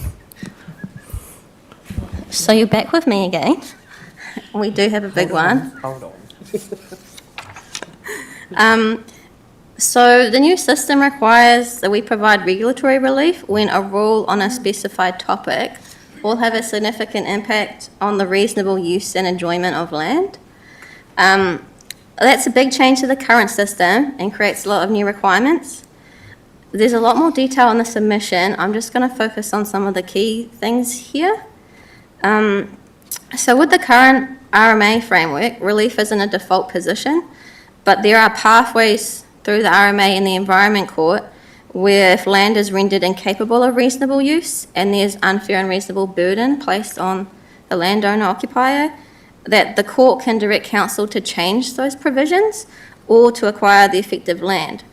So under this new system, if we use rules on those specified topics that could have an impact on the reasonable use of land, we have to individually assess each affected property and preemptively offer that compensation or relief. That's a big change in, that's first of all another activity that council has to undertake that's different from now. We don't currently undertake that work program, so that is a piece of work our team would have to pick up. So the specified topics that are subject to relief for district councils are significant historic heritage sites, sites of significance to Māori, outstanding natural features and landscapes, which are like Koe Point and the Maratau wetlands, for example, and areas of high natural character alongside the coast or water like rivers and lakes. Regional council are also subject to this, and their topics include sites of significance to Māori, significant natural areas and terrestrial indigenous biodiversity. So you can see there's some overlap between the councils and the topics. You'd kind of expect that significant natural areas might overlap with some of those high natural character areas, for example. The bills haven't clarified how relief works for that, whether you would get relief under all those topics, under each council. That needs to be clarified. We currently look after local level significant natural areas, which the district plan manages as significant Indigenous biodiversity sites, or SIBs.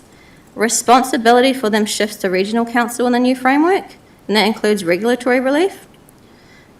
With the way the new system and the plan hierarchies are set up, like as we discussed, our land use plans basically have to implement the spatial plans and national erection. We don't have a lot of flexibility in some of that. That means it'll be very important for us to ensure that the regional spatial plan locks in our local values for protection so that we can ensure they can be implemented when we develop our land use plans, and to make sure that our district's values don't get disadvantaged in this new combined system. Especially because our district has got a lot of, there's variation between districts, and we, for example, have got a lot of significant natural areas, especially if you include Te Urewera. Other districts don't have a lot, so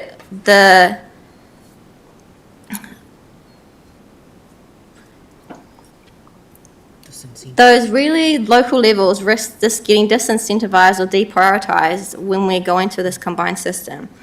So I don't know. The other part of this for us is that with the relief tools available, they include cash payments, rates or consent relief, land transfer, access to grants or mitigation programs, or development rights. It would be very helpful if the tools could be shared and transferred between councils.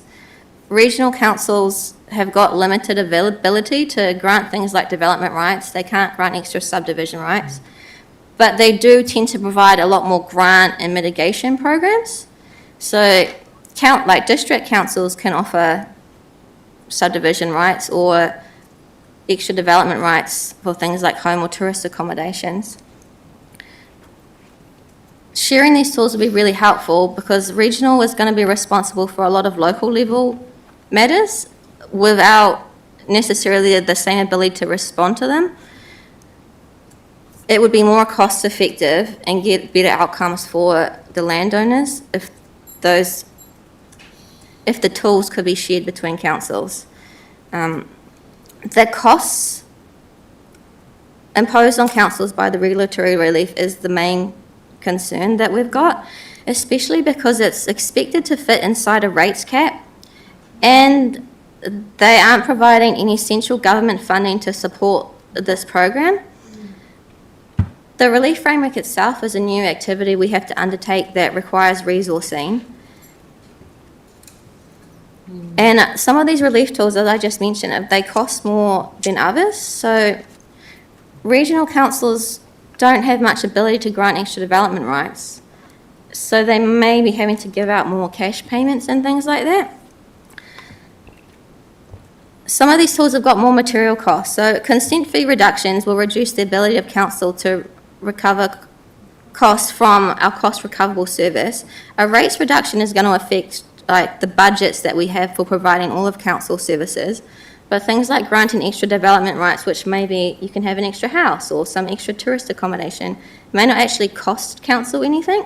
So councils might then actually want to choose which types of relief we provide, especially trying to adapt to our local conditions, which includes things like our budgets, and we may have more features that need relief than others. However, the bills indicate that they may be setting national set methods for what type of relief we could offer for the type and level of impact on the land. So we might not get a choice in which relief option we can use, and therefore how we can adapt that to local circumstances. That's potentially going to disincentivise these protections, because we're going to have to weigh out the cost of this with how much we value these protections. And again, all of our districts are different. So different districts are going to be burdened differently by this cost, and we've also got different financial situations. These costs aren't supported, and that disincentivising these protections actually goes against the bill itself. The goals that Yvette spoke about earlier, these specified topics are all system goals. They are matters of national importance. Anyone operating under the bill must seek to achieve them. So we are being mandated to protect them as a system goal, but we are not being supported with the cost of this. It really has the potential to impose significant costs on councils and disincentivise the protections. We've asked that if we have to provide regulatory relief, which we've asked not to because of the costs involved, if we have to, funding support should be provided by central government. And they also need to ensure that large features don't get disincentivised due to their size, especially for significant natural areas. The value of them is ecological, and that often gets bigger and important the bigger the feature is. These protection risk disincentivising them because they might cost more to protect. In addition to the cost of new rules, there's also a rollover effect. So landowners who had similar rules imposed on them under our last district plan, they're also eligible for relief. They have to have owned the land when the plan was notified. That was in 2013, and still own it. But it means under this framework that we will have to reassess all of those affected properties and potentially compensate them for what is essentially, we've already legislated these constraints. Those provisions have already gone through public consultation and negotiations with landowners. You would assume as part of that we would have put in mitigation, or we would have negotiated those issues. And those landowners have already also had the pathways in the RMA for compensation if they've been unreasonably constrained to access. We don't really consider that this retrospective application is that reasonable, and it really has the potential to add heavily to both our resourcing in order to do this, and then the cost of relief. So our submission is asked for the eligibility for those landowners to be removed. It should be noted, it doesn't affect someone who has purchased the property after the last district plan was notified. So those properties are under the same rules, but they won't be subject to it. We're assuming because they haven't essentially had the rules imposed on their property, they've bought it with them in place. Yeah. The other thing to note is that when we're considering and assessing the impact on the reasonable use of land, we're expected to assess land value and the impact on land value. That's a big change from the RMA, and excuse my language, but it's kind of insane. In general, it's pretty difficult to figure out how much of a land's value would be related to a specific factor. And with this new system, it's really heavily, it anticipates heavily changing the development environment by making it easier to develop. And it also anticipates releasing a lot of land for development. Land supply alone is a huge factor in property pricing. So in light of the major shake-up the new framework's expected to create for land and development, and the Minister has said the words, he expects it to flood the market with land, how are we supposed to differentiate the impact of a specified rule when that whole environment has changed? We expect it's going to lead to legal challenges and litigation.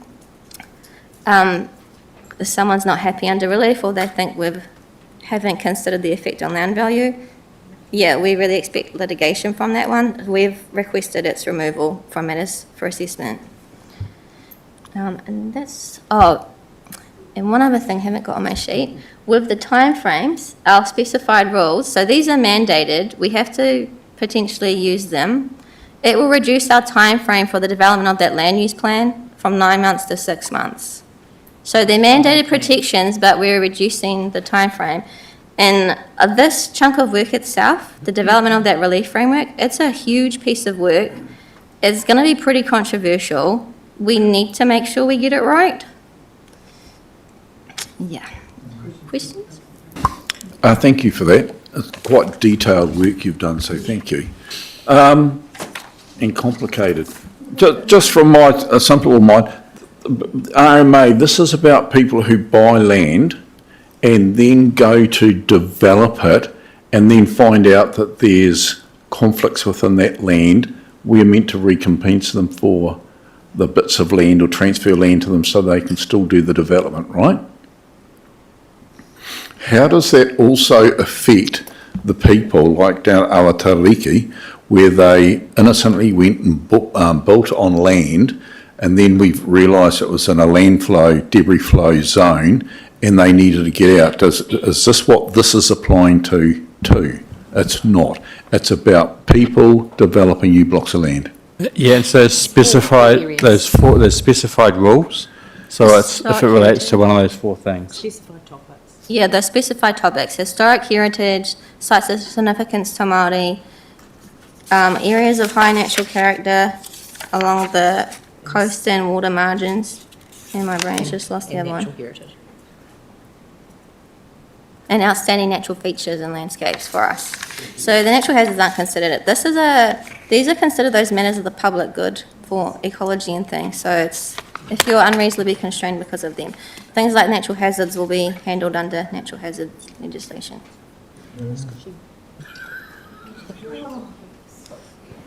Tone? I say something to everyone, but I want to again acknowledge the thorough detail, not only in the presentation today, but also too in the draft submission that you guys have pulled together. And I think mine's just really a statement, just makes me feel sick to my stomach. Basically just, there doesn't seem to be any protection, at least of all, for the environment. And it just clears the way totally for the rights of developers and private rights.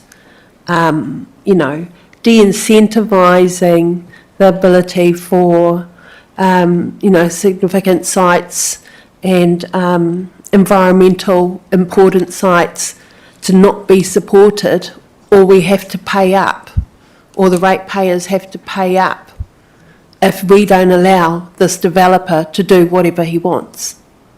So it's either the environment or we pay, which we're never going to be in a position to afford, even if we didn't have a rates cap. So it just makes me personally feel ill. not to mention the relationships and damage that it's going to do to Māori. I don't think that in the face of it, yes, we might have a face-to-face friendly relationship with our iwi and our rohe, but it is something that won't be forgotten or forgiven, particularly if those cultural sites are severely damaged or taken away. It's irreversible, the damage that's going to happen. But kia ora, mihi tu o mahi, thank you. Yeah, and I mean, it seems to me disincentivising protection is precisely the point. My question is, in terms of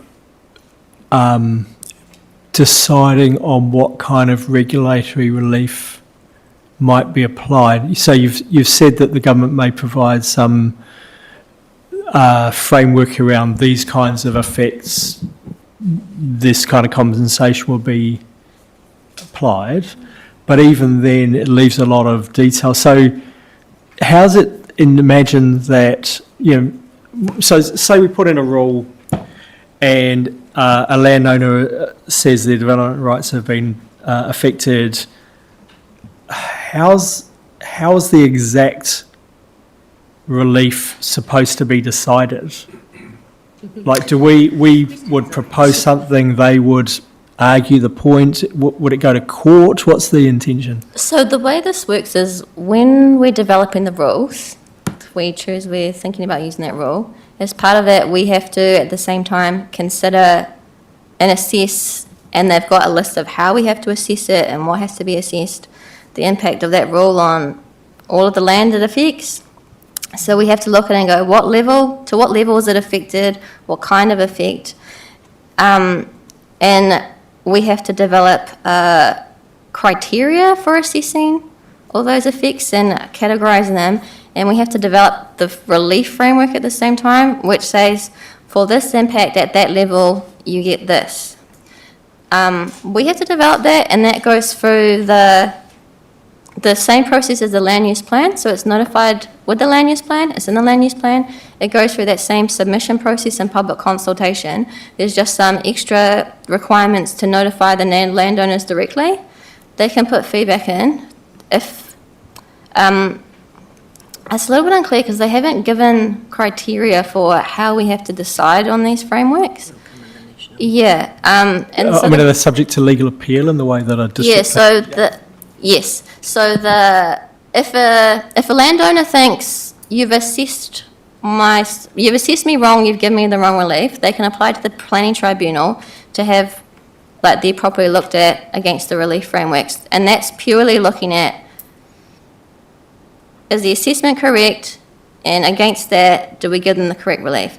If they want to appeal against the relief framework itself, so actually for my level of effect I should be getting something else, that would go to the Environment Court. Okay. I mean, it seems to me, in the context of rates capping, that once again this massive, not just in terms of the relief itself, but the huge burden of work being done. We're asked to value land, the impacts of land changes, we develop all this kind of framework and criteria. It's just, as I say, within the context of rates capping, it's bizarre. Anyway. Because I had read somewhere too, so if it was to go through that process where they were going to have it assessed or they wanted to challenge it in that, I might be confused with a different part of it. But is there a part there where there is ministerial sort of decisions made, or do they have, the ministers have influence in that? Those ministers are primarily also able to look at fast track or other projects that are coming through. Does that make sense? Was there minister influence when it came to decisions or not? That's a great question. I'm just having a quick skim. Yeah, maybe through the spatial plan committee. Through the spatial plan. So that the minister can appoint someone to the spatial plan committee? Yes. So maybe through that process. Oh, okay, so not here. Yeah, because I did read somewhere there was concerns about how the conflict there with if you had a minister who was taking into consideration proposals to do with the fast track bill, and then how that would influence what decisions are made in these areas. So I might have got that mixed up. Thank you. No, you are right though, because the bill has indicated that it's put provision in there for them to put out national standards on what relief we give out, how we assess it, how we categorise impacts. They haven't stated that they'll do that, but it is in there. Yet the relief doesn't have minister in there anyway, but all of your specified topics go to the minister for review for that audit, so they would be looking there to see if it aligns with all that national direction, which would include all those standard methods and things. Can I just check in with you? I'm aware there's quite a lot of slides still to go, and time's ticking on. How are we doing for time? We're a little bit over time. I mean, there will be another opportunity tomorrow at the committee meeting when we present the submission for things. So if we do skip through things pretty quickly, let others have a go. There's another chance to have your say.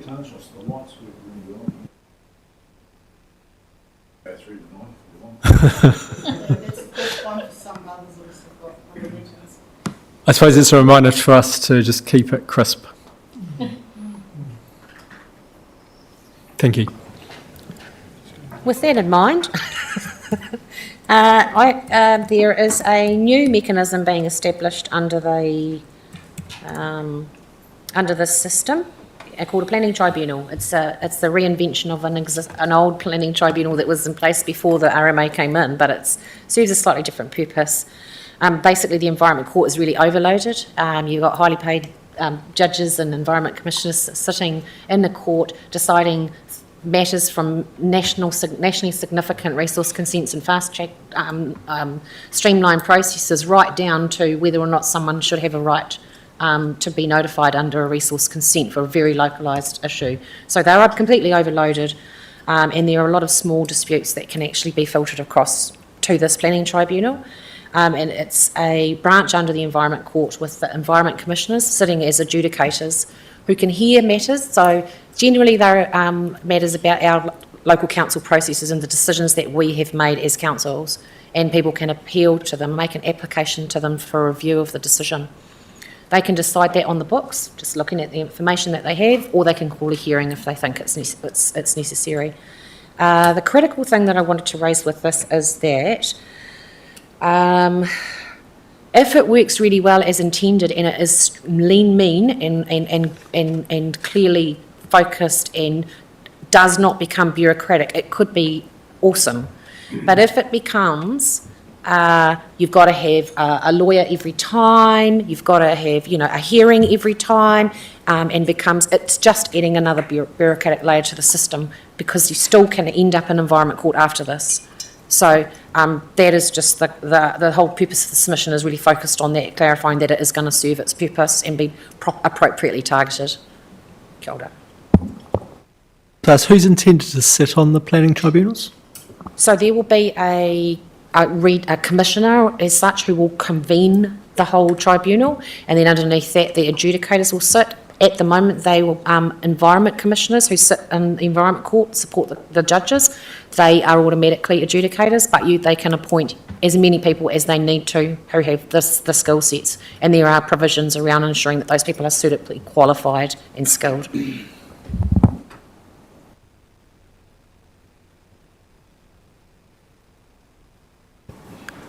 Kia ora.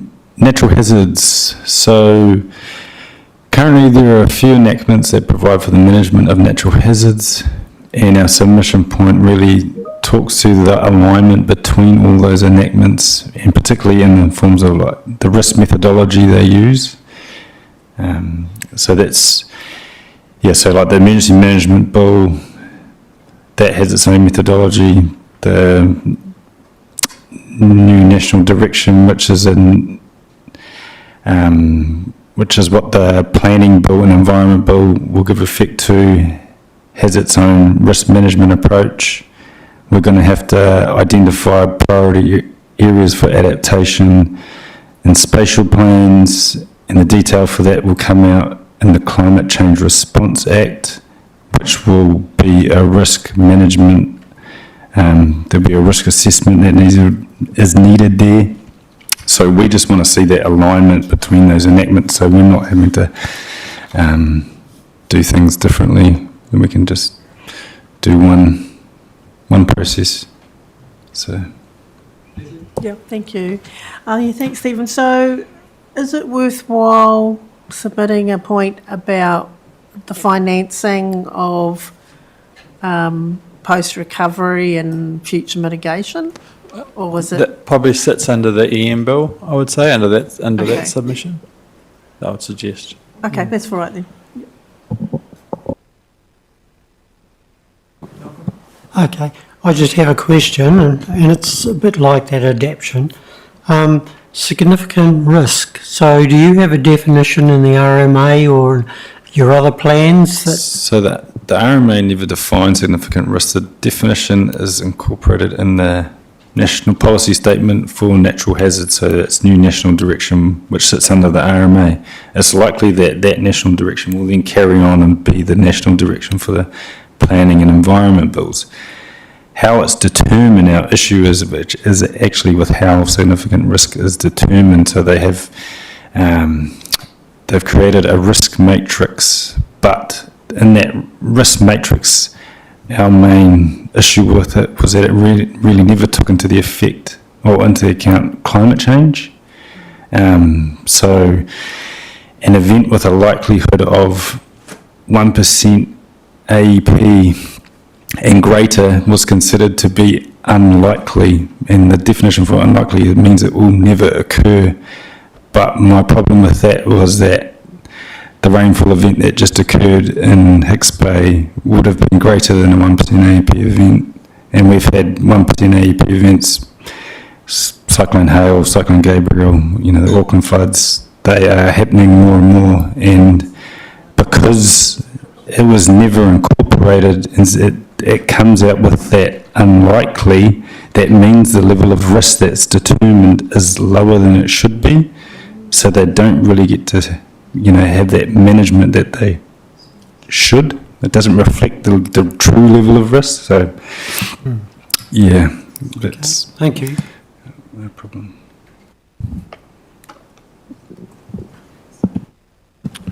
So just wrapping things up then, this is next steps in terms of the procedural stuff. We are expecting the bill to actually be passed around middle of the year, the acts to become acts in the middle of the year.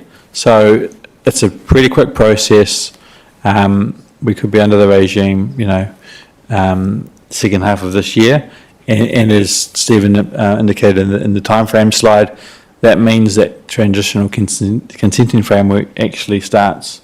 It could be in July that we're actually implementing it. So it's not long to go, and also just noting that it really speaks, I think, to the length of time we've got to prepare these documents should the timeframes not change under the acts. So they're also getting into a lot of the getting ready for this is really important, and it's important for us to be into that right away, not to wait. But let's just get into it because we're not going to have a lot of time. Kia ora.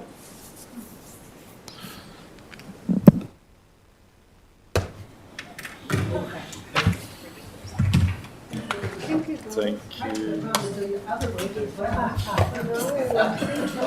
Yeah, that would be a no. Sorry to take you, it's fine. It's already the first heard about I see you on that cheery note. Yeah, it's really challenging. Yeah, it is. Yeah. 20 minutes. Sorry. Thank you. Keep it crisp. That's what I heard.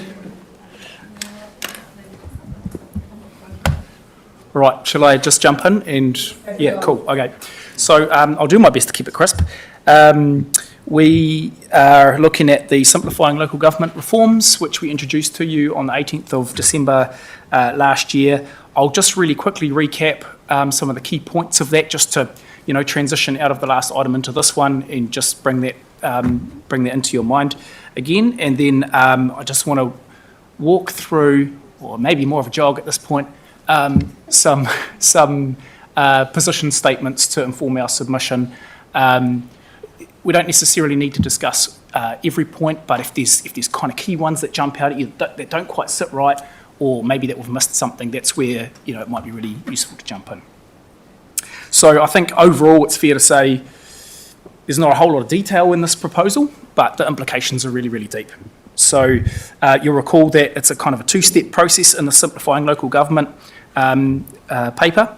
The first one was around the first step is around abolishing regional councillors, replacing those with combined territory boards, acronym to CTB, and they would be made up of mayors from each local authority, and possibly a central government commissioner. So there's options around that. For our region, that means removal of 14 councillors. So that's the generally elected councillors. We've got the 3 Māori wards, of course. They would disappear as well through that process, and to replace those with 6 mayors. So CTBs in the first instance. Are you putting it up on the screen? Oh, yep. There's a clicker here somewhere. Apologies. So CTBs in the first instance would take over regional council functions. CTBs would make decisions under the new RMA framework. And then as a step 2, they're required to develop reorganisation plans within 2 years. So those are the initial pretty significant functions of the CTB. So 2 years they have to develop these regional reorganisation plans. They are required to map out services across the whole region of all the councils and the regional council functions as well, and review those for how they could be more effectively and efficiently delivered. And that could take us to a number of places, effectively. It could mean more shared services, it could mean more CCOs, it could mean council amalgamations, it could mean retaining the kind of current dual system of local authorities and some sort of regional authority. It could mean unitary authorities. So there are actually some pretty chunky implications of where this thing could eventually land. So that's just a really quick refresh. I'll move through to some... Because I know you've got the least amount of time. This is probably more for Nandoa, but with you mayors having to do all this, are you looking at like employing someone or anything like that to take on the bulk of the work, or you may not have had any discussions? We haven't even had that discussion yet, but we are meeting on Monday at the Mayor's Forum. There's a bit of pre-discussion on the Sunday night, so those things may be canvassed. Thank you for that. Well, it's a huge amount of work. Yeah. Wouldn't you still have all the staff from regional council there, wouldn't they? I mean, rather than hiring someone extra, you've got massive staff up there that would... I'm not offering anything. I'm just asking have they discussed how they were going to achieve this, was really where I was coming from. So. Anyway, let's continue with the presentation. Keep going. And just bear in mind, this is still a white paper, so it's not a bill yet. There's a lot of water to go under the bridge before we get there. Regional councils and their staff do have to exercise their functions still, so they're not suddenly free of what they were doing before necessarily. But yes, there is a lot of additional work over and above BAU that would fall out of this. Yeah. So in terms of some potential submission points, I'm just going to group those first 2 headers there around acknowledging changes needed, but that a more strategic approach is required. So we acknowledge changes needed because the current system is quite limiting. We've explored that through the Future for Local Government review a couple of years ago. And when we talk about a more strategic approach is needed for this reform, it kind of suggests we should leverage that knowledge and that deep thinking that's already happened, because this review at the moment, this proposal, only barely articulates the strategic context. It doesn't say why is change needed. It doesn't talk about, what's the what's at the community level, why, what's the driver in terms of things like climate change and housing and, cost of living, homelessness, climate change, those kind of drivers. It doesn't touch on those. In turn, it doesn't touch on the drivers at the organisational level. So, within the local government system, what are the key constraints and barriers and opportunities for local government to deliver better to communities? If you don't have that foundation, I just don't understand how you can jump straight into a structural solution. So it's a big job to understand a strategic context, but actually, the work has really already been done through that Future for Local Government review. It might need a refresh, but there's a whole lot of really good deep work there. So we're saying don't discount that. So essentially our submission points in response to that are, yes, we welcome this review, but define your strategy a little bit better, share it with us, have some coherency across the local government reforms, because we haven't seen that yet. We've got the RMA stuff next to this stuff, next to rates capping, and they don't appear to be talking well to each other. And then, what's the third point there? And like I said, build from that rich base that we had previously. So that's those first two areas. Then we start to jump in terms of our submission points into the actual detail of what's being proposed. Not that there's a lot of detail, but we'll jump from the strategic down now into some of the kind of more detailed aspects of it. The constitution of combined territory boards, which is the 6 mayors of our region in our case, the first point we'd make is that should really align with an election cycle. To not align with an election cycle, and there were whispers that might come about earlier than the next election, would be, very undemocratic and undermine, that democratic mandate that you've all been given to do the roles that you have, and similarly to the regional council laws. So that's the first point. Possibly two questions now for councillors. The first one is that the proposal specifically asks about whether there should be a Crown Commissioner involved in the CTB. I haven't ventured, a submission point one way or the other on that one. But then broader than that, is the constitution of the CTB about right? Should it be mayors? At the joint group for the Eastern Bay of Plenty, there were some ideas that came through around things like, should the regional council have a representative on that board potentially? Should Māori have specific representation onto that board? And then that third question there around, should a commissioner sit on that board or not?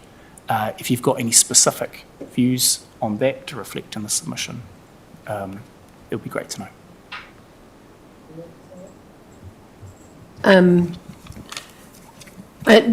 I think that being able to see some part in there about whether or not regional councillors can be retained for a certain period of time, which is similar to the Mural Forum feedback.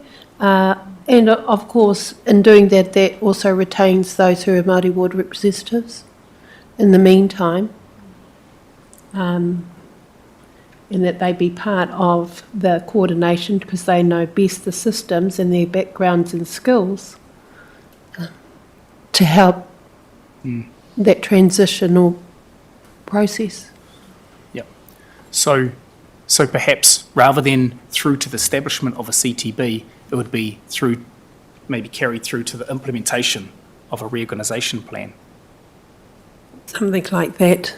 Yeah. Because that's just in the preparation part, isn't it? And then it will turn into a CTB. Is that right? Well, the CTBs established straight away, isn't it? The CTBs would lead the reorganisational plan development, and in the first instance, they would replace regional councillors, which mean we wouldn't have a regional council or regional council laws involved in the development of those RRPs at all. They'd just be developed by the mayors. So I guess in principle, what I'm hearing is we should retain kind of regional council representation into the development of the reorganisation plans. But that's just some feedback. I just didn't know whether or not did you have to have CTBs? Can't we just retain the regional councillors as they are during that time so that they can oversee that process? That was all, and therefore supporting and retaining Māori wards representation under the legislation that was there. Are we just talking about the whole process or just that pre-bit? That's an option.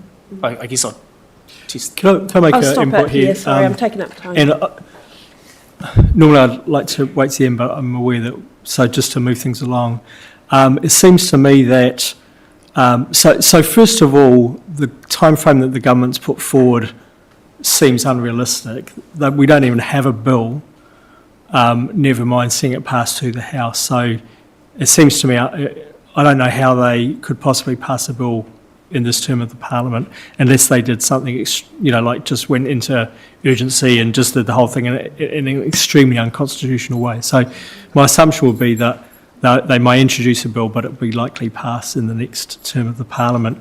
To me, it would make sense to allow the regional councillors to see out their term, and there's a whole lot of reasons why that would make sense, including that's not something that mayors were elected to do, that's not something we've asked to do, to run the regional council, and whether we've got the capacity to run the regional council as well as the work we've got to do as mayors.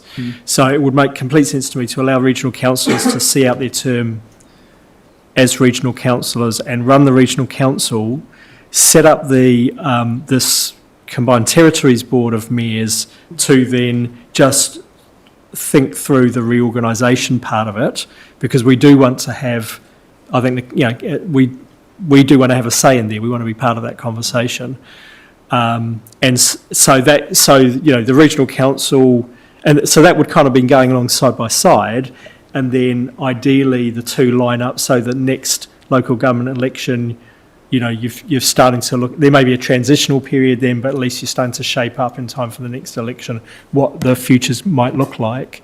I do agree that there should be Māori representation on that board. I do agree that the regional council needs some representation, because if you're just using mayors who have no experience in regional council, it's an obvious gap in the knowledge base of that board.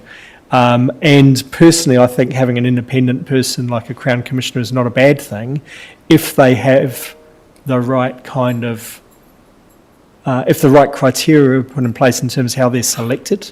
Yeah. So just being mindful of that. But I think having an independent in there is probably a good thing. That would be my view. Cool, that's very clear, thank you. Thank you.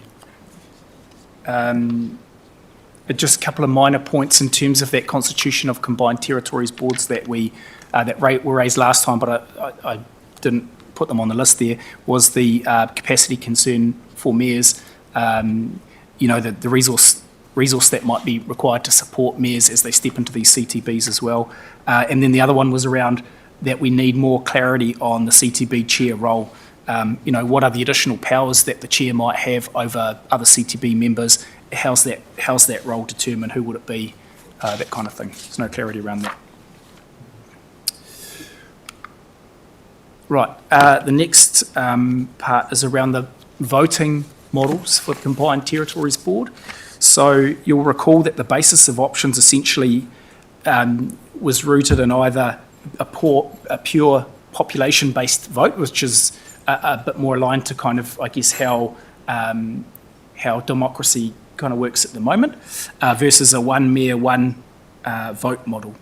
The risk with a pure population model in this instance is that the Western Bay of Plenty councils would carry a weight of the population mass. So effectively 63% of the population, just noted in the box down the bottom there, 63% of the population sits in the combined areas of Western Bay of Plenty and TCC. So if they wanted to make a decision and they had agreement between those two areas, that would override the voting ability of the remaining CTB.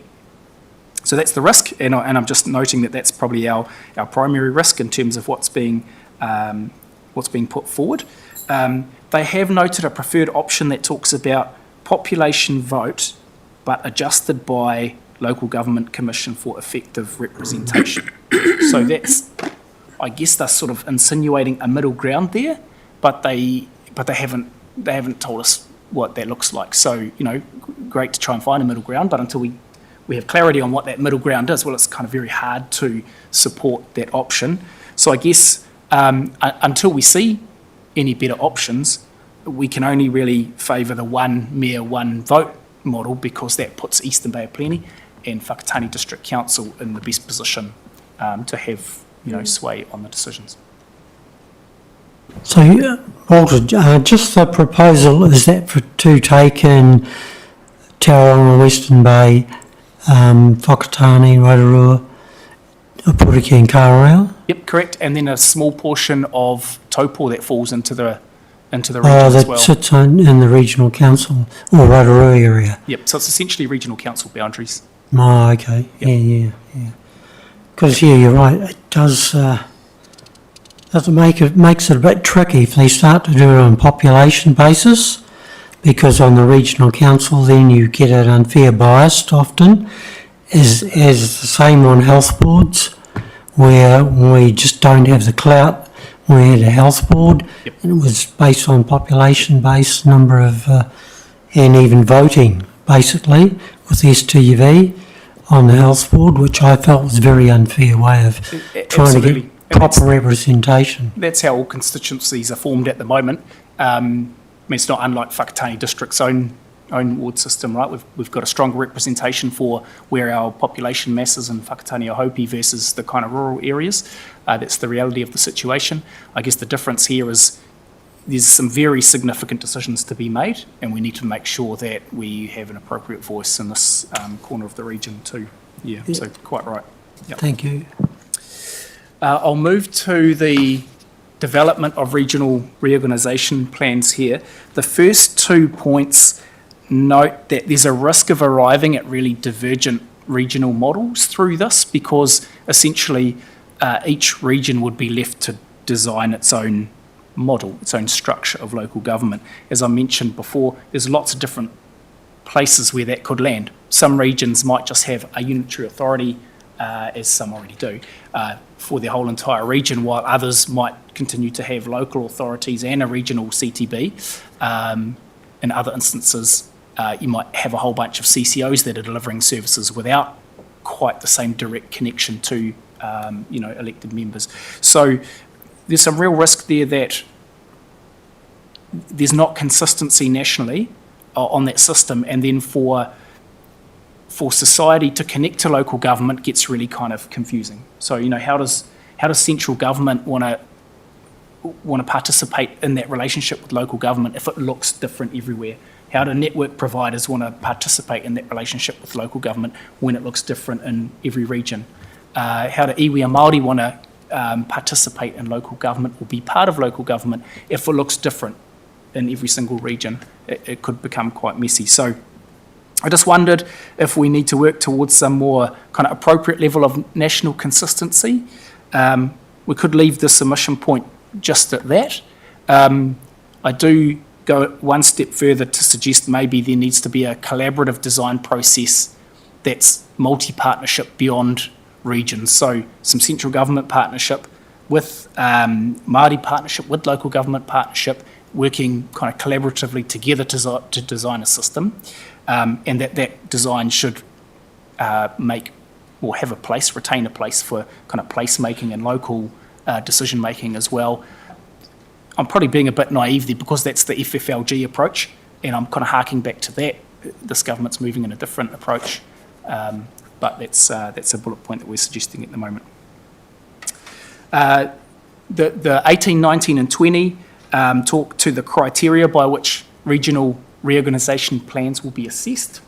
So the CTBs develop their regional reorganisation plans. They have to submit these to the local government minister, and local government minister has the final right of approval.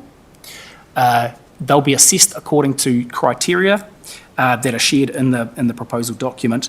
Our main point there in relation to that is that criteria should direct a process or a decision towards kind of higher level strategic objectives. But because those high level strategic objectives haven't been set, the criteria don't kind of, don't link. They don't take us to a place we need to go to, because the place we need to go to hasn't really been expressed. And then specifically in terms of the criteria, the language within the criteria is largely oriented around efficiency, amalgamation, that kind of stuff, which is a good goal to have. But I just feel like there's not much kind of community outcome aspiration that sits behind that as well. So, you know, how can we be better equipped to have impact for what communities need? How can we have a system that allow local placemaking and local aspirations to be exercised? You know, even just value for money rather than efficiency is even a better term, even simply at that. So that's the middle bank. And a big point at the end there around unfunded mandate, and I just picked up under RMA, there's a similar concern around that there too. Particularly, again, if rates capping comes in, you know, how are we supposed to deliver all this change? Deliver CTBs, you know, who's the secretariat for that? The waters change process was very intensive, and there were lots of consultants and lots of cost involved in that. That's one or arguably three services of council. Now we need to review and design future models for approximately 40-ish council services. So that's a hugely intensive review, a hugely intensive process that isn't resourced above our BAU. So the point there is, well, we need resource, otherwise how are we going to do this? And then sort of a few closing sentiments there is, and this goes back again to strategic objectives. If you set out strategic objectives from the start, it doesn't just set your criteria that guide you in the right direction, it also guides your scope. So I just have captured that there's a lot of stuff here that's out of scope that previously has been within scope of what the local government sector has been exploring. The obvious big one is wider funding and financing tools. That's the big one that, you know, local government sector's been going on for 10, 15 years about we need more funding tools. That's not included within this. Other key points there was around, you know, building stronger and more enduring partnerships with Māori. Beyond this document just talks about honouring those formal Treaty of Waitangi agreements and settlements, essentially. Whereas in reality, the local government level, we're doing a lot more than that. You know, we're investing into building a more enduring partnership, not just honouring treaty settlements. Yeah, and there's a couple of other scope points there, I think, that we can share as well. So that was a really fast take, but in closing, it's just around, you know, we're embracing this conversation. This sort of continues a conversation that's already commenced, but actually it needs to be a lot more thoughtful. We would want a co-design approach, as I mentioned, and yeah, and looking forward to the next steps if it goes anywhere, I guess. So that's the kind of nub of the submission points. I'd note that in closing as well, that actually local government is, including our corner of the world, is investing quite heavily into this conversation already, even though this is just a kind of ideas paper at the moment. We've got a joint mayoral submission. We've got a submission from Tai Tuara, who's kind of, you know, representing managers in the sector. They've got a really well thought out submission. We've got an Eastern Bay of Plenty joint committee submission that's sort of starting to gain some traction, and of course we've got our submission. So there's a lot of voice and a lot of, be assured, there's a lot of good thinking that's trying to influence this process. I'll leave it at that unless there's any kind of. Thank you. So I'm guessing. So I mean, I think you've done a fantastic job. I think you've captured the thinking really well. You've put it within a broader context really helpfully. So I think that's the bones of something really, really good. I suppose, and just mindful of time as well, because we still want to look at the rates capping. I suppose what you might be seeking is any further, if there's anything that's not there that needs to be in there, we can send that through, I think, probably. Yep, correct. You know, or if there's anything there that jarred a little bit, you know, if there's something that didn't quite sit right, equally, yep. Come back to you. Yeah, that's great. Leslie? Yeah, I really just had one overall comment, and that was, in terms of the size of regional councils, and the type of communities involved in regional councils, like Auckland and Wellington and, you know, Nelson and that. Like we've got two real clear sort of wealth councils. Rotorua is probably medium, and then ourselves are, you know, decile 8 and 9. Is there anywhere to kind of include something about, we know change is needed, but one size is not going to fit all, and definitely not with our Eastern Bay. Yep, I'm pretty sure we can find a place to reflect that somewhere. It's definitely been at the front of my mind as well, and I wasn't quite sure how to express it, but I think there's, for me, two thoughts going on there. One is around the funding and financing tools. They're too limited. That means we have to rely on rates. And then the second point is, if our region moves down the track of these kind of, we already have an identity sub-regionally. If we were to form unitaries according to that identity, then we've sort of got a rich cousin, poor cousins going on in terms of the rating base. So it's a very real concern. Okay. Yep. Yep. Good one, Bob. Yeah. Cool. I think I'll... Yeah, I agree. Great work, Walter. I just wanted to say, I think that Future for Local Government review was really a good process. You had heaps of input from councils and local government all round, and a lot of that thinking's been done, so just to draw as much as possible, which I'm sure you're already doing. But yeah, in balancing that collaborative design process with allowing the local voice, I don't know how that's going to work, but it ties into what Leslie's saying, that we're all unique. So getting economies of scale with design, but also making sure that we preserve what works for us here in the Eastern Bay. Thank you. Cool. Thank you for your thoughts. Who's next? Oh. Welcome back.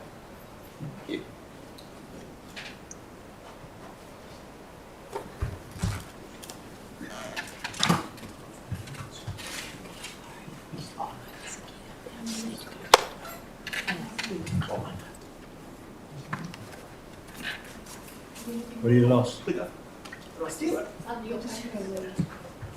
Oh. Okay,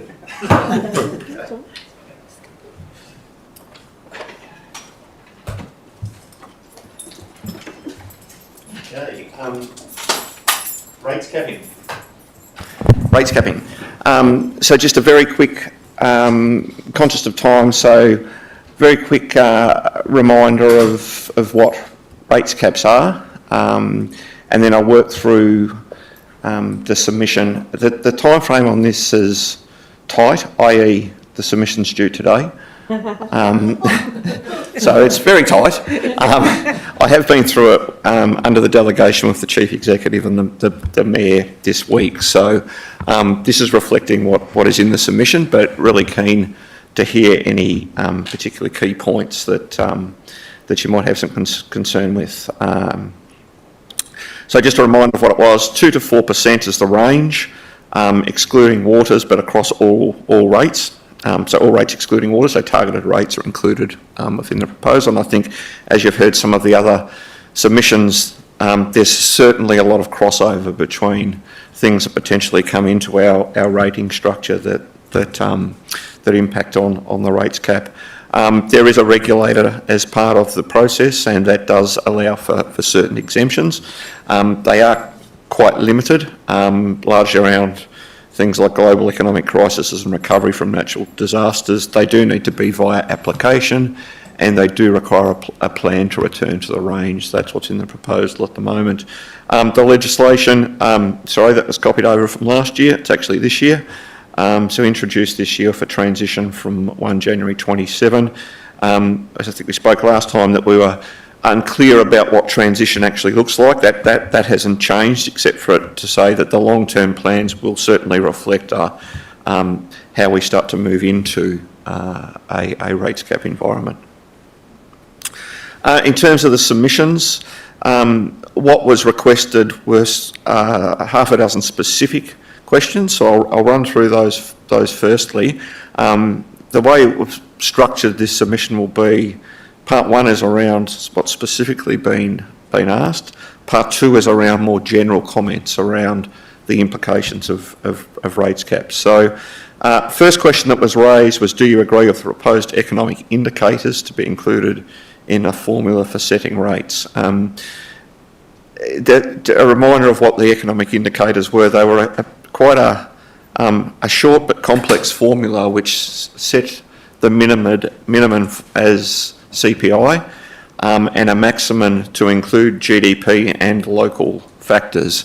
It's fair to say that in terms of the recognition that CPI is the minimum, and I'll come back to this later, will put a significant pressure on local government in the sense that it operates in a basket of goods that isn't measured by the consumer price index. So I think that's the first point that we've made really clear in there, that a minimum that was more associated with local government cost would be more appropriate.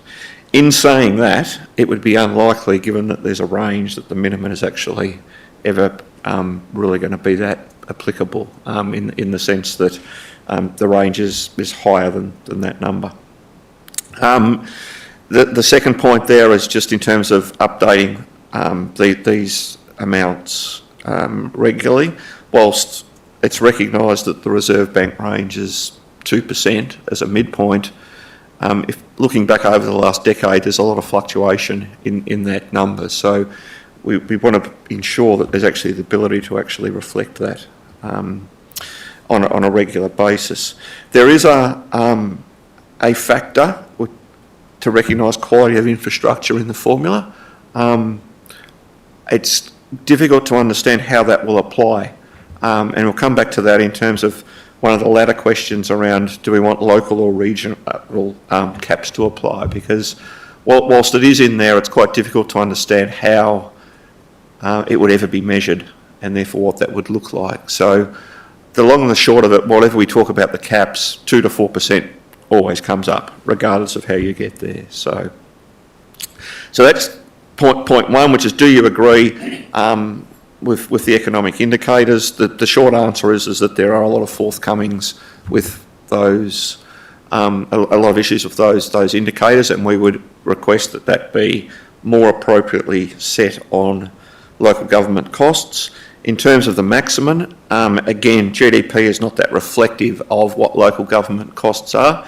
And one of the things that we've brought out in the first submission point is that ensuring local democracy takes place and allowing community involvement, and it's hard to see how that would play out with a maximum cap set, which does not consider what we need to deliver to the community. So that's been made very clear in the submission, that that process is already allowed for, and democracy allows for that to occur. So that's point one. Any questions as we go? Just on the previous page where you talked about 2.2 to 4% across all rates, excluding waters. Does excluding waters include water damage, stormwater damage? Like in the last big storm we had at our way, we blocked the head of Blue Road, Manawahe Road in several places, stuffed up the road, down past Upper Pong Hall, Braemar Road. We blocked Capitol Road. All those had to be cleared up, but they were a result of stormwater that got out of control. So is that cost then go to... It's a great question. Problem we've got is we don't actually have any legislation at this point in time, so we're going by what has come out, which says is that the waters is excluded effectively from there. If that was, for example, damage to the transport network, it would be under how it reads now, it would still be within the cap. And it's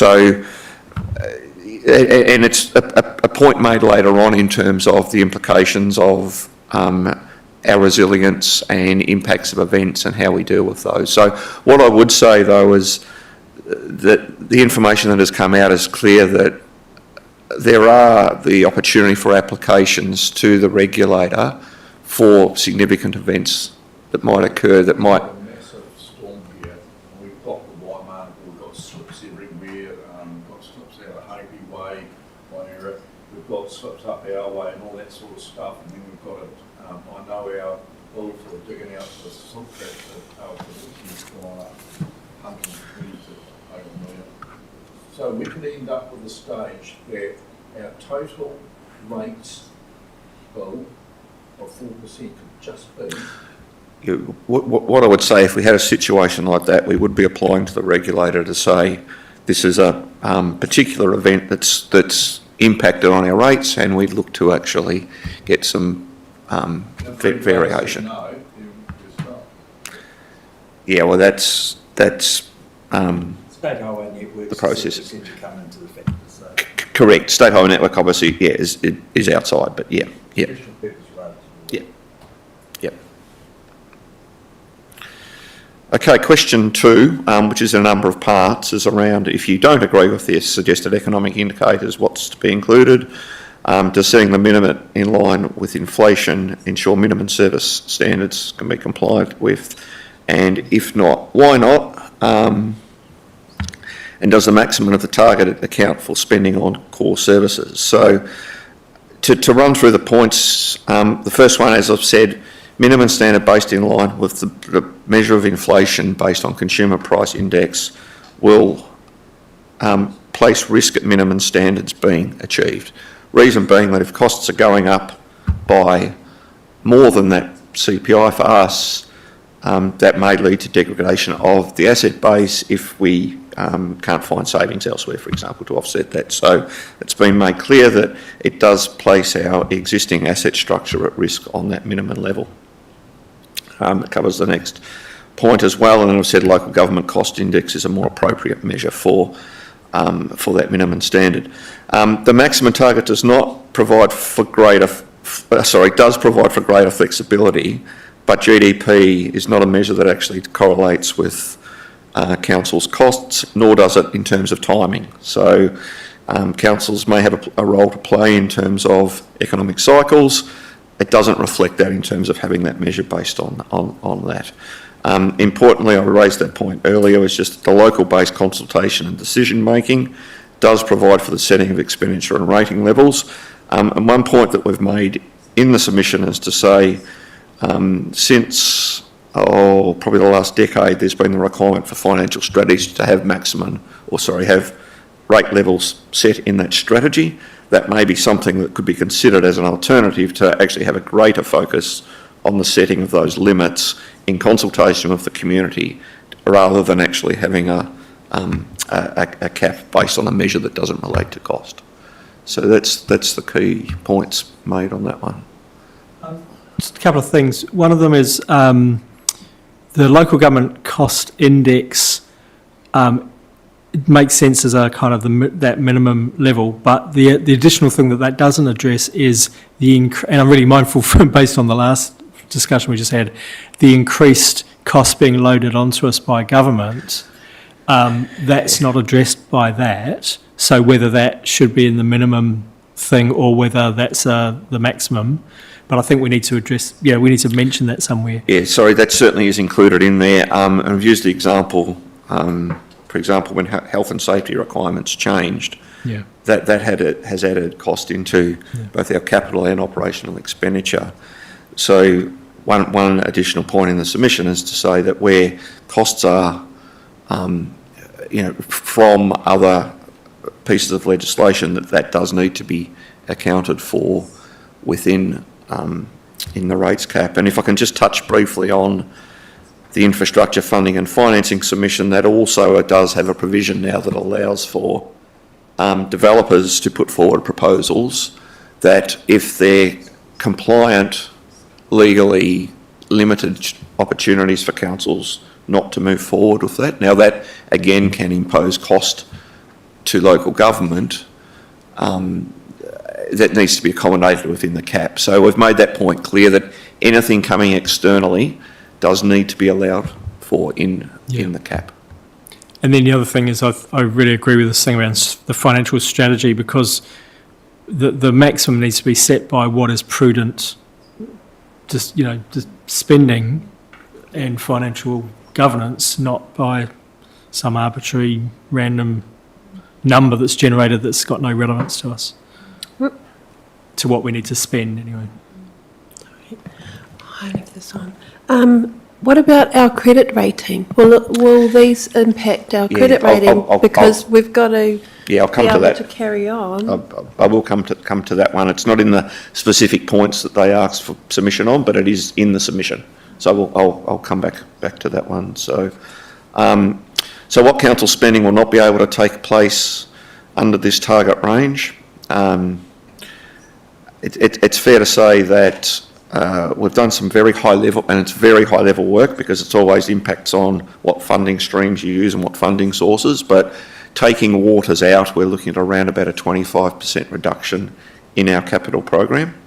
And I'll come back to this one because there's a really important point to be made about the difference between changes in level of service and the changes of delivery of capital that impact on these rates. But it is quite a significant impact in terms of what we will be able to spend on outside of keeping what we've got going.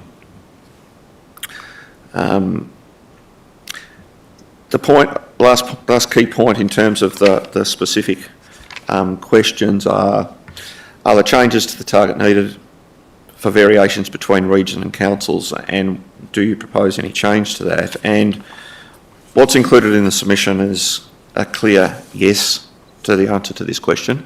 Noting that we're trying to put something forward that might be seen as reasonable in terms of balancing the complexity and not having a different cap for each council on that. So at the moment, growth is largely used as the difference between councils. So if you're a high growth council, you might get a little bit more. That's what's been indicated. So what we've suggested in this, that there are other things that need to be added in, such as infrastructure deficits, such as investment holdings, such as resilient and risk profiles. So not an exhaustive list, but things that actually address that we're not all the same, we're not all starting from the same position. And the problem with percentages is that they assume a equal starting point to some degree, and we're not all starting from the same point. So the point of this submission is to say, consider the fact that there may need to be some variations to allow for variations that exist between councils. And that's some of them that have been listed there in terms of what that might be. Is there any questions on that? They're the specific questions that are within the request for submission. The next section we've got is more general comments that I can run through. Can I just make one point, which is just to, because you talked about this with me, Paul,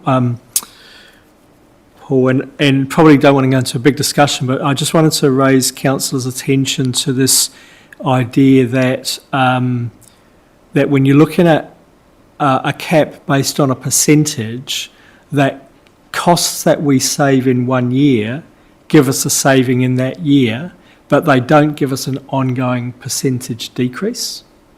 That was really, it took me a while to get my head around that, and I thought it was really important. So this slide here attempts to do that. Oh, okay. Apologies that it's not the, it's an accountant trying to put graphics together.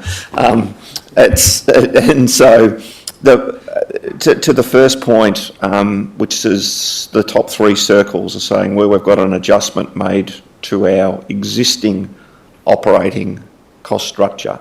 So if we work through that example, if we say that we had $100 million of operational costs now, our costs go up by local government cost index, etc., and they're 106 million the following year. To get us back to the cap, we need to find $2 million of savings, and we do that through some form of operational expenditure, whether it be level of service changes or whether it be some other form of operational expenditure. What that then does is means that our base level of expenditure is 104 million. When we then apply our cost increase to the following year, it goes up to 110 million. So without finding another 2 million of savings out of our cost structure in that year, you don't actually maintain the level of decrease because we've changed our base. So there's a difference between what's in our cost structure and what's added to our cost structure. And the second set of circles shows the difference which basically says if it's coming for our capital expenditure program, which isn't in our cost structure but is added to it, if you deliver less capital, you then can actually maintain it. So I hope that makes sense, because it's really important is that you can only pull so much out from the operational expenditure each year, and at that point you're into actually saying we're just delivering less capital, because that's the long-term way of keeping the saving down. Does that make sense? Because it does take Does that include renewals as well? Yeah, it's a really good. Yes and no. The reason I say yes and no is because it does include renewals, but the conversation we had this morning about the balanced budget, and we see the costs of those ramping up by often more than inflation, means that there's added pressure on that number to renew. So it ultimately that erodes if it's more than the CPI number, for example. So, but you can continue with what you've got. But your question is additional expenditure becomes more problematic. So you should be able to take care of renewals, but it limits other things to spend. Yep. The other thing I was saying here that doesn't reflect is that discussion we had earlier, that by reducing our operating deficit and our operating debt, that does create long-term percentage savings. Correct. That's right. So all of these numbers we work on is that the deficit has been retired by 29, because in the event, for example, we haven't, then we would need to. So our 2 million would still hold our rates at 6%, for example, if we're trying to. So we'd have to find another 2 million or reduce our capital even further. So when we have a rates cap of 4%, we've got around 2.5 million going across the deficit. That's worth 3% of rates. That means that by default you're at 1% if that's not retired. So it does impact quite significantly. You'll just get it under control, and then the assets will need to be reevaluated again. Yeah, revaluations are an interesting one. I know they are an indication of the future, but we also do quite a lot of work around making sure that we're charging that correctly by reviewing the reserves in the long-term plan. So there can be some adjustments made, but it is a good indication that we know that there is pressure there. So just moving to the general comments, apart from the specific questions asked. Yes. So first one there is intergenerational approach to funding and financing for equity and fairness, which sounds a mouthful, but what this is alluding to is that at the moment, we do put some allocations aside for risk funding. So each generation of ratepayers is effectively contributing to risk that exists on every day. In a model that allows for a retrospective application in an event would mean that a lot of councils will actually make the decision not to continue with that regular funding and rely on an application process to actually get that exemption. And the problem with that will mean is that communities in the future are wearing the cost of risk that exists now. Yeah. So there's an intergenerational issue with that, which is what's made in the first one. Tony, to your point, on credit ratings, that's brought out as well, particularly on balanced budgets. If there is essential infrastructure that continues and our budget isn't balanced, Standard & Poor's have certainly indicated that will be taken into account in the credit rating.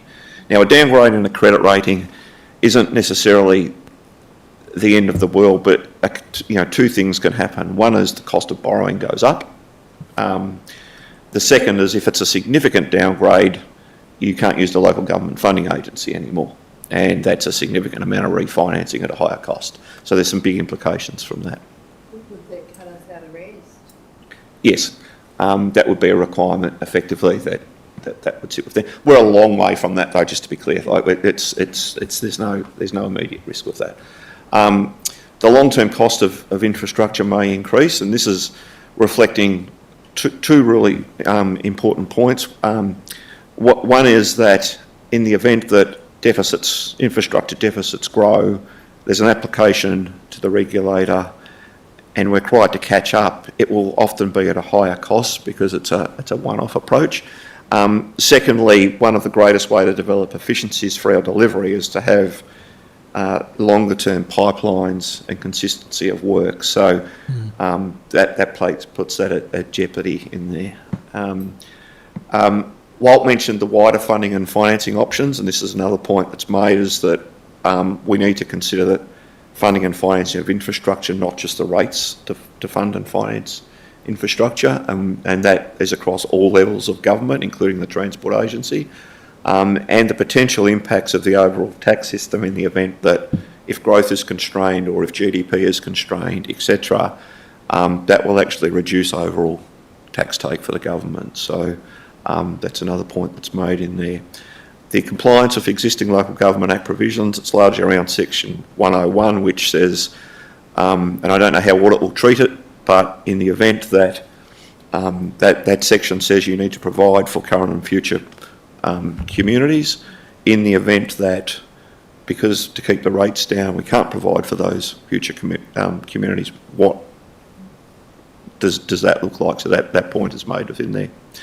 Other proposed changes impacting on rate caps, and I spoke about the infrastructure funding and financing levy before. That's largely what that one is there. And then we've just added also in there, consistent with this morning's presentation, about the Ratepayer Assistance Scheme provides for an immediate choice for ratepayers in terms of their affordability. So think about that seriously in terms of the provision of legislation. Julie. One very, very quick comment. I'm not sort of seeing in there, but the whole wider impact on our economy here is if council is having to spend a lot less money, then there's a lot less money in the circle going around. I'm not sure how to explain that. You know, like if we're not paying contractors, then that's not trickling down to the next level within, you know, within our economy. I'm not sure we've mentioned anything like that. It is going, I mean, sure, the benefits are ratepayers are paying, you know, less with a cap and everything, but the other side is that money's not being spent in the community by council, which is probably one of the biggest spenders within the community. So, you know, it does have a... yeah, exactly, Andrew, a catch-22 to it. And I'm not sure we're sort of... Yeah, sure, I can add a little bit more in. It certainly is in the piece that, you know, council's role in, for example, a recessionary environment, that is included in there, that says, like, you know, it's one of the larger spenders within the community as well, that has the ability to actually assist in economic cycles. So, yeah. Better said than myself. That's what Thanks for raising that. Tony? Because you did mention it briefly, but, you know, is there, in the submission, is there a part about recognising the detrimental impact to local democracy, particularly with the constraints that an LTP would have?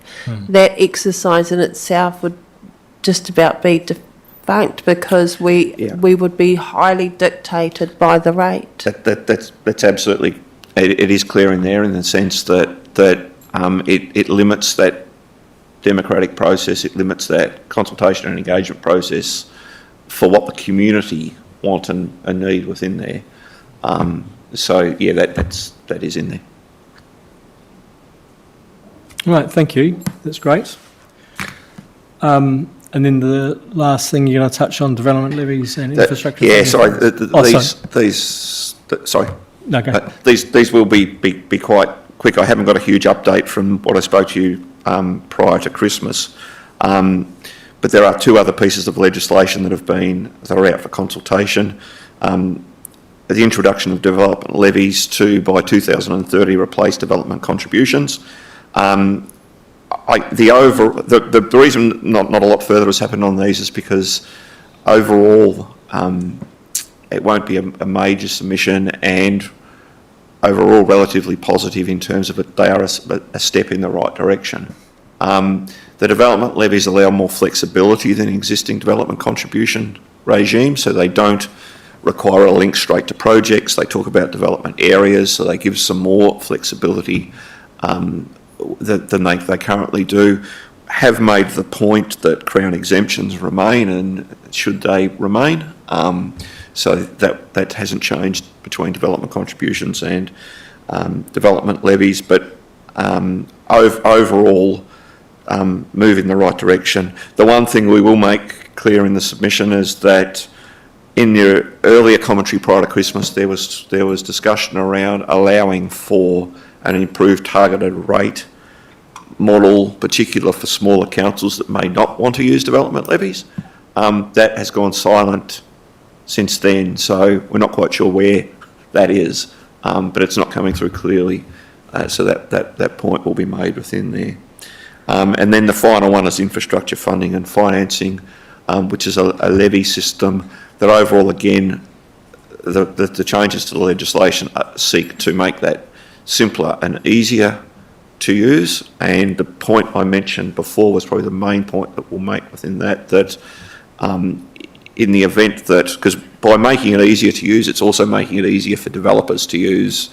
But that the IFF levies largely cover our capital costs, not our operational costs. So we don't want a situation that, you know, we work for it, a good levy goes in and it progresses and half of our rates cap is gone because of that. So we'll just make that point of allowing for that external adjustments to the rates cap for those sort of things. Leslie? And that's... So just for the development levies, at the moment we've got the development contributions that developers and infill housing people will pay.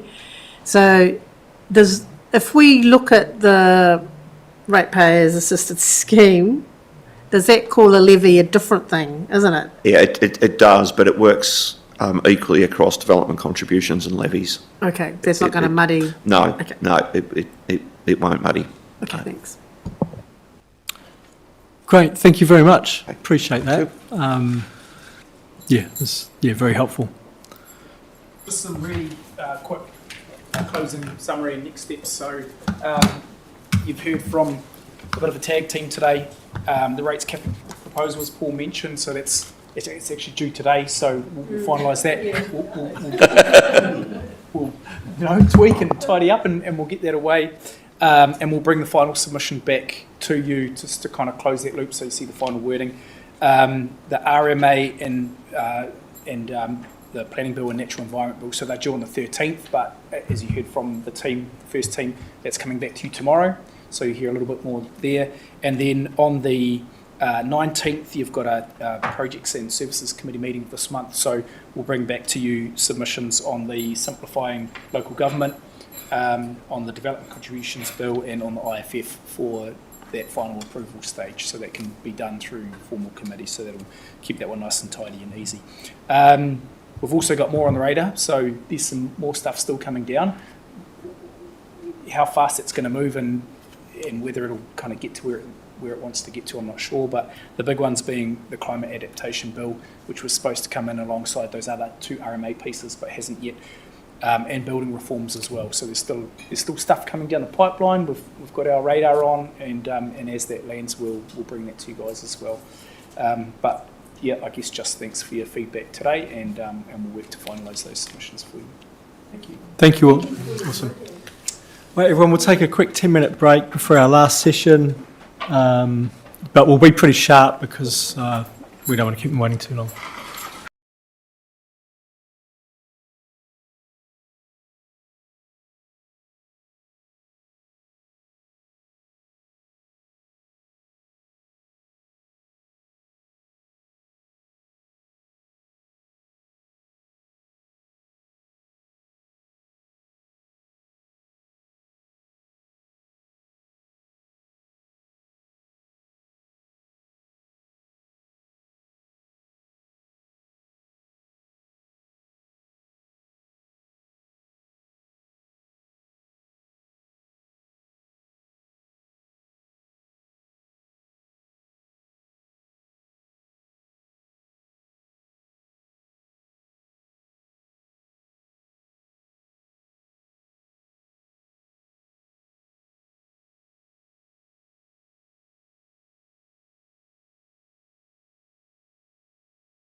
But, No worries. Oh, sorry, my laptop's gone to sleep. Yeah, no worries. Kia ora koutou. I understand you've had a very busy day so far. So yeah, we'll try and get through our item as quickly as possible, but still allowing enough time for everyone to sort of engage and share their views. And we'll try and keep it interesting, given it's been a long day. So yeah, thanks for having us here. Oh, where's the clicker? Here it is. Cool. So, what we'll be covering today, if you happen to look ahead when we had our introduction briefing session back in December, some of the content might look familiar. Basically, we'll be covering off a little bit of Activity Management Planning 101, basically what's in an AMP and why we need it and what it covers, what our AMP review process is, and basically what we'll be doing between our current AMP that we have now. Sorry, we're having to move the ceiling mics because these ones are dominant. Time's up. I'll talk louder. So yeah, the process of moving from our current AMP through to our new 2027 AMP, and also the 30-year infrastructure strategy and how that ties. Sorry, Annalise, if there's a microphone available, could you use it? Yeah. Thanks. That's got a red battery too. Hold on. Is this? That's right. Is that one working? Cool. Okay. So, yeah, the review process, moving from our current AMP through to the next 27 to 37 AMP, and our infrastructure strategy, how that all ties into the LTP. And I'll cover off what the acronyms are when we get to it. Also, what your councillor involvement in that process will be and how you can help shape and influence our AMP development. A little bit about why we do activity management planning, what some of our key challenges are in the current environment that we're facing going into the 27 to 37 period. Then we'll review the previous strategic direction, look at the current problem and benefit statements that we've got, check if they're still relevant, is there anything missing, and how's the prioritisation looking, if it needs any adjustment. And the key outcome that we want to achieve from today's session is confirming our 2027 strategic direction. And that basically involves us agreeing our problem and benefit statements and their prioritisation. And just this is a key milestone for us in the development of our AMP. It'll help us then move on to prioritising our upcoming programs, and we'll come back to you at a later stage regarding that. So basically we'll jump into it, but if you've got questions along the way, please just fire them out. So for those that you may have been through this before, this will be a bit of a refresher, but for those that it's the first time, hopefully this provides a bit of context. So when we refer to an AMP in transport, we're referring to our activity management plan, and it's more than a traditional asset management plan. It still contains all the aspects of a traditional asset management plan, like asset data, life cycle management, whole of life cost review, etc. But it's got a broader, more holistic approach that considers the transport activity as a whole with a customer focus rather than solely an asset focus. This is on the basis that if we didn't have the road users, we wouldn't need the assets. So when we're managing those assets, we need to consider what their function is, what's required, and how that's best provided for our community and users as a whole, rather than just what the asset needs. An AMP is also our evidenced case for investment. As you well know, transport activity uses a very sizable budget, so our AMP is used to demonstrate that that investment is being optimised. Our AMP has a 10-year view, and we update it every 3 years in line with the LTP process. And it's also done in parallel with our infrastructure strategy, which has a 30-year view. It's also a requirement to meet funding conditions for NZTA and Whakatane District Council in terms of our legislative requirements. It follows the business case approach, which is in line with NZTA and Treasury best practice. And for anyone that's interested, I've embedded a link to our current activity management plan, and it's also available on Council's website, so any member of the public can view the document as well.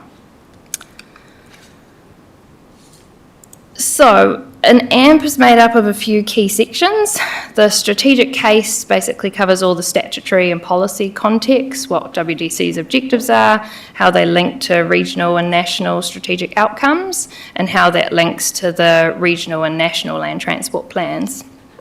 It provides an overview of what our current network is, also what the future desired network state is, and what gaps might exist between the two. It's got a strategic assessment which uses an investment logic map to identify and prioritise core problems, opportunities, consequences and benefits, and how we go about closing those gaps. It also describes the links from how we get from those problem statements through to what's delivered. The program business case section is all about levels of service, compiling and analysing evidence, assessing those gaps and developing up options that considers things like risk, cost, benefit delivery and affordability. The last couple of sections is the management and commercial cases, and these describe how we deliver the services and activities that are described in the plan, and also how we manage the delivery of those programs. I'll hand over to Joe. Thanks, Annie. Sorry, bring my microphone nice and close. So basically, this is the review process we'll be following, starting with our strategic context review, which is, I guess, what we're here for today, just get some steer on that. Then we'll go away and work through our strategic response, looking at what the gaps and problems are in the network and what benefits we want to achieve by our investments. Then we'll step through to our program development, which is where we look at our very specific detail around that, and we'll come back with several programs at that point to discuss with the group and get a steer on what's preferred. So those programs will be around how we invest in different asset types to make sure we get good long-term value for money whilst meeting those community needs.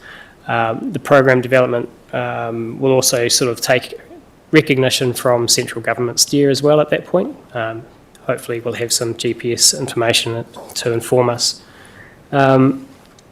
From there on, we'll look into an options analysis, which is really just about optimising the benefits and minimising risks, and making sure we procure everything and deliver it in a good value for money sort of way. Thank you.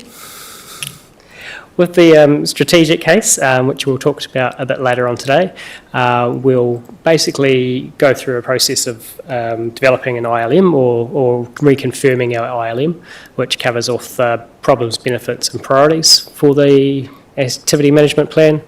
And then we'll develop a program business case, which talks more about the finances and how we'll spend money and what quantities those will be.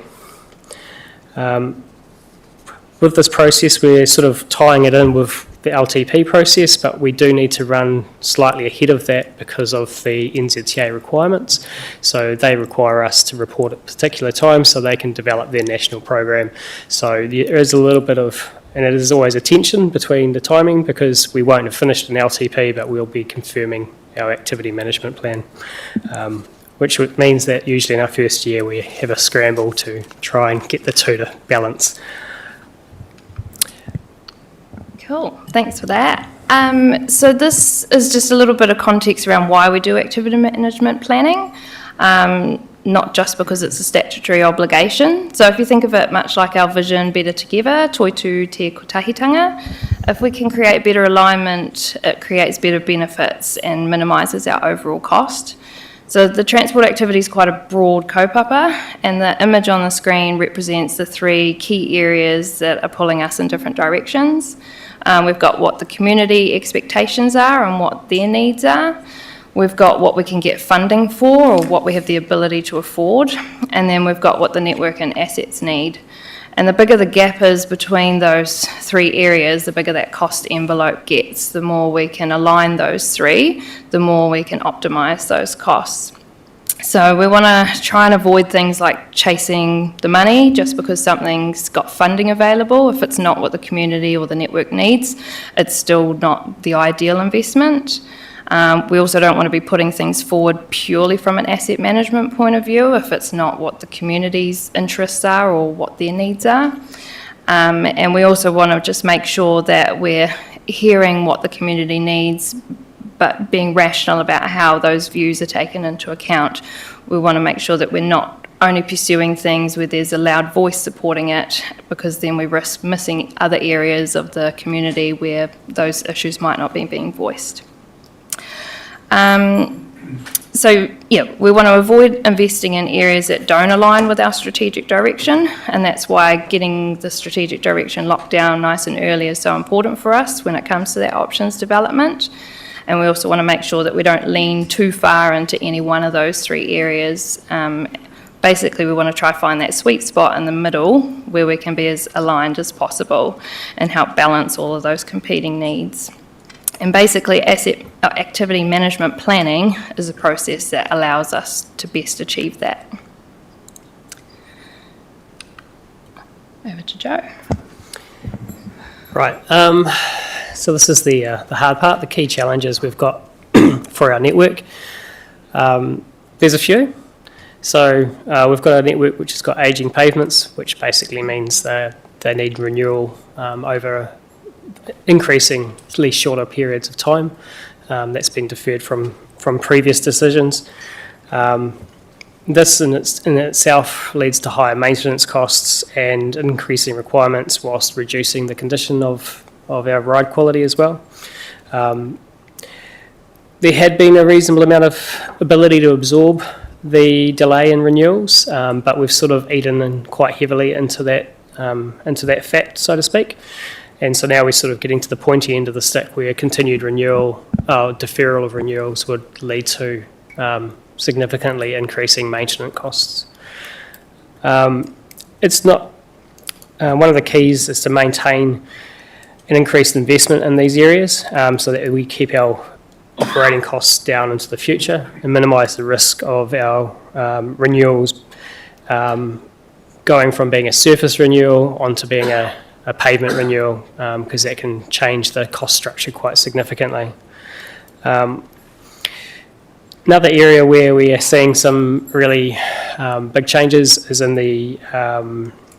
is basically due to weather events. So we live in a high-risk environment where we have a lot of coastal areas, a lot of hilly areas, lots of rivers, and all of these things are significantly affected by flooding, inundation, and landslips, and we can see what the cost of those is. The graph there on the top right-hand side is our emergency work spend throughout the last decade or so, and I think I've reviewed our current year just before coming in, and we're currently sitting at around about $3 million worth of expected spend. So, not small sums of money, and we're only 6 months into the year, so,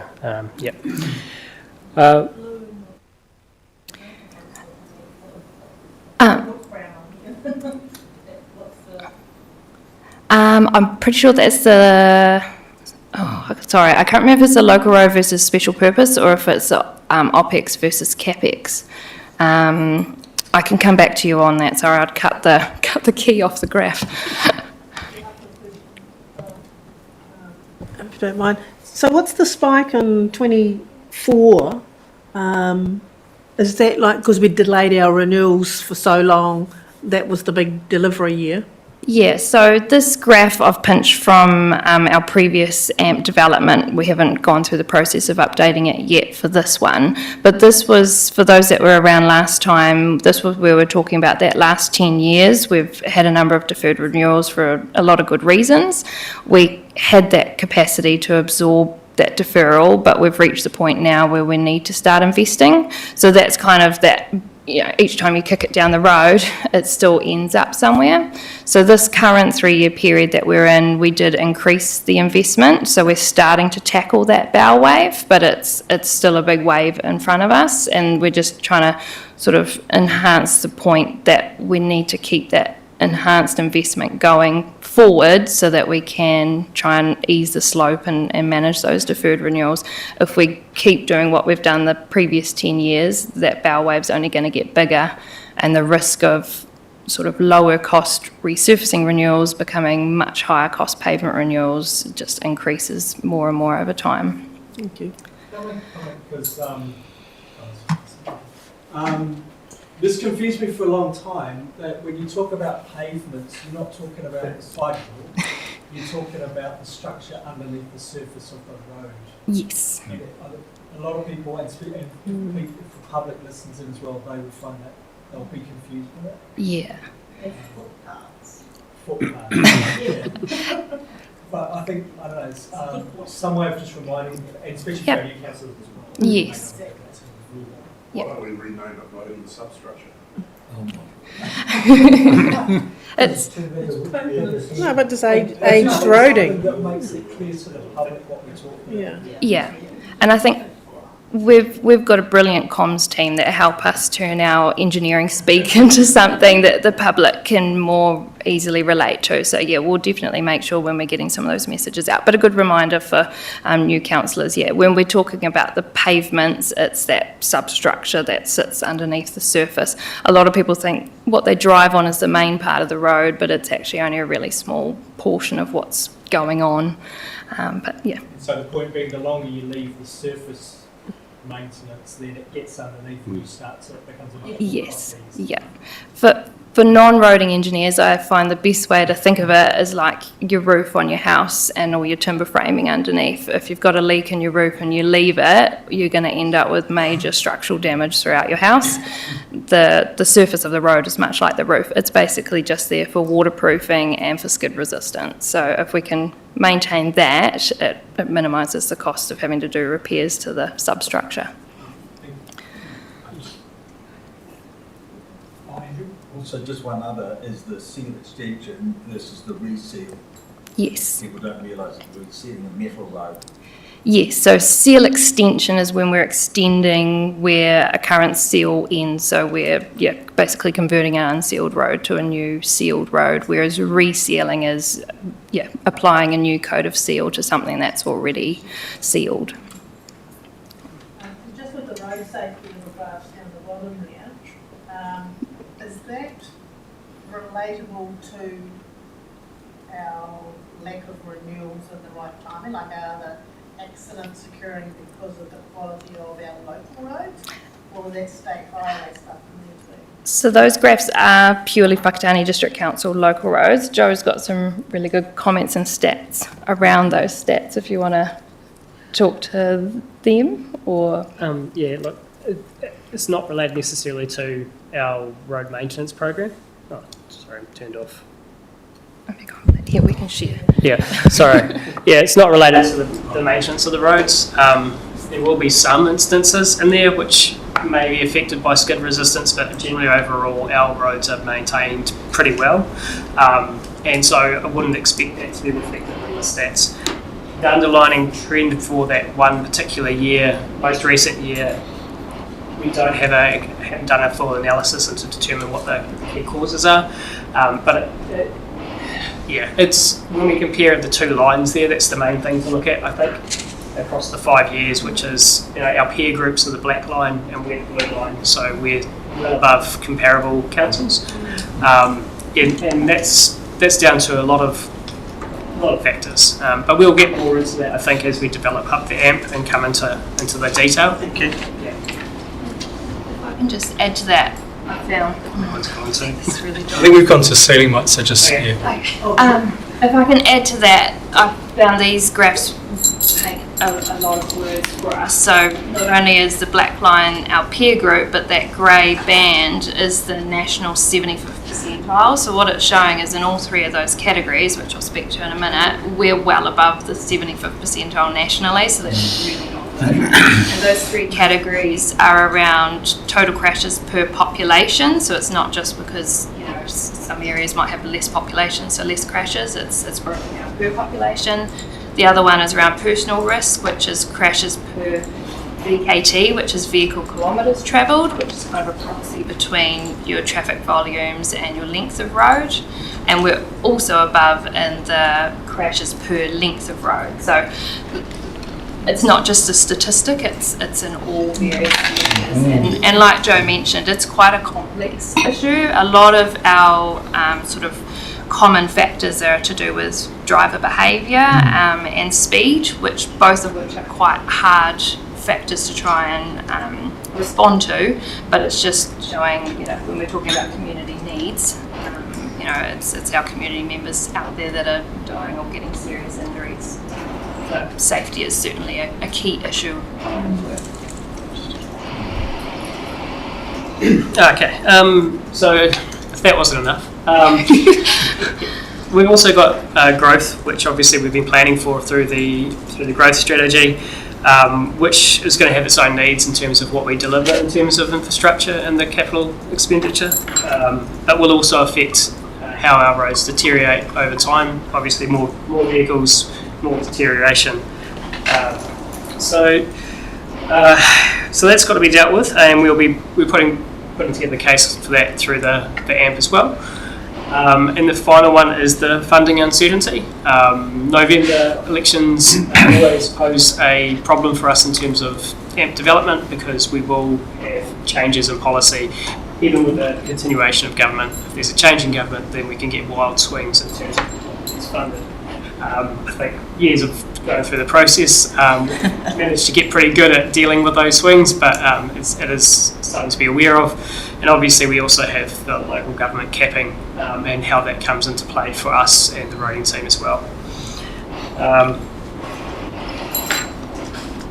So yeah, keeping all those in mind, we like to simplify things down a little bit further when we come into our development process, and we try and focus on what's called an investment logic map, which comes through from the Treasury Better Business Case approach. So these are very common with transport and whole government, and basically it's trying to link the problems we have on our networks to the benefits that we expect to get from delivering solutions to those problems. So I'm not sure, just maybe a show of hands how familiar people are with those ones, and if we're pretty familiar with how these work, I won't do too much explaining, otherwise if there's people who aren't familiar, I'll jump into a bit of detail. No? I'm not super familiar, but I'm happy to keep it moving. I think the main purpose of this and the next slide was just to show the examples of what's going to come from what we get out of today's session. So we're going to be talking about the problem, and when we talk about the problems and benefits, we're going to be talking about themes rather than the detailed wording in here, and then we're going to talk about the prioritisation, which links to those numbers. But basically we'll take what we get out of today's session and we'll go and we'll revise and update the investment logic map, and then we'll be able to share that with you as we further through the AMP development process.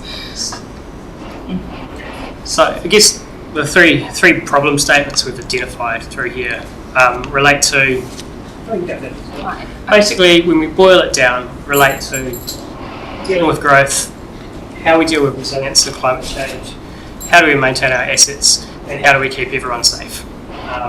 So those problem statements sort of come through, and then what we do with that is use them to prioritise the work program to deliver.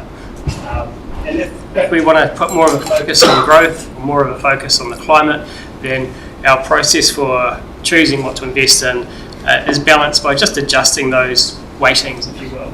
And we ran through this process with the last AMP, and it's a really good way of building a program without getting stuck too much in the weeds and talking about specific individual projects or trying to pick the winners or the favourite one from our neck of the woods, but to really sort of focus more strategically on what areas we want to invest in. So just going to the weeds, but that climate one, are you talking about resistance to climate change in regard to more slips and all that sort of stuff, but also maybe raising roads to get away from sea level rise?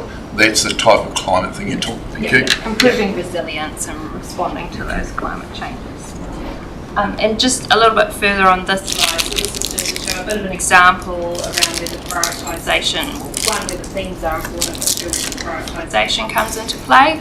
So basically, once we've got that investment logic map and we start developing our programs of work and various different projects, we will basically go through what's called a multi-criteria analysis. Oh, I think this is them off.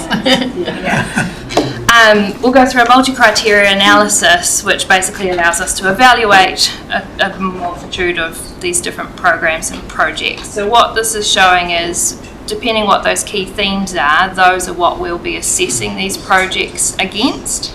And then depending what the prioritisation is how it's going to impact on what projects or programs become a priority. It's just a bit of an example of when you change those priorities, it can change the rankings. And this is a very simplified version of the process. When we're actually going through that, there's a lot more detail that goes into what we assess as high, medium and low. That could be based on the number of users that will be impacted, the sort of vehicles on that road, whether it's commercial, residential, high productivity vehicles, that sort of thing.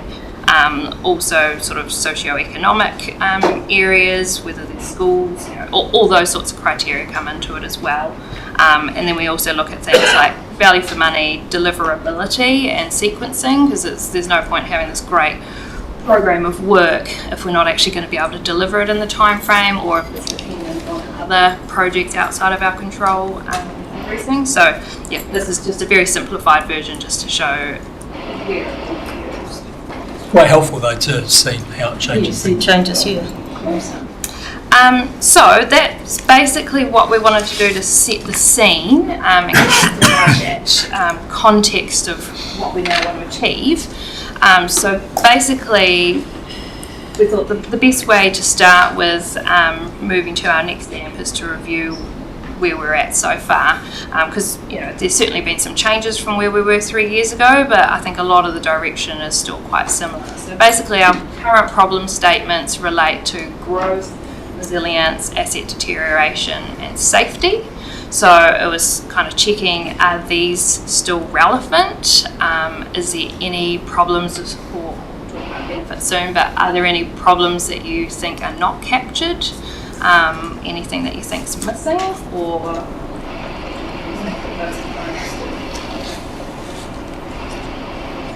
Julie? I don't know why I'm pushing the button. I'm just wondering about the rating that we have given to the resilience there at 30%.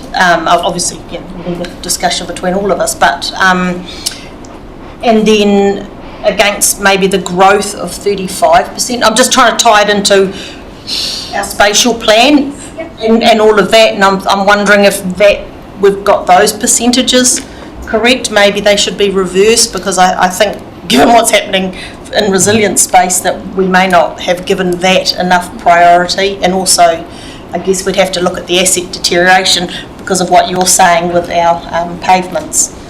yes, so definitely want to look at the priorities as well. I wondered whether we wanted to go through problems first, benefits first, then priorities, but if we want to talk about kind of all, they are all linked. However you think. I'm happy to sort of go through that, but really this is our chance to hear from you guys what you think those priorities are, the themes and the order of them. Leslie? Yeah, I've got a different question, but it's not a priority.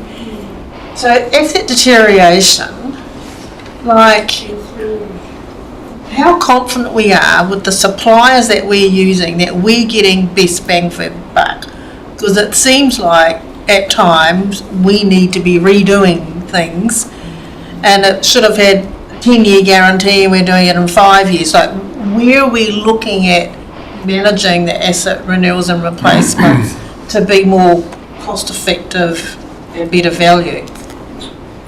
So it is something that we're constantly looking at. We do it through the different procurement types that we do, and we've done a lot of review and alterations to the way we procure stuff in the transport space, especially over the sort of last 10 to 15 years. In terms of rework, there can be a number of different reasons for that. If it's purely rework in terms of the construction hasn't been per the design, there's either a fault in the material or the workmanship. We do have contractual protection for us that any of that rework, the costs of that are borne by the contractor. So yes, we see the rework happening, but we're not paying for it twice.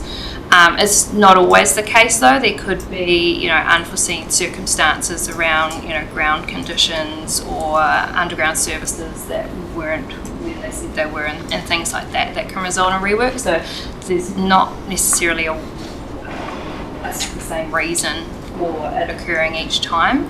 But we do, I can definitely assure you we've got very stringent sort of quality control measures in our contracts. We've got really good, capable project managers that are out on site with the contractors, making sure what they say they're doing is being done, really good quality assurance processes and things like that. So there's a lot of protection in place, and there's as well, there's certain things where risks will be taken to try different innovative approaches. So, sometimes that will then result in some things being done more efficiently and effectively and new methods being found. But sometimes when you try those innovative solutions, they don't always work out. But if you don't try them, we'll never be able to sort of progress in that space. So there's always a bit of balance happening in that space as well. Okay, and just a supplementary to that, like if I think of the example of Stanley Road, Hiripuri Road and Manawahei Road, which take up considerable amount of our roading and maintenance budgets, it seems like after every weather event we need to do more. Now, is the weather event happening in a slightly different place on those roads, or are we not putting the right solutions in place in the first place because we're trying to save short term? So a lot of the weather related stuff on those roads in particular is slip cleanup, which the only way, sure fast way to prevent overslips from happening is retain the entire length of road, and we just wouldn't be able to upfront that sort of investment. But we do, when we're developing our programs, and particularly our improvement programs and particularly resilience, we work really closely with our operations team and review maintenance costs and things like that to see are there particular areas where we're continuously going back. Hence the Taniatua Road resilience work that's happening at the moment. That's all come from, we're constantly having that road flood, and we're constantly having to respond to that every time it floods. This first section as you head out of town, we're always getting those drainage structures overwhelmed. So we've identified that as a place where putting some investment in up front and putting improvements in place will reduce those maintenance costs. Thank you. It's probably worth noting as well, the recent culvert blowout on Manawahei Road, blowout caused a road closure, but when we go in and replace that, it's replaced with something much bigger and more robust. So as we work through this, hopefully we start to remove some of those problems.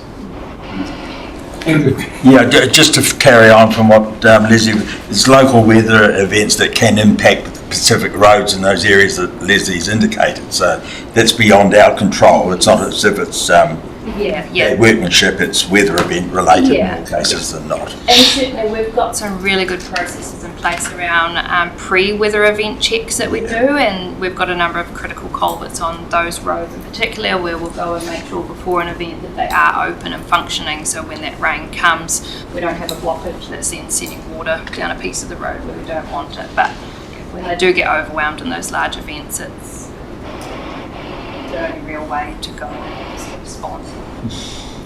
Speaking order, I've got Carolyn, then Malcolm, then Wilson. Okay. For your active transport, say active whakatane, where does that fit in the context of this? So, for instance, in our problems, we might say we don't have enough alternative or active transport ways to get around. Is that, I don't see that reflected easily in the problem statements. So that's reflective more in the growth and the safety. So the problem is it around, where we've got urban development and intensification, having those alternate modes of transport for those sorts of uses. The problem is then they're reliant on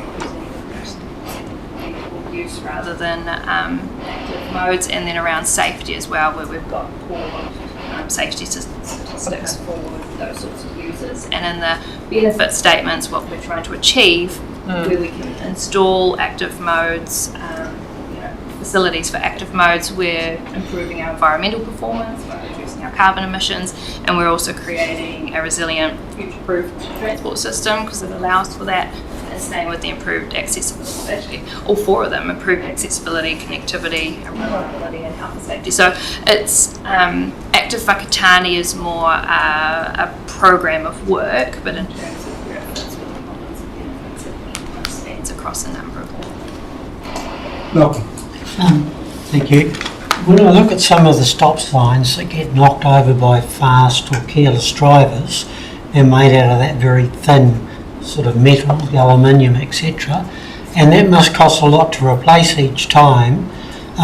Is that done on purpose so it doesn't create a greater accident? Or could you use a more robust sort of a pole that stops them a little more suddenly? I think the problem is even if you used a bigger, thicker pole, you're going to still end up with a bigger pole, and then you've got to replace a bigger item. The joy with the aluminium poles that we do use is quite often you'll brake without necessarily damaging the socket. So actually when it comes to coming through and replacing them, it's just the pole rather than replacing a socket. I do appreciate it. They do go missing, and some of our wide loads customers are a major problem.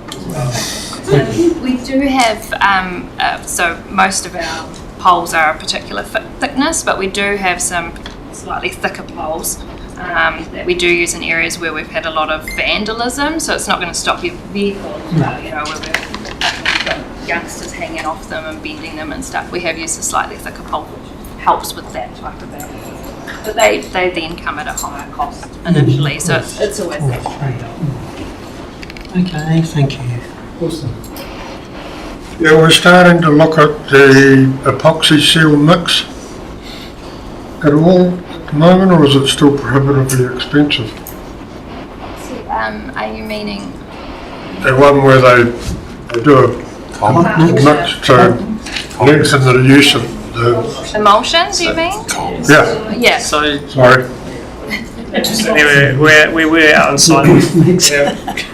We were out on site with a contractor last week talking about what we call a heavily modified polymer bitumen, which is, I think, what you're talking about there. And yeah, we will be looking at some sites where we can trial that shortly.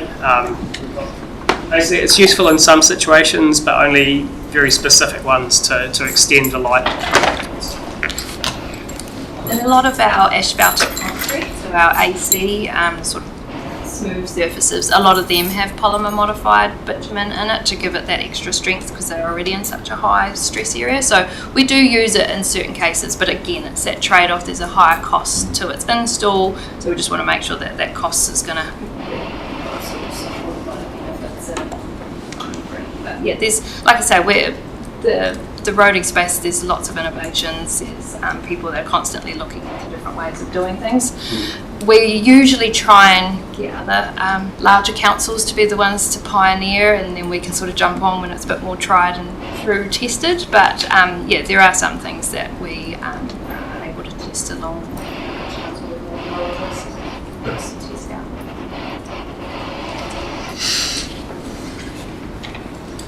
Thank you. I'm like a Pavlov's dog. Just once I agreed with Julie's point around, I think, increasing the weighting that we give around resilience, and also in light of what you've said about the deteriorating, then I think probably increasing the weighting for asset deterioration a bit as well.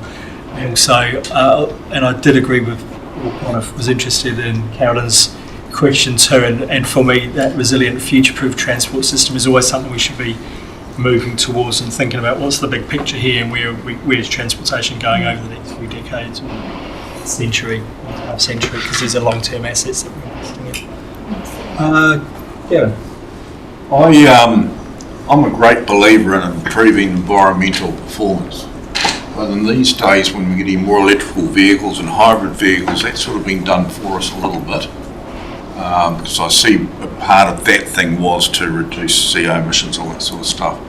I'd actually like to see you wipe that and put 5% on each of the others, because I think with the current weather, your resilience and future-proof transport system is really necessary. And I'll just take that from personal experience of being out at 2:30 in the morning on that real rainy period we had.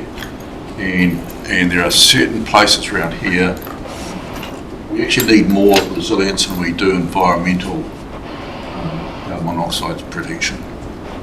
You go along those straights 2:30 in the night on a rainy, windy day, and you stand underneath those mahutakawa trees, and you've got 8 trucks and 5 cars stuck in there, and you're trying to remove branches and those flipping mahutakawa trees. You wouldn't believe how much they move and try to kill you. So I would like to think things like that, the ability for people at Manuahei and Hereford to be able to get out, because they couldn't get out at that stage.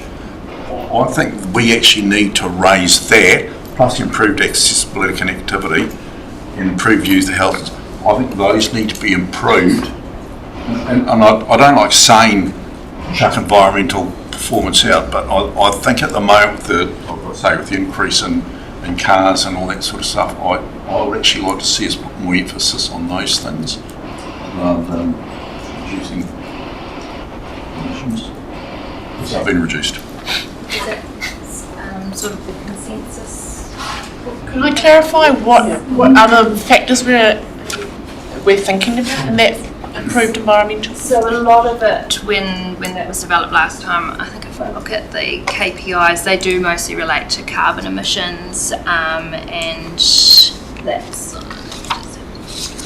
CO2 emissions reductions and resource efficiency. So a lot of that's to do with like recycling of materials and that sort of thing, which we do in practice anyway. I wouldn't say we prioritise work programs based on it, but we're always looking at where we can get the most out of our resources. So, I think you raise a valid point, but yeah. I wouldn't normally say that, and here's me driving a flipping diesel, but most company cars now are electrical.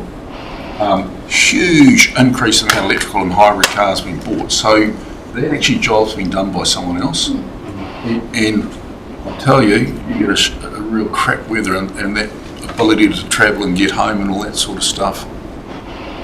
It's scary. So does that impact our other sort of climate change targets and emission targets? Does that impact on it? Making the change in the AMP investment logic map won't directly change any of the stuff that's already agreed in climate change strategies and action plans. It will be more, these will help us shape up what programs prioritise and move forward. And part of when we're doing that, we are looking at some of those broader council strategies like the climate change action plans and things. So there'll still always be an aspect of those wider council strategic directions. But if the agreement was to remove environmental performance from the transport ILM, it's not going to have a direct effect on, it won't negatively impact on council's other climate change aspects. It'll be more our directive when we're developing and prioritising our program. Speaking of, sorry. Does it have an impact on cost? If we make changes to this, is there a cost factor?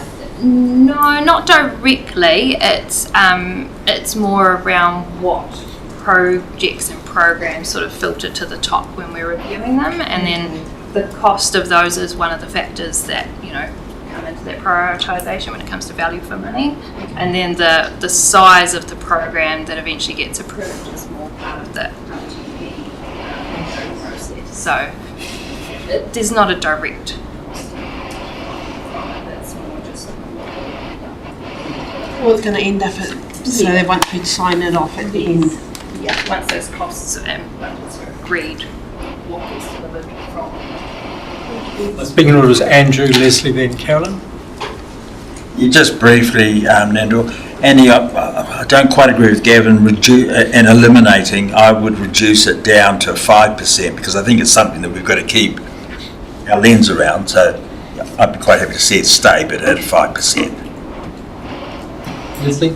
And I think before I make any suggestions. I'm interested to know, how did we track against what we did last time? So did we have the mix right? Did we actually deliver those percentages that we said we were going to? Because otherwise it could be a mute conversation if you just react. Yeah. So, we haven't gone back and specifically measured against the KPIs yet, but recognising that some of these are quite long-term impacts, so you may not see investment in cycleways and sort of walkways having any impact until after they've been for a few years.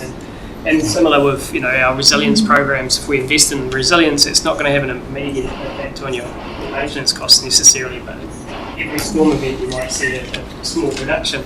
So it's some of these things will take a bit of time before you can get a measure on them. In terms of what went into our current AMP program, it was really well aligned to the priorities that we've got here. But in terms of what's ended up being done, the biggest change was around the NZTA funding changes that came into play and some of the changes we had to make to the program. So basically the asset deterioration related things and the resilience related things did end up, you know, still getting funding, so they've still continued, but we didn't get any funding for any sort of active transport safety related things, and we didn't even get funding for our transport planning growth related activities, although we did still progress some of them using our local share. So the percentages of what we've ended up delivering is probably slightly different, and if we looked at the total program, but the purposes of the ILM is to build the program, and it certainly matched this really well. Caroline? Two questions. One, I just wanted to go back to the environmental performance. So is that, it's carbon emissions, but is it also active transport, and is that part and parcel of it? So it's also included in future-proof transport systems. So there's a bunch that it covers. Yes, so by delivering active transport projects, one of the benefits from that is reducing carbon emissions, so it contributes to that benefit. Yep, so it's not just your cars, that's part of it, but and do we have for our last training, have we got how we prioritise them for the previous training? Just I want to check where we've gone as a council, where have we, as newbies, has that the environmental performance and the resilience, has that increased from the previous training? From the 21 to 24. Oh, good question. I'd actually have to go back and have a look. To be honest, that AMP from memory didn't have a well-formulated ILM. I think it's like 6 or 7 problem statements, which isn't like best practice. Best practice is a bit to 4.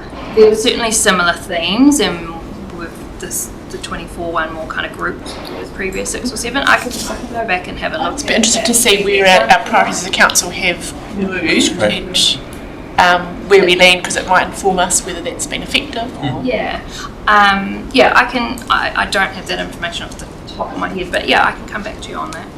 Thank you. I've got the 2024 one. Yeah, those are the 2024 ones. It's a thing, but unless it's had a different name, maybe. I'm just trying to remember that name because it was a few years ago now, but it was certainly, they weren't completely different themes. The priorities, I'm not actually sure if it was that well articulated. Our 2024 AMP, we'd made a lot of improvements to our 2021 AMP in terms of really well aligning with the Better Business Case approach and things. So I'll see what information I can find. I'd never probably totally get rid of the environmental performance. The environment gets hammered enough without us considering having some consideration for it. So maybe not the percentages back, but always have that consideration. I also agree. I'm not keen to get rid of. I think, Gavin, you make a really good point that actually a lot of the improvements are coming just through the industry and the move to EVs and hybrids. So I totally agree with that. It doesn't address the active transport focus, which I think is important. Isn't that part of resilience, not part of environmental, if you look at the chart? Well, I mean, you can bring it under resilient, future-proof transport and improved accessibility, but I mean, and you can stretch a lot of things in a lot of different ways. I suppose my question is, in terms of what we've actually invested in the last triennium, if the key focus of improving environmental performance is around carbon reductions, what has that changed in what we've invested in? Because I'm trying to imagine, apart from active transport, what would you invest in that reduced carbon emissions? Yes, so another big part of carbon is the congestion related. So if you have people sitting in traffic, that can result in quite a big increase in your emissions. But you're right, there are a few other things that we can do that will actually turn the dial on that. Some of it is around, which kind of relates to drainage, is around like the sizing of culverts in terms of how water's going to flow through water quality, so inverted passage and that sort of stuff. But it's not a huge area of our sort of investment. But those the main thing, and the KPIs that we've called out in the ILM do relate to CO2 emissions and resource efficiency. So they were kind of like the key focus areas. When delivering this benefit, those were kind of the ways that it was going to be achieved. So, which does mostly come down to the active transport. In which case, I'd be inclined to leave it, and I don't know that I'd adjust it. I think we give very little emphasis to active transportation, partly because of the way the funding from government's rolled out. But I don't know that I'd change it myself. I understand what you mean by active transportation, because surely that would be the resilient future proofing. So these are the benefits that get delivered by the project. So the project would be active transport, and if you delivered that project, it would contribute to all of those. But there's, other than active transport, there's not a lot of other projects that would contribute to improved environment, other than maybe some culvert upsizing that. But if you improve culvert upsizing, what you're doing is improve resilience. You can see safer roads. Because we went to a really good accident on a straight road where a girl hit this puddle at 80 k's and it flipped her car upside down. Now, what happened is they put extra drainage in the side to get next to stormwater drain. It's never happened again. You were having 2 or 3 a year. So, to me, if you're talking about bigger culverts, that comes under future-proofing the transport and the resilience. Especially in the storm. And I'm only saying this because of the incredible stormy weather we're getting. It's just really stained by danger points.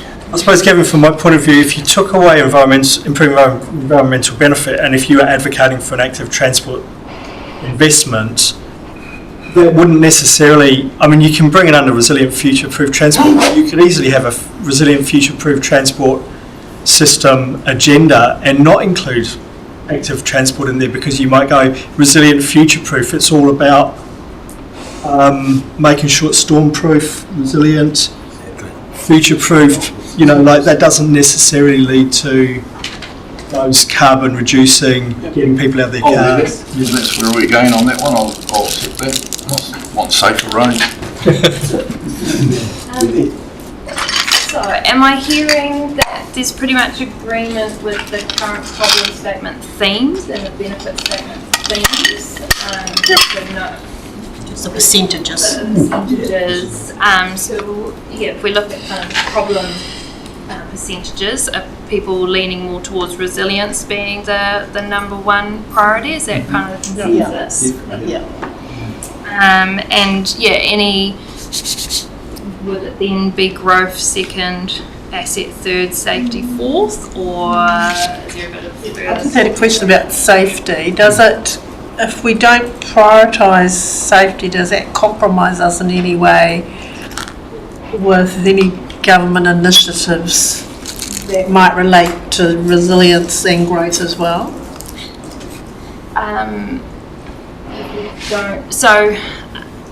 Let's say we take 5% off safety. We've got some pretty bad safety stats across different metrics.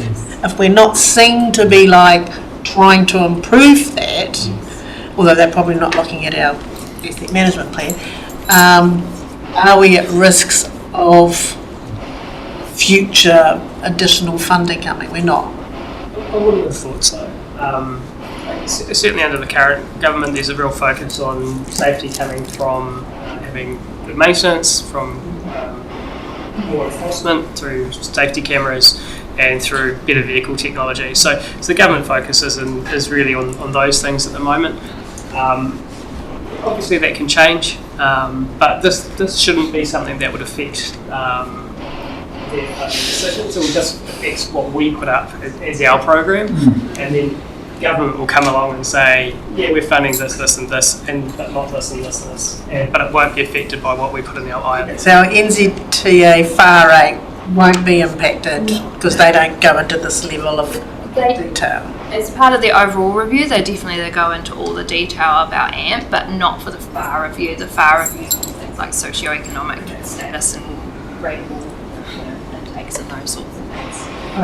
And then, like Joe was saying, whatever the government policy statement of the new training is, that will sort of affect what their priorities are. But something that is really important is this: our AMP is like our local transport activity management plan, and we want to be cognizant of what's happening regionally and nationally, but we want to make sure that we're still staying true to what our community and our network needs. So it's really important that safety is a priority for us, that we keep it there regardless of whether the central government's going to fund it or not. How we fund those projects is then another discussion that we have when we talk about those programs. In terms of setting the direction, that's really what people around the table want to see. I have two questions. One of them is, if you take, for example, we've identified some areas in a spatial plan where we might like to see settlement growth, and they may rely on some infrastructure investment, say a roundabout, that's on a state highway. In terms of the kind of investment logic that we create out of this, does that have impacts on that? So when we've identified things that will require purely state highway improvements, we don't have complete jurisdiction around that prioritisation. That prioritisation process will happen through the regional land transport plan, which we do play a part into. We definitely play a part into the prioritisation. The regional land transport plan has their own ILM, which is basically taking into consideration the priorities from the various councils. So it kind of has a bit of a flow-on effect into setting that direction, but it's kind of guided by that process. Certainly if we're showing where it's a priority for us and that it aligns with our strategic direction, that will certainly help keep it moving up the train in that regional land transport plan, but it's not quite a direct. I want to dig a bit deeper into that. Say someone on Taniatua Road did a big subdivision, and it was deemed that to really be safe, because it's a bit of a fast road and a lot of traffic, that we needed a roundabout on that road. Wouldn't the developer have to pay for that?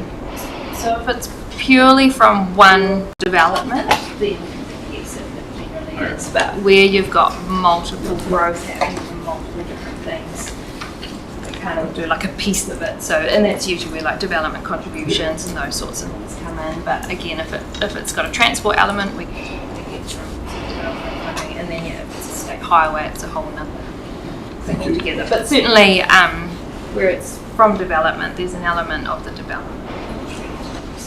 And that gets worked out when they do the application. Say if 3 or 4 developers doing the application at the same time, you'd work out some from government and a fifth from each of you, and and there's minimise. We'd obviously have to contribute some, but minimise our contribution. Because there's always going to be, as well as the development, there's always going to be benefits to the underlying activity that is happening. But Thank you. There's a detailed development contributions that calculates those sorts of things, and that gets So I suppose my question comes out of thinking, in terms of the problem statements, I personally would probably reduce the weighting around growth, except that I'm also aware that we've got these longer term interests around, but then the other side of that is probably not going to happen with training anyway, so perhaps it's not a big thing. So in which case, I mean, I would probably advocate for reducing growth a little bit. And the other question actually was for you, Gavin, was around safety. The current problem we've put at 15%. You're probably the one around the table most acutely aware of safety issues, road safety issues. Is that, I wondered if you had any comment on that. I'm the safety group of representatives, so of course I'm going to go safety on the roads. But yeah, and I see some of the others, so I agree with you. I would drop growth a bit and boost safety. Yeah, that's probably... And resilience. And resilience, yeah, that's right. It's your same sort of thing, eh?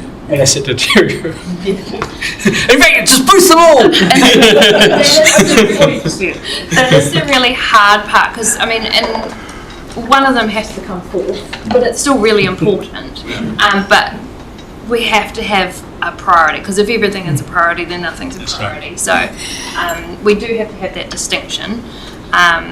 But yeah, it's and the good thing is that's why we review, even though it's got a 10-year view and 30-year for the infrastructure strategy, we review it every 3 years so we can take into consideration, where different things are at. Well, I definitely think resilience for me is the priority. We could reduce growth to 20, add 5 onto resilience, asset deterioration and safety.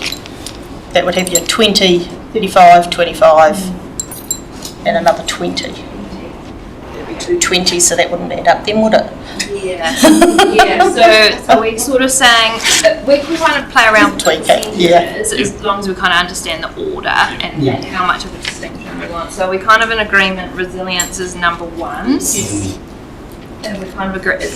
I'm saying asset deterioration is. I think given what you said about our state of assets, and then to me, deterioration of the road creates unsafe conditions. So to me, it's all good. Yeah.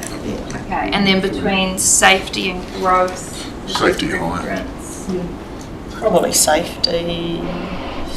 I put safety over growth because of the timeline. If we're thinking 10 years, I would have put growth, but in this next 3 years, I'm comfortable. Yeah. As long as we're smart about that. But yeah. And that's a lot of our growth-related stuff now has been more around the transport planning aspect of stuff as opposed to the hard infrastructure. We'll also be moving towards some of the growth-related infrastructure. But, you think of the recent Awatapu Ottawa Road roundabout, that kind of had an aspect of plays into a growth improvement because it helps improve our arterial ring route. But a lot of the driving force was around asset deterioration and safety. So there is always a bit of a mixed element.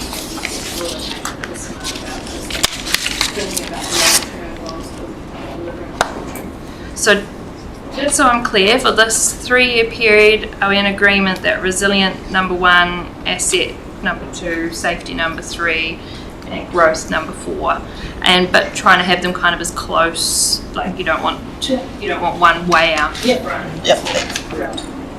Okay.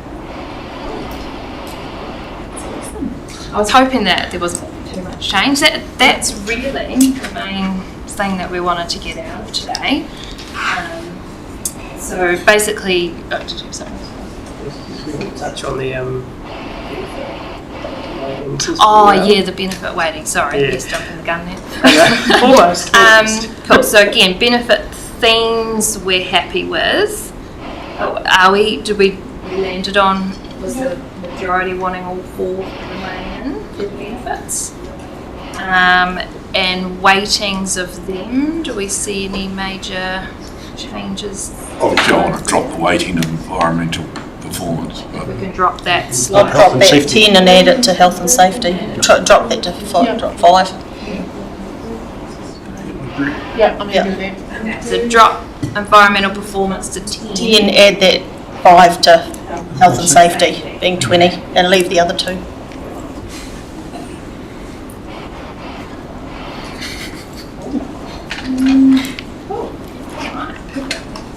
So really next steps are we'll go and we'll update our investment logic map. We'll then get really busy in terms of updating all of that sort of strategic context side of our activity management plan and developing our options. And we'll plan to come back to you sort of towards the middle of the year. So we generally have to submit our draft activity management plan to NZTA around July, August. So likely around sort of June, we'll come back. We may run the LTP process anyway, but yeah, that's kind of. Just before we sign on, I just wanted to ask in there, was cultural, any kind of cultural aspect included in those kind of things previously? Or is it a requirement, or is it something that's practical, or is it just focused on practical stuff? You know, like environment, road safety, was cultural aspect. So the framework does specifically include some aspects around Te Ao Māori, cultural, I can't remember the massive list of their sort of benefit framework. There's definitely some aspects in there. Our activity management plan so far hasn't called them out as one of the key benefits being delivered, but even though they're not in that top 4, it is always something that we're looking at how we can deliver those additional benefits as well. So we can certainly make sure that that sort of theme is, well articulated in our activity management plan, unless there was, consensus around the table to include that as a key benefit statement, but but it does, in some way, it does certainly link into improved environmental performance in terms of a lot of the priorities are similar around Te Ao Māori, improved environmental performance, that sort of thing. But yeah, we can certainly make sure that that sort of narrative is there, describe that. I just wanted to make sure I did something before we closed off. Just noting that, there's a lot of times where where there's communities that have lots of places rurally usually that have lots of marae or lots of cultural spaces and stuff like that, and there's always quite a big campaign to have to get safer roading there, or there has to be quite a bit of effort to try and meet some of these things here. Yes, in some ways that is captured through prioritisation too, sort of certainly with our seal extension work, presence of a marae boosts things up. And when we consider the health and safety benefits, if we know there's a marae or a school, that boosts the actual sort of, it contributes to the health and safety. So it's not quite spelled out, but we do have mechanisms to build it. It's been happening. It's just Is that like things like pull-off bays before people turn into marae, if they're on a straight road and things like that, to be able to... Signage.